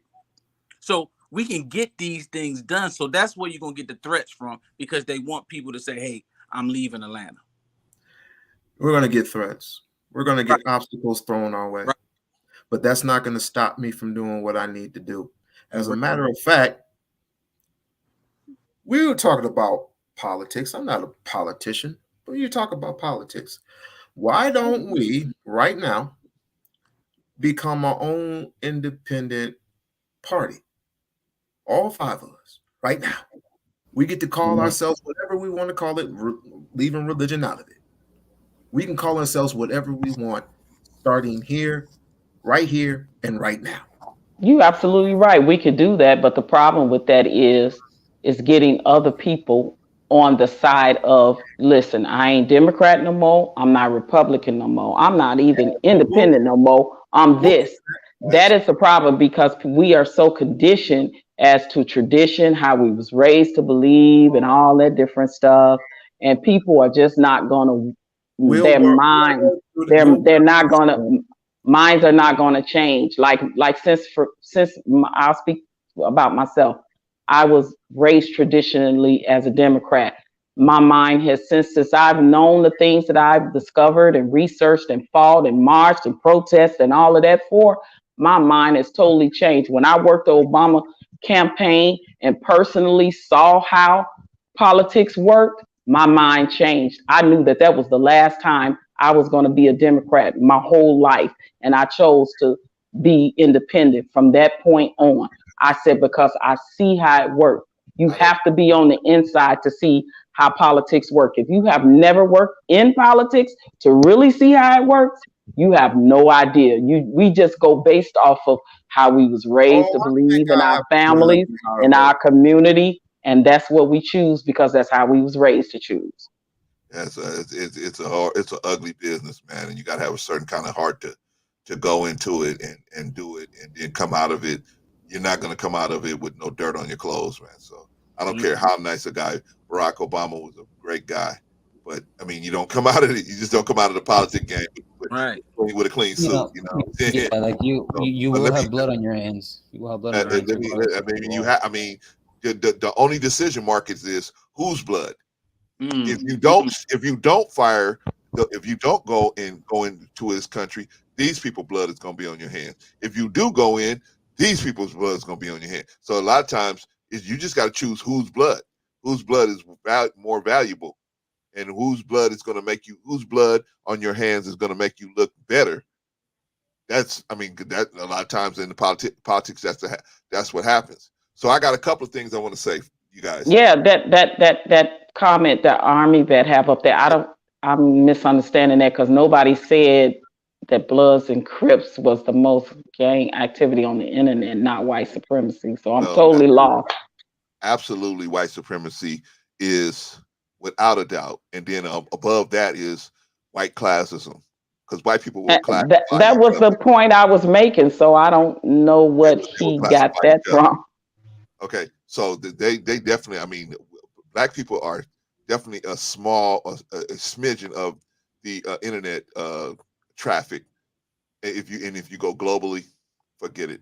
So, but that's what I'm saying. But Bloods. Yeah, I think he misunderstood. Yeah, I think he misunderstood the point I was making. I was saying if they thought that those notes, those threats were being left by gang members, they would break out the cavalry. They would set up gang units and all of that to come, to be in our community swarming, trying to find. That's what I was saying. I said, but for some reason, because it's who it's coming from the KKK, that is not the case. They're going to say, oh, if there's a threat. It shouldn't even be an if. That is a threat. The notes were a threat. So there should be things happening now put in place to make sure that people are safe in the Black community. Right, because if the Bloods and Crips were putting out flyers warning people out here in Pacific Palisades, the FBI would descend. Exactly. They would be breaking out the damn cavalry. That was my point. They'd descend on them like locusts. Okay, so guys, I want to talk to you guys about the Haiti situation. Okay, Haiti had the same problem Germany had. Germany in the Second World War, by 1942, they had pretty much lost the war, right? Why? Why did they lose the war? They had a chance, actually, of maybe doing something, but they lost the war because they didn't have the diplomacy to acquire the raw materials they needed to be, and the raw materials and the industrial setup to be able to. They were cranking out equipment, but they didn't have the raw materials to use to keep cranking out the equipment. Well, that That's that and the the same- Allied same- nations that came in.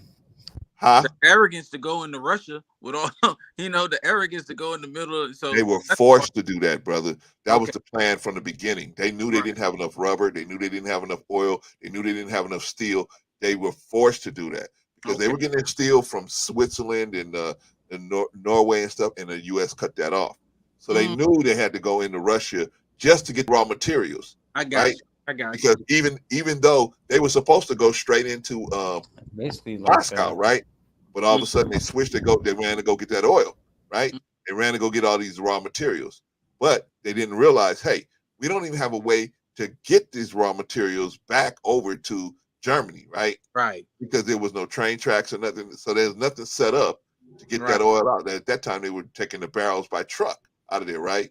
But the Germans the Russians had messed up the roads, put landmines in all the roads, and messed up the oil rigs. So instead of getting 200 or 300 barrels a day out of the oil rigs, now they can only get about 70 out. Okay. And then now the 70 they get out, they don't have the barrels to put them in. Right. They don't have the trains to put the barrels on to get them out of there. So there was a lot of stuff that diplomacy that because he didn't have the diplomacy to get these materials from other places, thank God, he had to go into Russia and he rushed it. He had to jump the gun to get in there to try to get that stuff. And unfortunately for him, it didn't happen, right? Right. So they knew by 1942 it was a done deal, but they still kept fighting, right? They had factories with German Panzers and those planes and the U-boats and everything sitting in the factories because they didn't have enough fuel to get them to even put them out on the battlefield. But that's a whole nother thing. So my point is the Haitians made the same mistake by not creating diplomatic situation with other people. There's one thing when we get upset enough when we say we're gonna start our own Wall Street. Okay, cool. We start our own Wall Street, but we got to be able to protect it, like Patrice said, because there's people gonna come and they're gonna be threatened by that, and they're gonna come. Remember storming the Capitol? Huh? All I got to say is keep your guns. You remember when they stormed the Capitol? Storm what castle? The Capitol Recently. Yeah. Yeah, man. I mean, you gotta have protection. Got to be able to protect yourself. Ask you this about the Haiti analogy. Who could Haiti have formed a diplomatic relationship with? Because at this time, most of North America was Western power. So who could they have aligned with too? Because everybody was against it. This would be the president's. This would be the landmark to say, okay, in Brazil they can do this. The word was spread, so everybody had invested in their defeat. Exactly, because they want to split it up, but they end up not getting anything anyway, right? But what Haiti could have done is slowly made an alliance, maybe with the U.S., maybe with some other people that had open-mindedness that they could have told. They could have told them, hey, okay, we'll let you. They could have did like Cuba. We'll let you bring in your hotels and your places of ill repute. You can bring that in, but you got to give us weapons. You got to defend our coast. You got to, and so they could have did something like that. I mean, sometimes you got to make a deal with the devil. Okay, you can do this, and then later, just like Cuba did, another person comes in, like Fidel Castro, and says, "Okay, we got what we needed. You're out." Right? You get guys told the mob, "Get out of here. We're done. We don't need you no more." Right? Because now we got enough guns and military. We got enough. We made another deal with the Soviet Union now, so now we get guns from them. And that's what I'm saying. What they should have done in Haiti.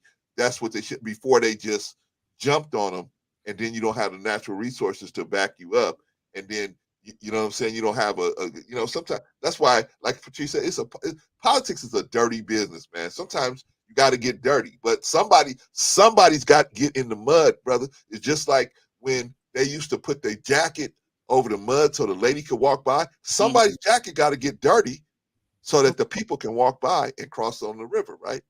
Somebody's going to have to get dirty. So, hey, And Well, that's important. well, whenever you, I Like, gotta go. I gotta go because I okay.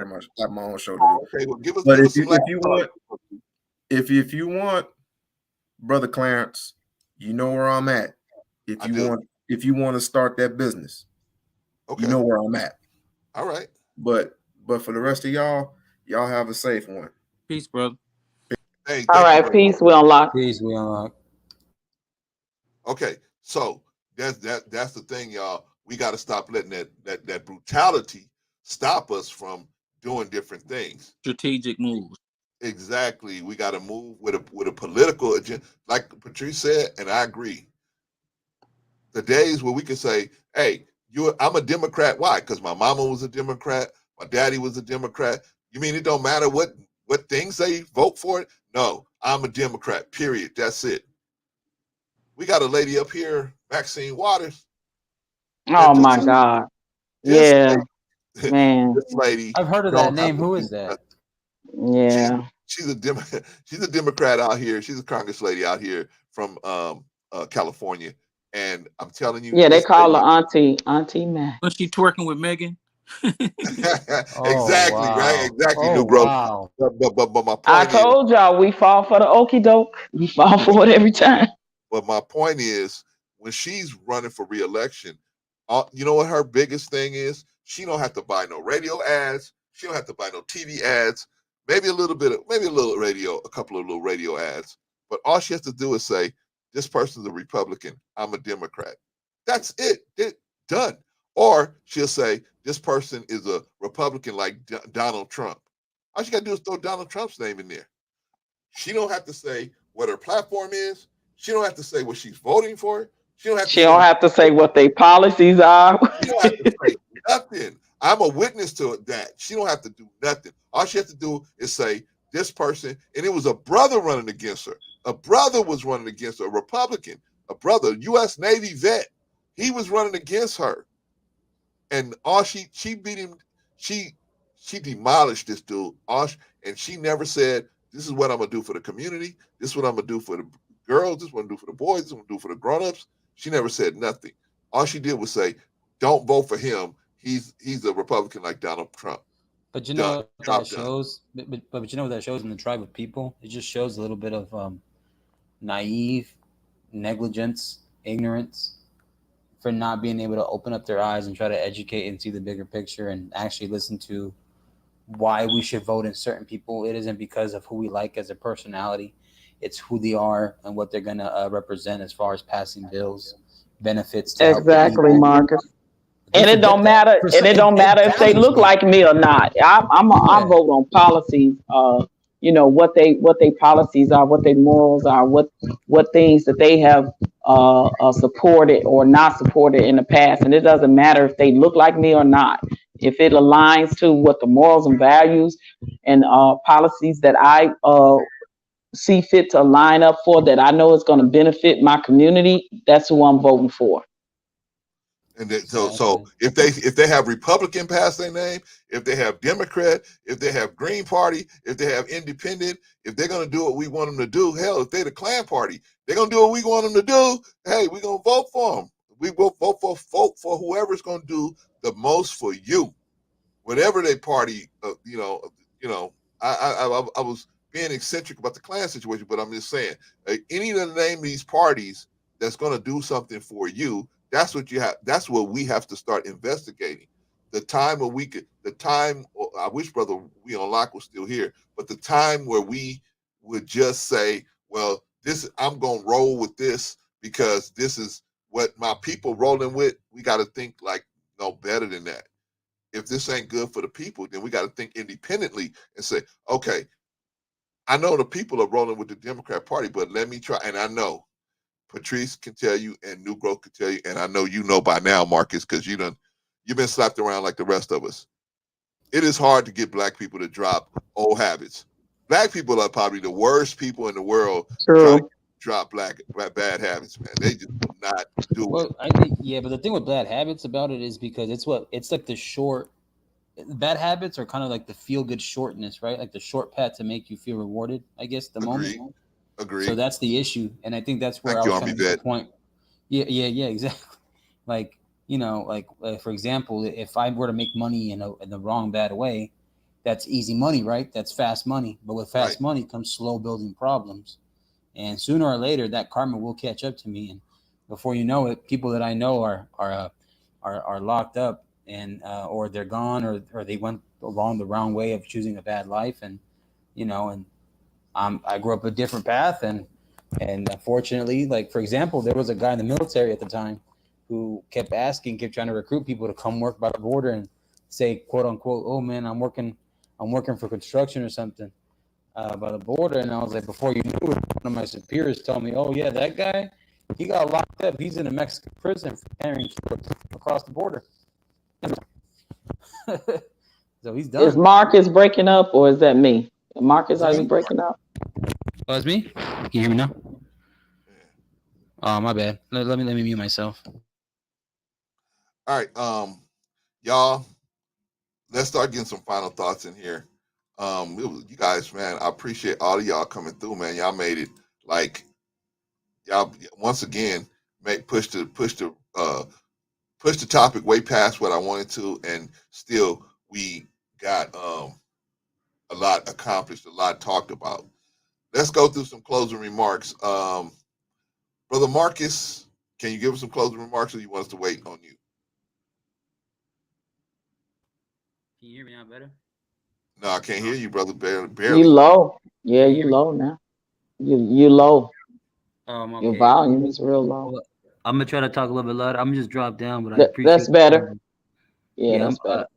I'm gonna drop down, but I just want to say I appreciate the convo, and you know, it's a good conversation to have, responsible conversations, and hopefully people on the outside also look in and learn from it too. You know, so I appreciate it. Thank you for having me. Oh man, you're always welcome, man. This is your home, man. If any of them other cats run you off, brother, you can always come here. Appreciate it. I appreciate See it. you in these YouTube streets, Marcus. All right, brother New Growth. Yeah, I just want to thank you for the opportunity, man. I knew something when I was reading your comments last night. I said, man, something nice about this brother, man. I can feel it. I feel the same way, brother. Even your screen name, it just resonated in my heart. So it was like, I'm a roll. And then once I heard your thing, so I said, yeah, I gotta come and support him. You know what I'm saying? And spend my time a little more better, you know, venting what I want to be. And I want to hear positivity in my life. And I can tell that you're a husband, you're a father. So we have agendas, different agendas, right? So, and that's our thing is like, if we want to see change, most change comes with discipline. Discipline, like from any form, from if you want your budget to, if you want your finances to get better, you got to budget your money better. That takes discipline. You want to lose weight, you want to get your health in order, you got to eat better, you got to exercise, discipline, right? And so with our community, we have to be disciplined. We can't sit around here saying, hey, it's the woman's fault, it's the man. Hey, I'm a man. I made a choice young that this woman, I'm with this woman for the rest of my life. Ups and downs, struggles, blah, blah, blah. This is my journey. I made a promise to God. So nothing else is going to persuade me otherwise. So my thing is, let's get to a point where we're making commitments, not only to that woman, that wife, or that husband, we're making that commitment ultimately to our Most High. So we're not just, it's not just we walking away from that individual, we're walking away from what we promised to the Most High. So when we get to that point and we understand that our community has to start from that beginning stage, because a lot of these things will evaporate, dissolve. Like the politician will be held to a higher standard when she know that it's a man and a woman in that house. Because when the politician knows it's just a woman, hey, I can put on some pearls and Chuck Taylors and get your vote. Yeah. But when it's a brother, and I remember growing up, my granddad, he wouldn't go to church, and you can't just, he wouldn't listen to the preacher up there yak. But my grandmother, everything he said, you know, so it's a man holds a different type of standard. So that's all I'm saying. Let's build that basic fundamental status before we start about parties and this and that. Let's start marrying our women. Let's start raising our kids. Let's start being who we supposed to be. Amen to that, brother. I hear right you, on, New Growth. So New Growth, you got a new home, brother. You want to come over here, whatever, and just chop it up with us, or sit in the chat, or whatever you want to get on the panel, chop it up.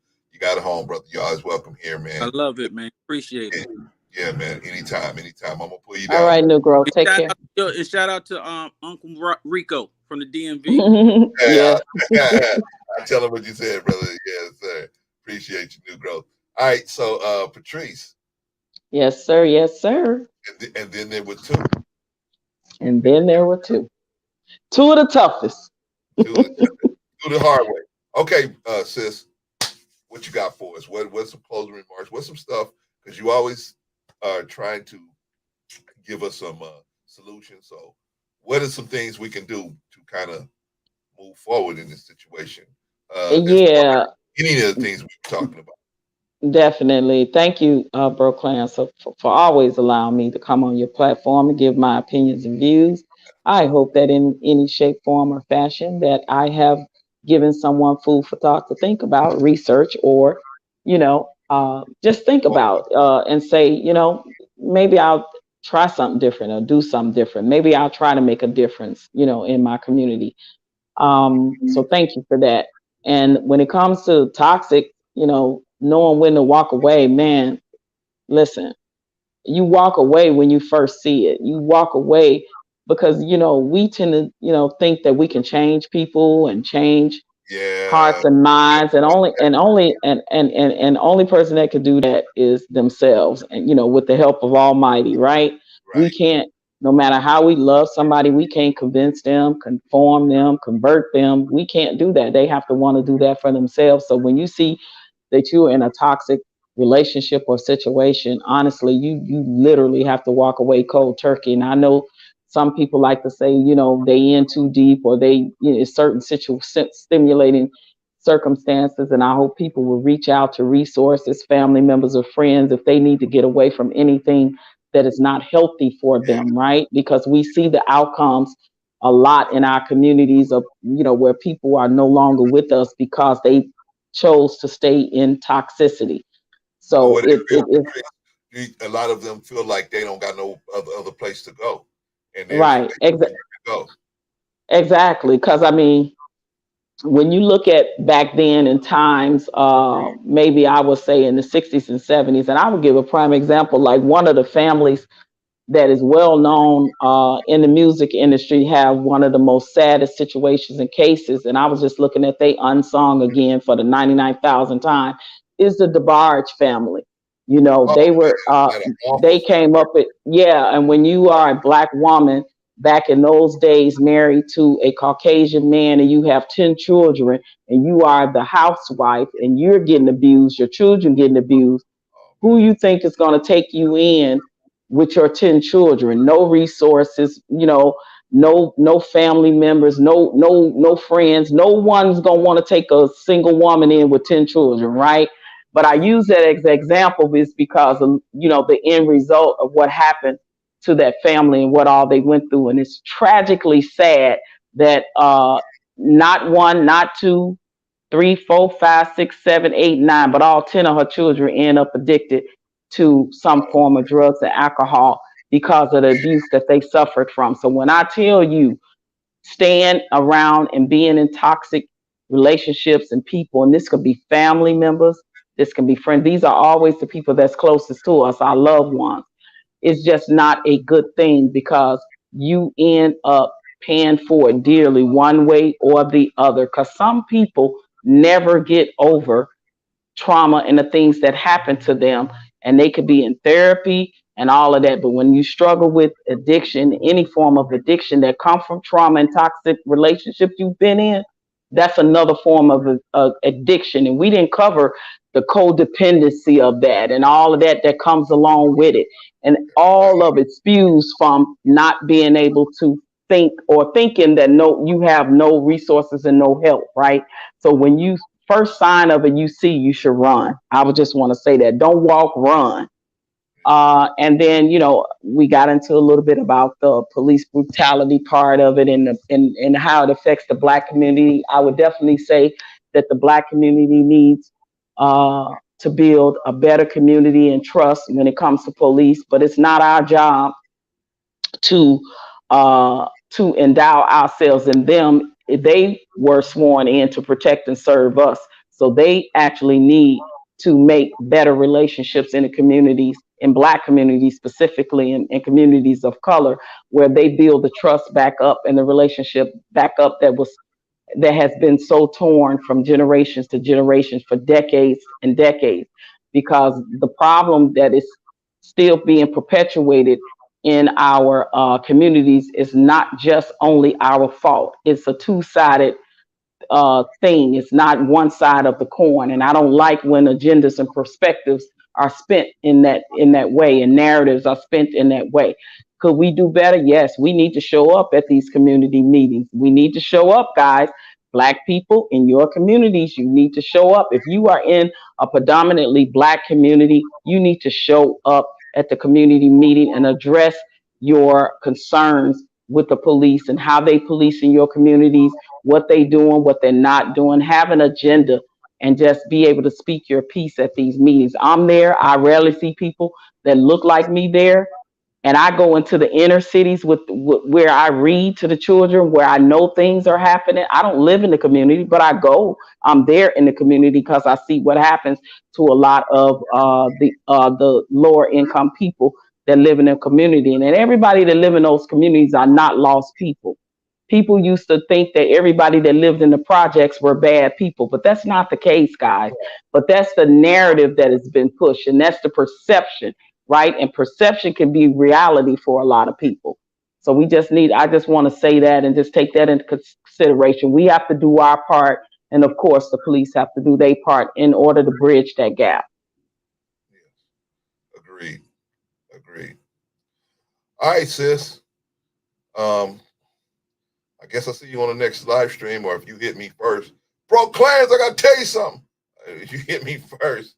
But always, For sure. always a For pleasure sure. on the live streams. And you got something else you want to throw in? I just want to tell you, put me down, and I got some private I want to tell you. Okay. All right. You know what that means. Hey, y'all, am I in trouble? I'll find out. Maybe Brother Clarence is in trouble. So we see.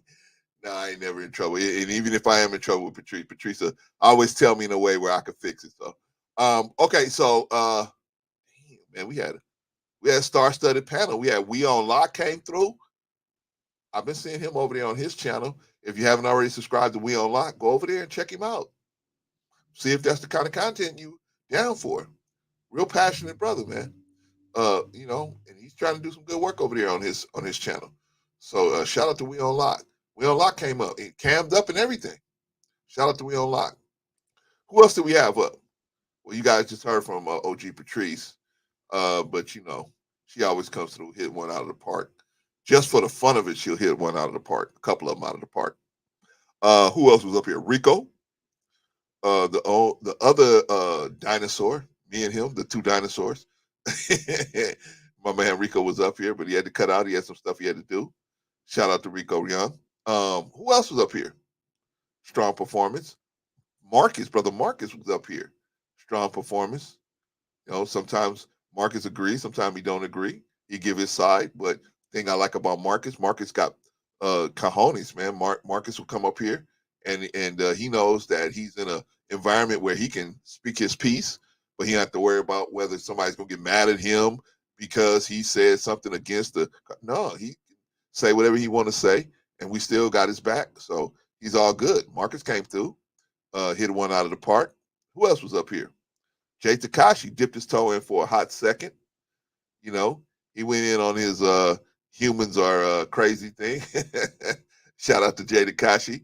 If you haven't already subscribed to Jay Takashi, go on over there and subscribe to Jay Takashi and go over there and handle one of those chill sessions. And, you know, let them, you know, you guys just go over there and chill out. What else? Who else came through? Talking about on the panel. Oh, Brother New Growth came through. Shout out to Brother New Growth. He came in, strong performance. You know, maiden voyage, strong performance. Knocked it out the park. So we just had a good time, man. We just had a good time talking, you know, all of us talking and, you know, putting our opinions out there. And, you know, so I want y'all to see, everybody in the chat, I want y'all to see that, you know, we may disagree with each other. And me, I'm telling you, man, you guys don't know, man. Rico will cuss me out privately and up here. He'll get upset with me, but he'll call me like, hey, call me at the show. We don't trip on that, man. We don't trip on that because we know everybody has their own opinion. Everybody's supposed to have their own opinion. So we don't trip like, oh man, Rico don't agree with me or I don't agree with him. So, most of the time we do agree with each other, but sometimes we don't.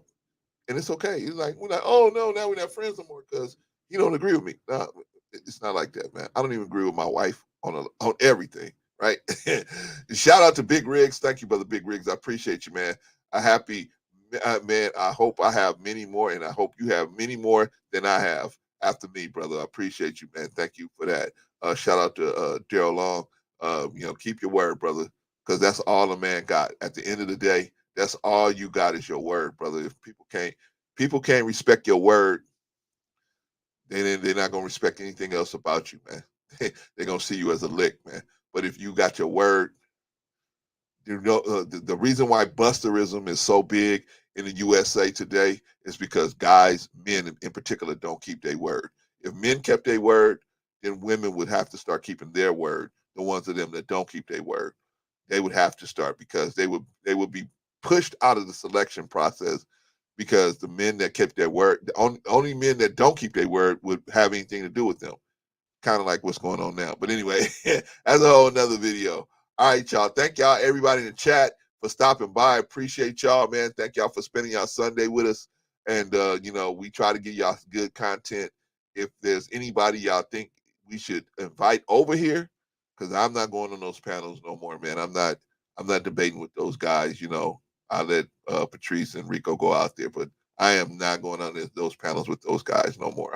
I'm tired of them not listening to me and trying to turn me off and everything like that. I'm done. So I'll invite them here. Anybody you guys want me to invite here, put it in the give me an email, send me an email, and let me know. All right, until the next time we see you out in the streets, probably be Tuesday. Peace.